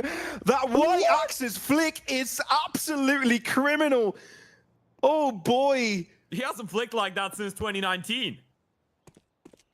Thinking about his youthful years. Circ unleashing his inner demon. And ARCRED trembling where they stand. How can you feel confident moving onwards here? Ryujin needing some magic. Red Star also having some magical moments with the big green. The only way to nerf Hampus is if your teammates do the finishing damage, but it's the AWPs that take over this round. Holy moly, I want to see that one again. I regret the fact that we've got no player interview so much, because I want to know what Zerg had for breakfast today. Look at some of those shots. Look at that. He wasn't looking. He was looking at under. I mean, DSSJ misses, but look at that flick of the wrist. Bro, that's one of the quickest shots. One of the quickest shots you see all day long, folks. Look at that. It was even a headshot for good measure. It's absolutely impeccable from Zerg. Yeah. That hurts. There's a reason we're seeing a tactical pause come out from ARCRED here. I mean, just wait for after this game is over when DSSJ sees how he died. He should have hit the shot. Don't get it twisted. He was the one with the better position. He was the one looking the right way. He should have killed Zerg there, but the moment that he misses, the way that he gets punished for it is absolutely unholy. I don't know if he was scoped in on time to see his opponent kind of flick from down to up. Because if he was, I'm sure he kind of knows what just happened there. But any other day, he'd be like, okay, well, my opponent was already holding that angle. It is what it is, but... And then Red Star does the same. And he's 12-3 right now. 500's having so much fun in the server. It's absolutely terrifying, by the way. They're flying through this group stage right now. It is insanity. I mean, ARCRED had a great fight in them in Nuke, especially that first half. This one been a bit quiet for them in the rounds where they did contest somewhat successfully. Clutches were won by the 500 members, and now things still not quite going in the direction that they would have liked. 500 cleaning up. They haven't even taken a single piece of damage so far. Hampus, the leader, with 3 points of health. SSJ though, we've seen a couple Deeg shots go his way earlier on today. But down to 4 points of health, there isn't really any margin for error left. No, nothing they can do about this one. Ryujin with another lovely find on the 1 Deeg. At least they're hitting some banging shots right now on the pistols, but the bomb dropped in towards top middle. I think Hampus has spotted that already, so you know you're picking up this round if you're 500, and it's all about Red Star having a little bit of fun jumping around, going for the wall bang. He's just enjoying himself right now. Look at him go. And he's just selling the bait Volt, the one to finish it off. 500, get another one. This is pure bullying in the server right now, Pavlos. Yeah, it does look like it, doesn't it? It's not a fair game. They don't have a single player on 5 kills. 9 rounds in. Not a single player of ARCRED has even broken through the margin of 5 kills. Yeah, it's rough. It's rough for the CIS roster. And we did talk about a little bit how momentum-based they are, right? When they are firing well, they are capable of some good results, but there's also the flip side of it, right? If things, you know, stagnate, if they stale, it just enters a state where it feels, well, incorrectable, right? Unsavageable. Yeah, I think we've crossed the line already there. I mean, Red Star had a kill removed because of a team kill, and he still has 1 kill less than the entire team of ARCRED, which is absolutely phenomenal. It's going to get tested with the Digo now and towards B timing. Could be weird. There goes one. Going for a second. A second would have been ludicrous. They're finally going down. Oh boy, the fact that he just decides, I'm going to play this one with a Deagle. You know? That's a bit BM altogether. 500 need to get a move on. They have nothing in towards the B bomb site right now. Good news is the bomb just now got collected from T-Spawn, so they will get an opportunity to move closer. That was a must-win fight for Volt. Surely you must realize there must be someone else around, though, right? If you had a player lurking so late, there should be potential flanking connect, and that's exactly what comes out from Raijin. Able to find one, untraded Cirque. Is going for the very slow attempt to take Raijin down, but Raijin doesn't move. It's probably a safe, not because they don't have the money to afford going for this, but the time is already halfway there. So they don't have anything to lose in all reality, but it should be an impossible clutch. Yeah. I mean, they have below 20 seconds. There's no way they're winning this one. They're trying to amp up the pace here. Oh my goodness. And they get Jekka. There's no DSSJ way. holding from apartment, smoked off. 7 seconds, you've got to get into the defuse. You know it's the sick. And there goes the left swing, right swing from DSSJ. And finally, ARCRED get themselves around on the board. Yeah, needed a little bit of magic there. It got a little bit funky the moment that Volt is just able to jump out window kitchen and get that kill, but I guess it's still all right. You get your 1 round on the board. Now, you don't really have a massive leeway to get more into that first half. You can still try and go for 3. Still try and give it a bit of a good go, but this is 500 just doing anything they can to demolish everyone on the other side of the server. Had a 13-1 already on Ancient earlier today against 33. I mean, quick reminder to how the nuke ended as well, Ted, where 500 were able to get an injury defuse to close out the map. Imagine if that one worked out for them as well. You want to hear a crazy number. 500 have played, this is their 4th map of Counter-Strike, and it's 10 rounds deep. They've lost 15 rounds in total today. I mean, look, it's still the group stage. They've yet to face the big opponents in the tournament. But still, debut day for this roster. Big results. Yeah, I can't ask for more. And that's for sure. 2 picks to boot as well for 500. Things just keep on getting better.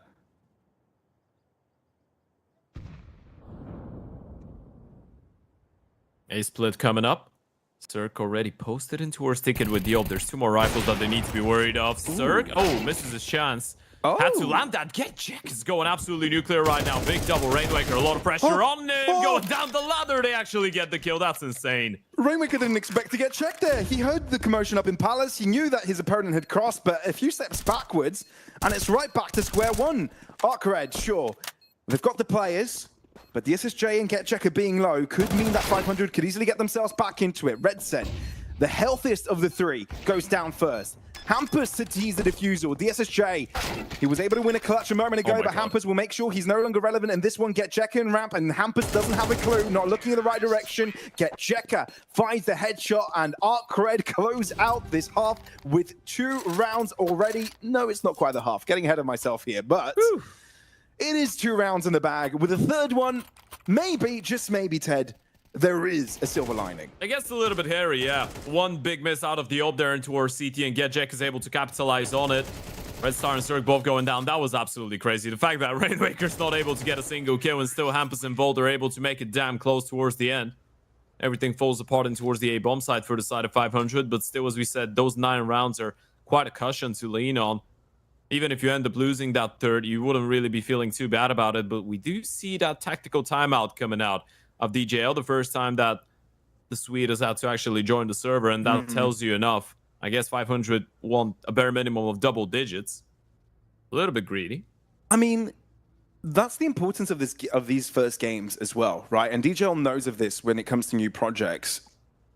Sure, you're playing up against relatively easier opponents, but you're also practicing what you've put into the work you put into behind the scenes, right? In your scrims, in your setups, and the plans you've kind of put in place. You want to make sure that the first times you put them in use on the server are well utilized. That's a nice answer back from Raijin, and he even doubles up in the process. Volt, not quite feeling it in that engagement. And Rainmaker, yet again, forced with the A-site defense single-handedly. Sure, there are some rotates around. Hampus has arrived quickly, and so has Red Star. It feels like they've got a good idea of what's going on here. Rainmaker drops, and RedZet gets a double of his own.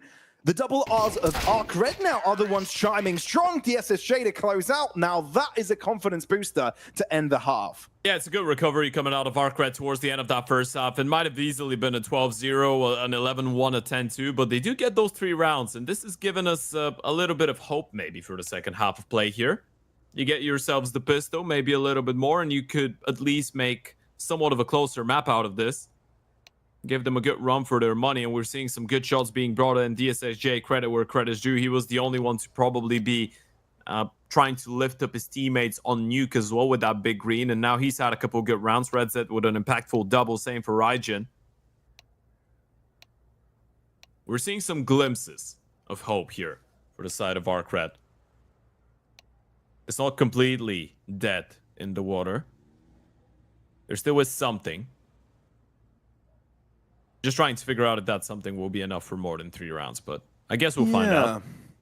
I mean, when you've got such a one-sided game, 500, it's easy for any team to kind of let go of the ball, because like you mentioned earlier, it wasn't like those rounds were particularly close, at least most of them. Yeah.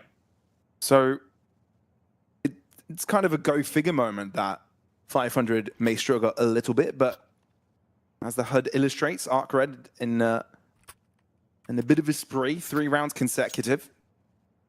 After being down 9-0, maybe a storm may be brewing beneath them. But obviously the Thunderpick odds show that is a hard task.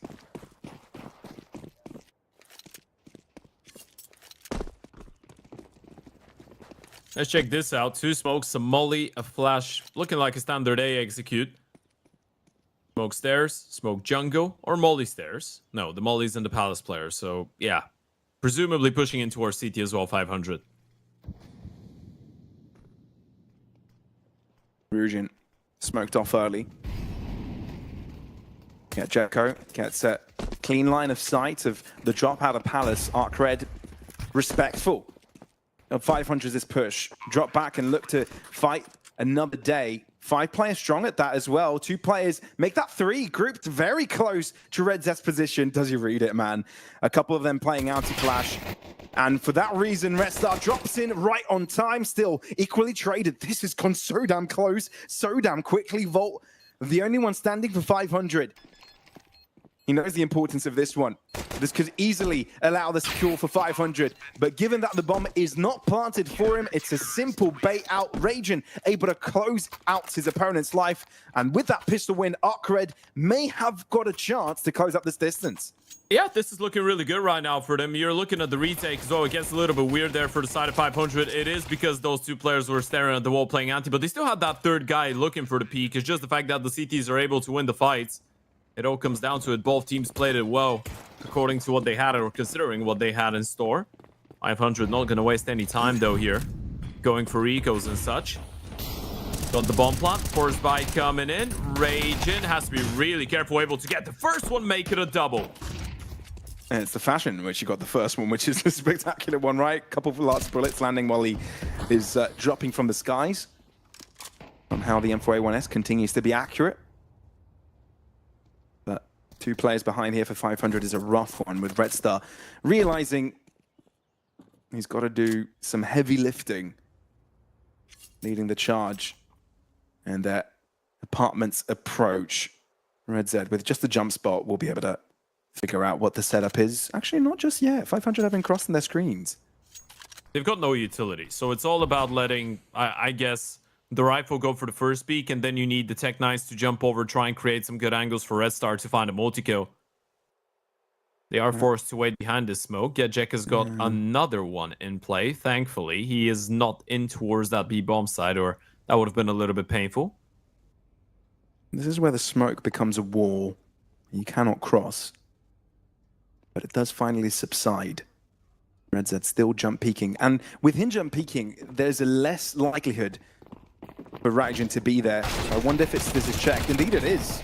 Nice little quick headshot and a potential upgrade, but you've got to take down the remaining players near B, and there's just a couple of them, and a few too many for 500 to deal with. So 5 now in the books for ARCRED, and that is 5 consecutive, folks, potentially to be 6th here. Yeah, this is starting to fall into place right now. We're starting to see ARCRED actually pick up the slack, and again, they just played the situation perfectly. RedZ is jump spotting, setting up the bait. His teammate does get cleared out by Rainwaker. This is just, I guess, intelligence out of Rainwaker being shown. RedZ's still able to get his kill.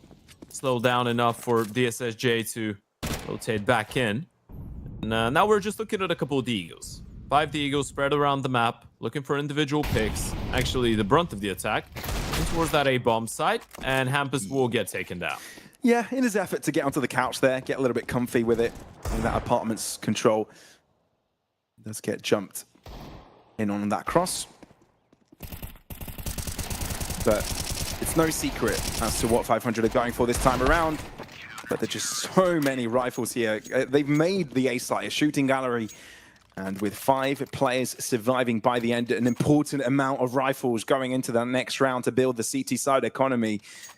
500 now enter their first buy of the second half. And this is probably the first time we've seen 500 participate or take part in what could be a little bit of a closer map as well, right? The distance is just 3 rounds right now, and ARCRED, 1 buy round will result, if it is without a bomb plant, of course, for 500, into another potential half buy coming out of the offense. So there is an opportunity. We finally get to see 500 struggle and get tested a little bit.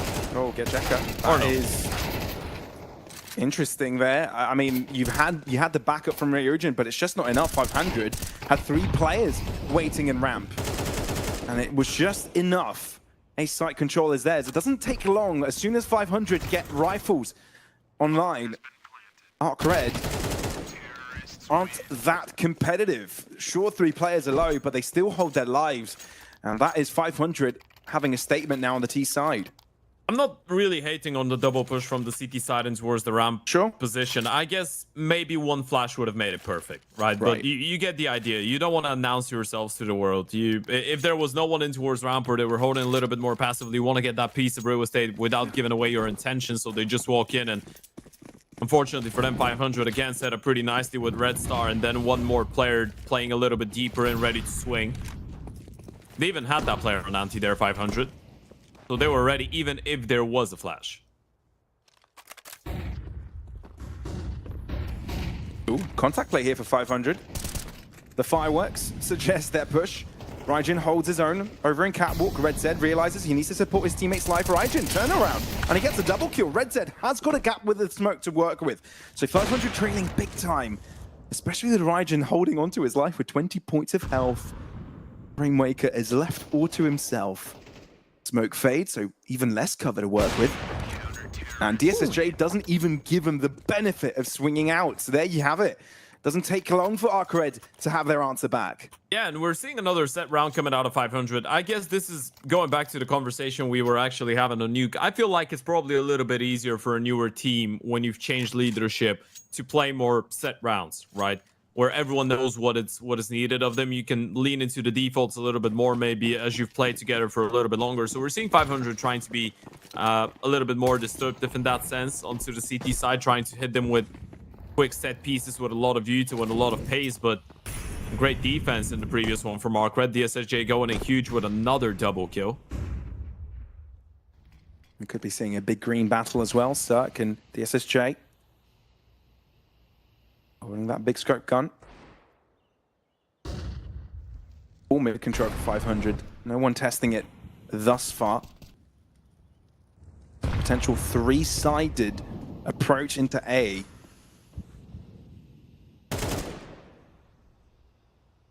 Heard a tick on the molly on Cirque there. So the CTs know something's happening in towards the A-bomb side. Look at the 4-man lean here. They should be ready for this. Well equipped for sure. Raijin wanting to make sure ramp is his already. Cirque caught with knife in hand, and you can't bring a knife to a gun battle. Raijin that even gets a double before he's able to get away. Wow. Both Ryujin and Raijin get so much done there. Just 1 point of damage taken across 5 players. I guess now you're starting to get a little bit worried if you're 500, by the yeah. way. This would be a good time for another tactical timeout, either now or before the other the next buy round. Well, it does happen now. That is the best feeling in the world, in case you're wondering. But yeah, ARCRED, they were down 9-1. The score now is 10-8, so they've picked up 8 out of the last 9 rounds here. ARCRED, I guess it's safe to say they're right back at it. And that was a great move there. The peek in towards ramp, Cirque left all alone, an 8 on hand. And it's a bit of an unfortunate timing. They were holding for this push for such a long time. The moment that they pull an 8 out and the second player goes back to line up another smoke, Cirque just goes down. And that kind of disturbed the entire play. Rainwaker going to be the only rifle in the mix.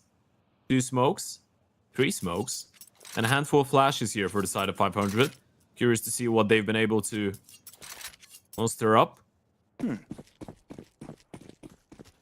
I wonder if this is going to be a fast play. The early smokes do drop in the 500. Looking like a B-pop. Rainwaker's just looking for an early pick in towards that A-bomb side with the rifle, and if he gets it, that's going to keep some of those A players occupied.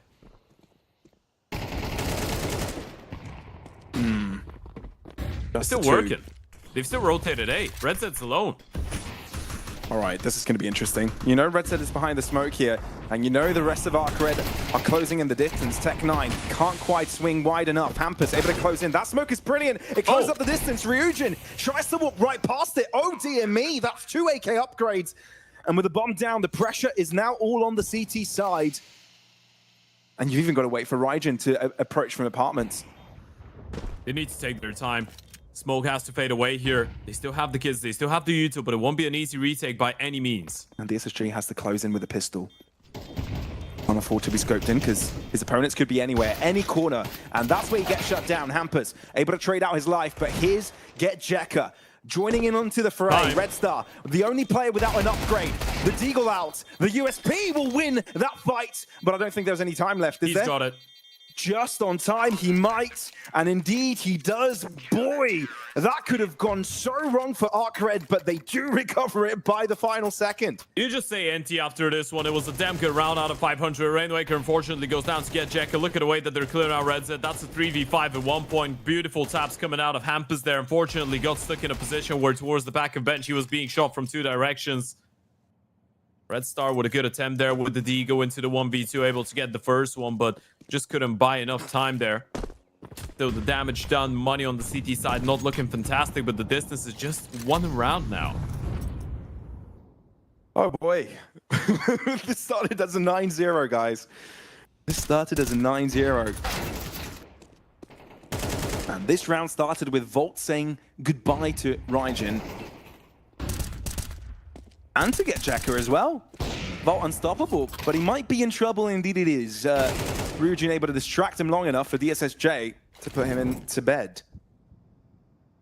Yeah, when you put it into perspective, the fact that 500 have won just 1 out of the last 10 rounds, it really is a little bit mortifying, but this one, not looking too bad right now. And ARCRED, low HP on some of those players, double up setup as well, makes them feel like they need to strengthen up one of those bomb sites with more than 1 person. And 500, they're just grouping up. They still have a lot of time to work with now. The only question is how active do the CTs want to get? Middle has been cleared out. There goes another smoke in towards connector, and that might actually make them commit to that double setup in towards the B bomb side, which automatically just puts DSSJ in a position where he can't really do a lot about it. Smoking towards Palace, rotating away, and they've made their choice. Gambling, I don't even think they're going for that retake with the 2 ops. Yeah, it's a good mid-round call for 500.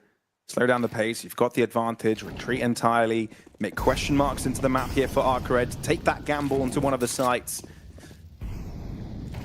See Ryujin, oh, that's actually the SSJ. If he wasn't smoked off, he could potentially gotten away with something. He has an HE to spare, but the cross is successful for the 500 players, and without that pick, ARCRED have no strings to pull them into this site, and therefore, after a bit of a drought, 500 rejoin their winning efforts. Yeah, and Volt's been playing a great map, by the way. We gotta give him a shout out. Getting a double kill in this one, both kills. That 500 needed to win the round. 19 and 14 for the Romanian/Brit. Joining in after not really getting the opportunity to play as many officials earlier on this year. I mean, you're looking at what was 3 best of 3s and 1 BO1 that he has for the entirety of 2025 prior to joining 500, and that was with the side of Mix, playing alongside people like Regon, Synopsy, Flatro, Acor. A pretty good Mix team, all in all, by the way.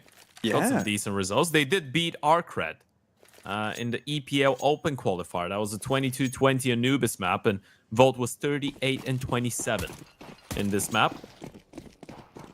So I guess it wouldn't be shocking if I told you guys, considering the amount of maps he's played this year, that was his highest rated one. Yeah, would make sense. Boy, great shot for DSSJ, and that's what you need if you want to start things right on this round. Double up setup. Red also having a big green in his hands. Look how deep DSSJ has gone. How much control he's gathered. 500 haven't got a clue, but he's not scoped in on time. The timing for Red Star. Oh, it's as if the skies opened up for him. They're just going. They know they spot the Oper that deep, and there won't be a lot of players, but the Molotov, that's actually going to buy a little bit of time for the rotations, and they might be calling it. Double back. 60 seconds, yeah. You don't want to go. A lot of Yuta has been thrown in towards the B-bomb side. You realize you've missed the timing to actually enter an empty one. You still have the time to work around the map. Issue is, Rainmaker did leave A, and that's opened up a bit of a door for Getjeka. Oh dear. He's going to spot one. But Rainmaker expects it, anticipates it, and reacts to it perfectly. And now it's ARCRED on the back foot with 500 pacing quickly into this A site. Ryujin knows. It's all down to him. And already has taken a chunk of damage away from him. Throws down an aid for good measure, but knows the best chance he now has as his position is discovered is to wait for his team. That might be another save. Ryujin is so low on HP. They're going to jiggle guns around. Obviously, you don't want to go for the save and give them 12 rounds, but this is not going to be an easy one. They don't have a lot of Yuta either, and Ryujin's gone down. They have no money. Oh dear. Red Zed follows.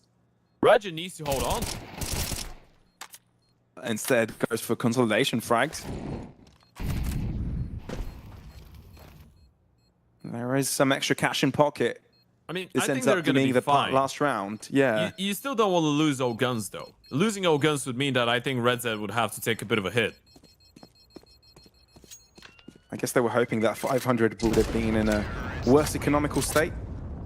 Lost a few rifles in their hands, but that is definitely not the case now.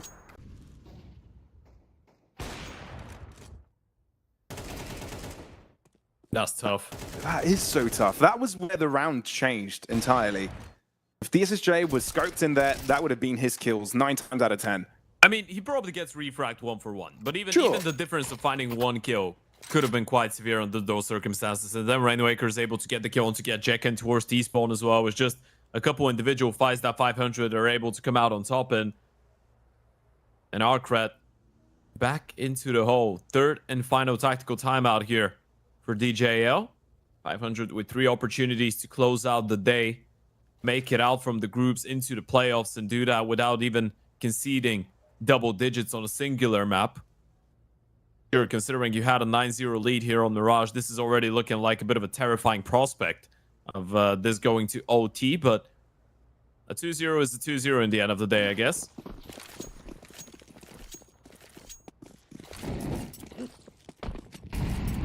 Yep. I'm glad it's a closer of a game than it was, Ted, for sure. But ARCRED need to have some more fight in them. Yeah. Also, you are seeing where 500 could probably use a little bit more cohesion and, you know, slow game, couple defaults. The set pieces are working out really well, but then you lose a couple of them, and those are the signs of a new team, obviously. And yeah, they do have a lot of firepower, but sometimes the shots are just not connecting. It did look like he was walking through the smoke. Yeah, I thought so. No, that was the X-ray. That was the X-ray just working its magic. I got nervous for a second. Yep. And then people think it's easier when you've got X-ray on. Look at a ramp push. Going around the world. No one's looking. They need to turn around. They need to know. This could be free. Oh no, they've walked right past him. He might not have the timing, but surely he does. Getjeka has got the timing onto Rainmaker. Oh dear. They get backstabbed twice. 1 and 2. Yep, that hurts. 500 with 3 now left onto the A site and with no clue how far the remaining ARCRED players are. At least the bomb goes down for them, but DSSJ greets Vault with open arms and picks up Red Stuff for good measure as well. Hampus with a discovered position is no threat to Raging, and that is how ARCRED remain competitive in Mirage. It's a perfect push, and 500 just take a little bit too long, right? They didn't take into account the possibility of a double ramp push, and you can't really fault them. The moment that the first player strikes in towards middle, that's the moment when Rainmaker, even if he was thinking about the possibility, just writes it off completely. You're never thinking there was 2 of them. ARCRED showing that they can play proactive Counter-Strike in the middle of the round and push 500 to the limits if they're not going for the plays on time, which is good. This is ARCRED showing us that they can actually punish, and I guess that complements 500 even more when they're winning rounds, because as we said on Nuke, it doesn't feel like ARCRED have been playing a bad game of Counter-Strike. Quite the opposite. They are playing quite cohesive Counter-Strike as well.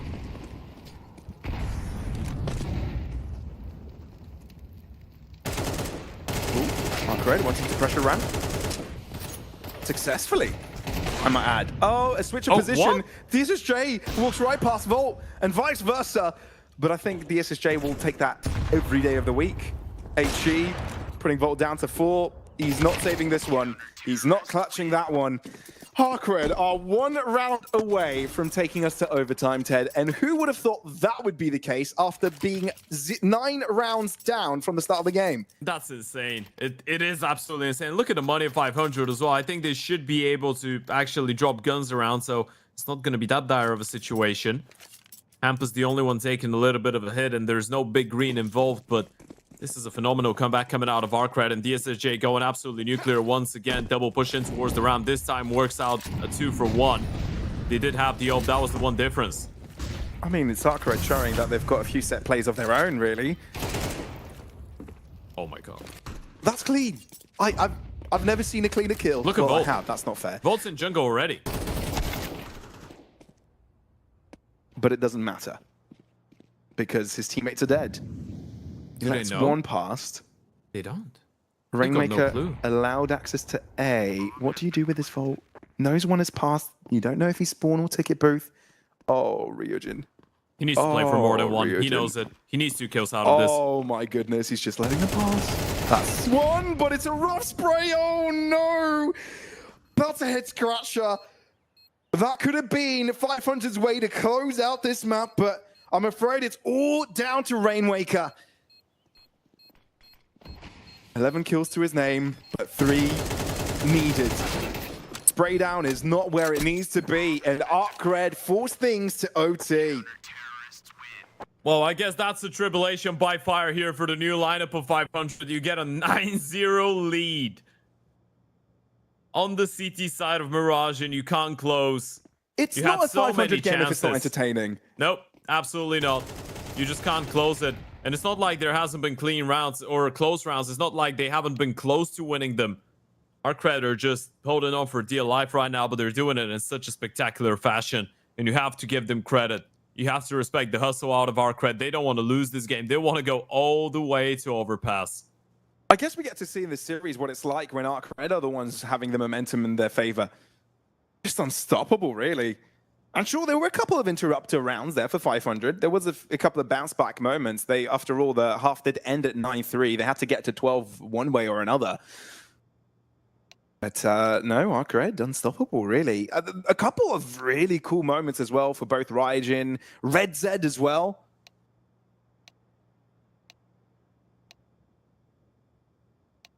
I feel like the star of the show so far has been DSSJ. You know what's the thing? It's Yes. really difficult to evaluate on that performance when we've just seen those teams play against each other in their earlier games that were against, I guess, oppositions that are not really in the same weight class as them. Yeah, right? sure. So it's really difficult to tell if what we're looking at right now is actually a game of Ball 500 and ARCRED performing a lot better than what a lot of people might have been expected and playing a really clean game of Counter-Strike and really good individual game of Counter-Strike, or it's a little bit scrappy. I'd say it's actually the first. I think when 500 were winning, they did win a lot of the rounds deservingly with a clear idea, and I feel like you could say the same for ARCRED. There's a lot of good pushes, a lot of good mid-rounding coming out of them. Both teams are playing surprisingly structured Counter-Strike, I want to say. We've seen ARCRED find a lot of success with the double AWP setup on their CT side, and now they're bringing it out from the first round of overtime.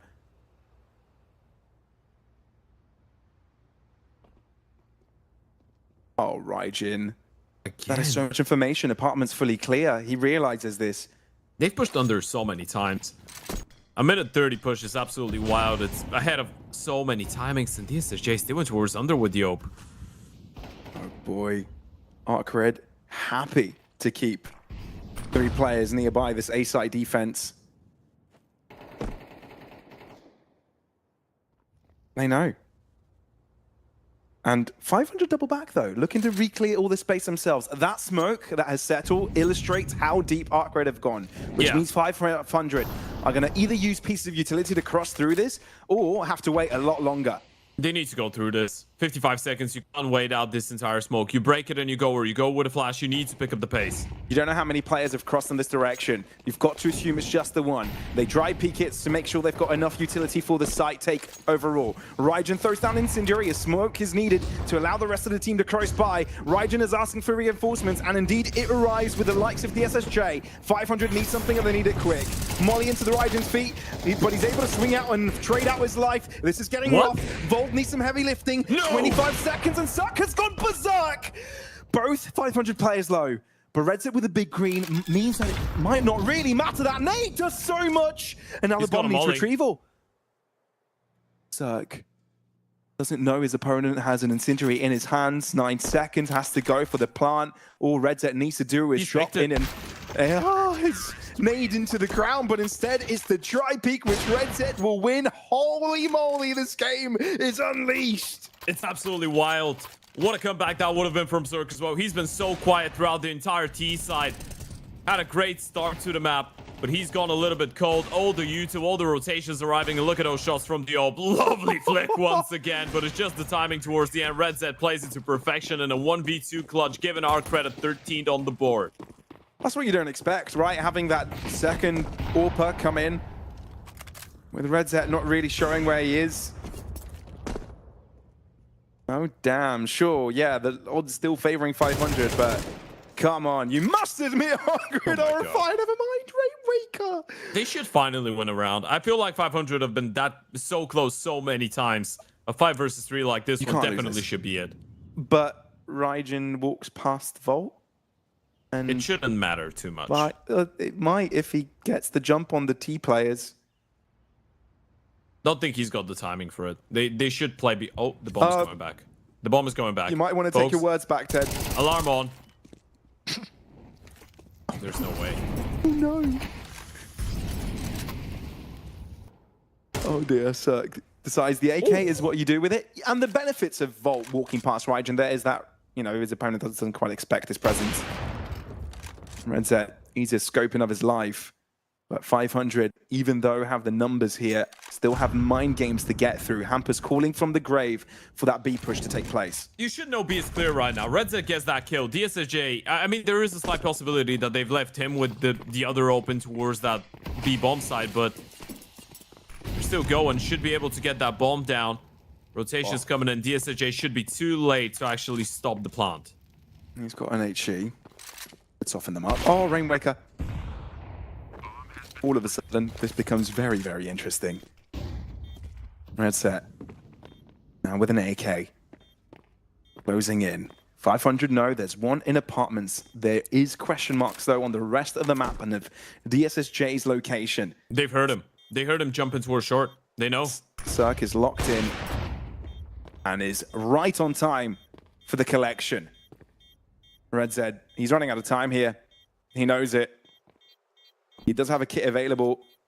Looking to see if 500 peak give him anything here, but instead 500 patient, very patient. And that's exactly what's on the prescription. Headshot delivered and a round for round of overtime so far. It probably feels like a bit of a relief right now for 500, finally getting a round over the finishing line. Look at that double from Rainwaker. What a spray transfer. I mean, they were right next to each other, but that one tap from Volt was nasty as well. I'm telling you, man, this 500 team has the potential to be one of the most entertaining teams in Tier 2. When those individuals are on, they really are on. The previous round had so many layers to it. So, good thing we get all the replay updates. Hello. Oh, come on, this round is What? unfolding so damn quick. Cirque with a quick reaction opener, but Rainmaker being blind as a bat means he can't react to the sandwich player. Red Star in trouble. Rainmaker to save his life. And all of a sudden a 1v2. How does it unfold so quickly out of ARCRED's hands? Red said, on the hottest of seats, left to clutch it. Silent. Potentially deadly. Does he jump on top of the firebox? It feels like that's the only answer. Rainmaker's position is under siege. Connects with a headshot. Doesn't know. Both Red Star should be in round. players low. That nade. Clear the smoke. Red Star realizes his opponent is no longer on volley. the defusal. Incendiary jumped after. Red Star not sticking affected by it. One bullet is needed and the headshot lands. It's 500 to lead the charge by the first half of overtime.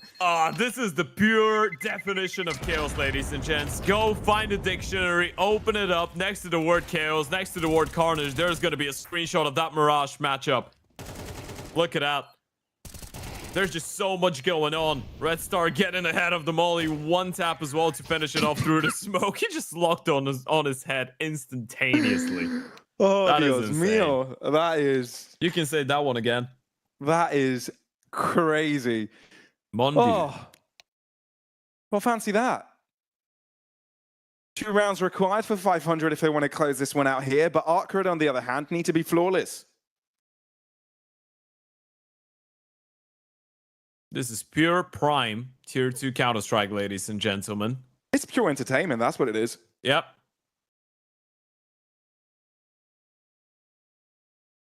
That's what you've been hoping for. Look, In the group stage as well. I don't think we could have had it any other way when it comes to 500's debut with this roster, right? No. It would Show have been too good to multiple be true colours. if they were just getting 13 threes all over the place, right? Would have been You enough. need a one map like this.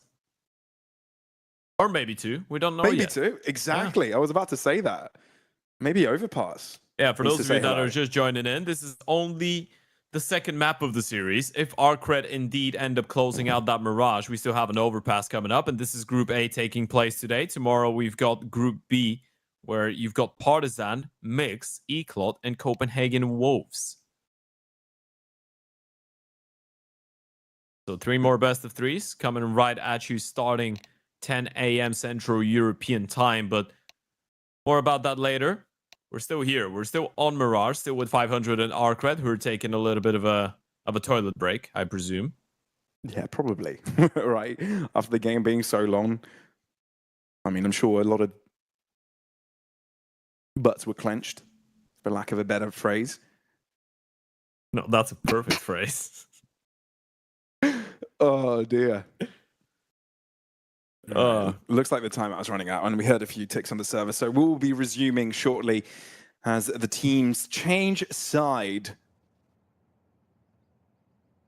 I want to make a reference so badly right now, but I'll try my absolute best to not do it.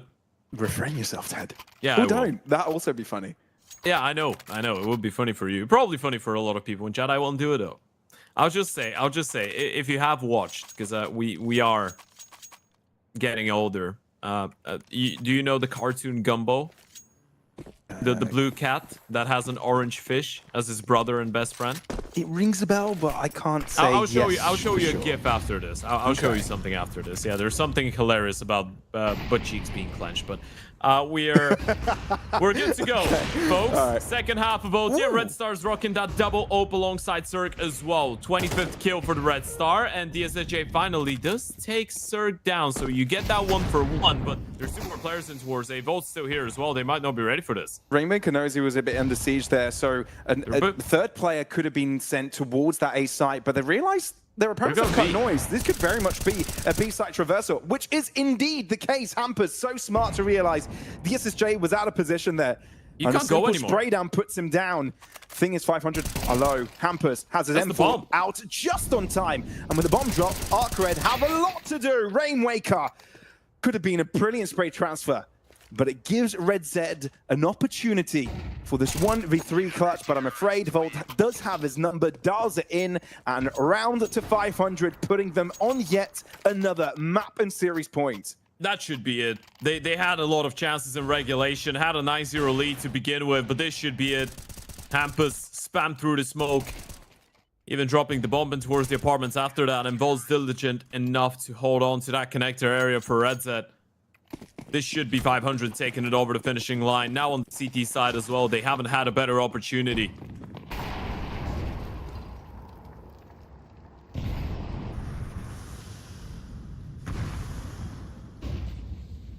Red Star scopes in at the right angle.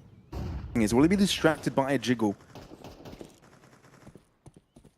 Indeed, has been spotted as well. It's just a little mini game. While ARCRED have taken a lot of mid control in the process, Red Star knows his backline is challenged. Has to be very cautious. Jump up. That is some information gained. And with that, 500 react by placing another play in ticket booth to bolster up this A-side defense. That was a wild play from Red Star. Zerk, a little bit wayward with the shot, and he will get punished for it. Rainmaker all alone now towards the back of Default. Haven't spotted him out yet. Multi-kill potential definitely there, but good just for the one. I mean, it's just one player of difference, and the bomb has been left behind. ARCRED have got to go all the way back to despawn. That's a bit of a fluke. And for that reason, 500 have a chance to re-clear the space, but they don't know their opponents don't have the bomb yet, which is why ARCRED are able to hold on to this position. Volt in the 1v3. Now he must realize that the bomb is left behind, so he's now got to be responsible to make sure the cross doesn't go his opponent's way. Smoke to give cover for DSJ. He knows this is where it becomes crucial. Swing out from Ryujin is enough to put Volt back into the shadows. Yeah. Reposition time. Does he go take a booth? Or does he just leave? Huh. I mean, he knew it was really difficult to push past the smokes as well on stairs, so maybe this gives him another fighting chance, but Ryujin is there on the receiving end. And therefore, this game is not going anywhere, not just yet. Again, in a position where overtime or match and series win for 500 is the case. This could still be going. And Zerk, with a bad miss in towards that ticket position. Hampus has had a bit of a tough one individually as well. To be fair, it's just been primarily Volt and Red Star, actually stepping it up a little bit more in the last couple of rounds. But 500 get another opportunity. One more shot with the double O, or we're going again. I'm not sure if they saw Rainmaker cross. He definitely spotted them. Yeah, that is an interesting question. Red Star, first to connect to the smoke. It feels like the stars really did align with that one. But the round's not over just yet. Bomb again, left a bit further behind. ARCRED putting a little bit more importance to gaining information, scouting out, clearing up the way. They don't know about the sandwich player, not acting as if they do. Rainmaker, he could do a lot of damage. He can win them the round here. Zerk realizes an AWP is in play in ramp. Elects to not peek it again, but Red Star was positioned correctly for it. Oh, Hampus, he can hear this. And there is no way DSJ is waiting for that one. 500, all they need to do is wait for curtains. ARCRED, on the other hand, needs some hero-like work to potentially give them anything. And that just might be it. Bomb can now be retrieved. Not sure. You still have players on B. Rainmaker, he can move away from that sandwich position, and they're double pushing. There's 35 seconds. It's a 2v4. They need to make a move. They need to pick their poison. Ground. Any bit of light is good for ARCRED. And what Ryujin did there might just be it. Red Star, though, he is ready for that one. Locked in, scoped in, and yet again goes for round two. 500, able to close it out. Sure, it got labored. Sure, Mirage wasn't simple. ARCRED did give them a run for their money, but 16-14 will be the score, and a 2-0 will be making sure that 500 is the first team in Thunderpick Series 2 of Europe to make it into playoffs. Yeah, absolutely. It wasn't without a bit of a handicap, right? Not without a bit of a hiccup, especially considering they had a 9-0 lead. And in the future, you'd say 500 are going to look back at this game and say, well, why didn't we close it in regulation? How did we let it go out of hand and into overtime? The good news is they had someone to step it up. Red Star had an exceptional last couple of rounds with a 4K to put the game to sleep, ending the map, I believe, on 29. That was a good game out of 500. And ARCRED, I mean, we gotta give them a little bit of credit as well. They were down 0-9 on map 2 after getting completely whooped on map number 1, and they were still able to force OT. They played some good Counter-Strike. They did indeed. But they'd still have another chance to make it into playoffs, right? With that second seed of their Group A, right? They'll be playing up against the victor of the two losers already from today, right? And we'll get to see on the bracket right away. I have no idea how to say that name, so I'm not going to say 33. it. 33? Is that? Yeah, is that how we say? Yeah, just 33. Literally 33 means 33. Yeah. Okay. Yeah. So 33 you know. against NIP Impact. The victor of that will be playing up against ARCRED. So that's another interesting matchup. But that's only going to be happening on the 7th of August, right, folks? In a couple of days. Until then, we have Group B to take place tomorrow. And if you guys want to tune in on that, just same time. And as always, and I hope you guys do tune in because the games do look exciting there, Ted. Any final words before we say goodnight to everybody?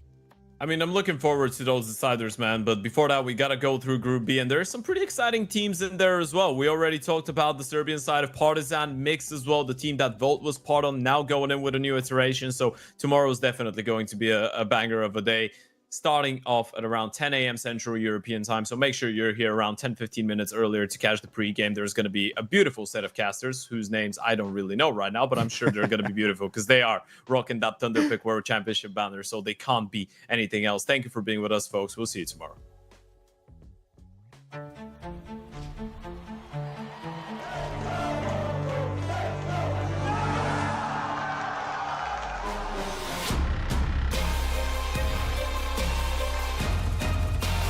He's going to force the kill in the last second.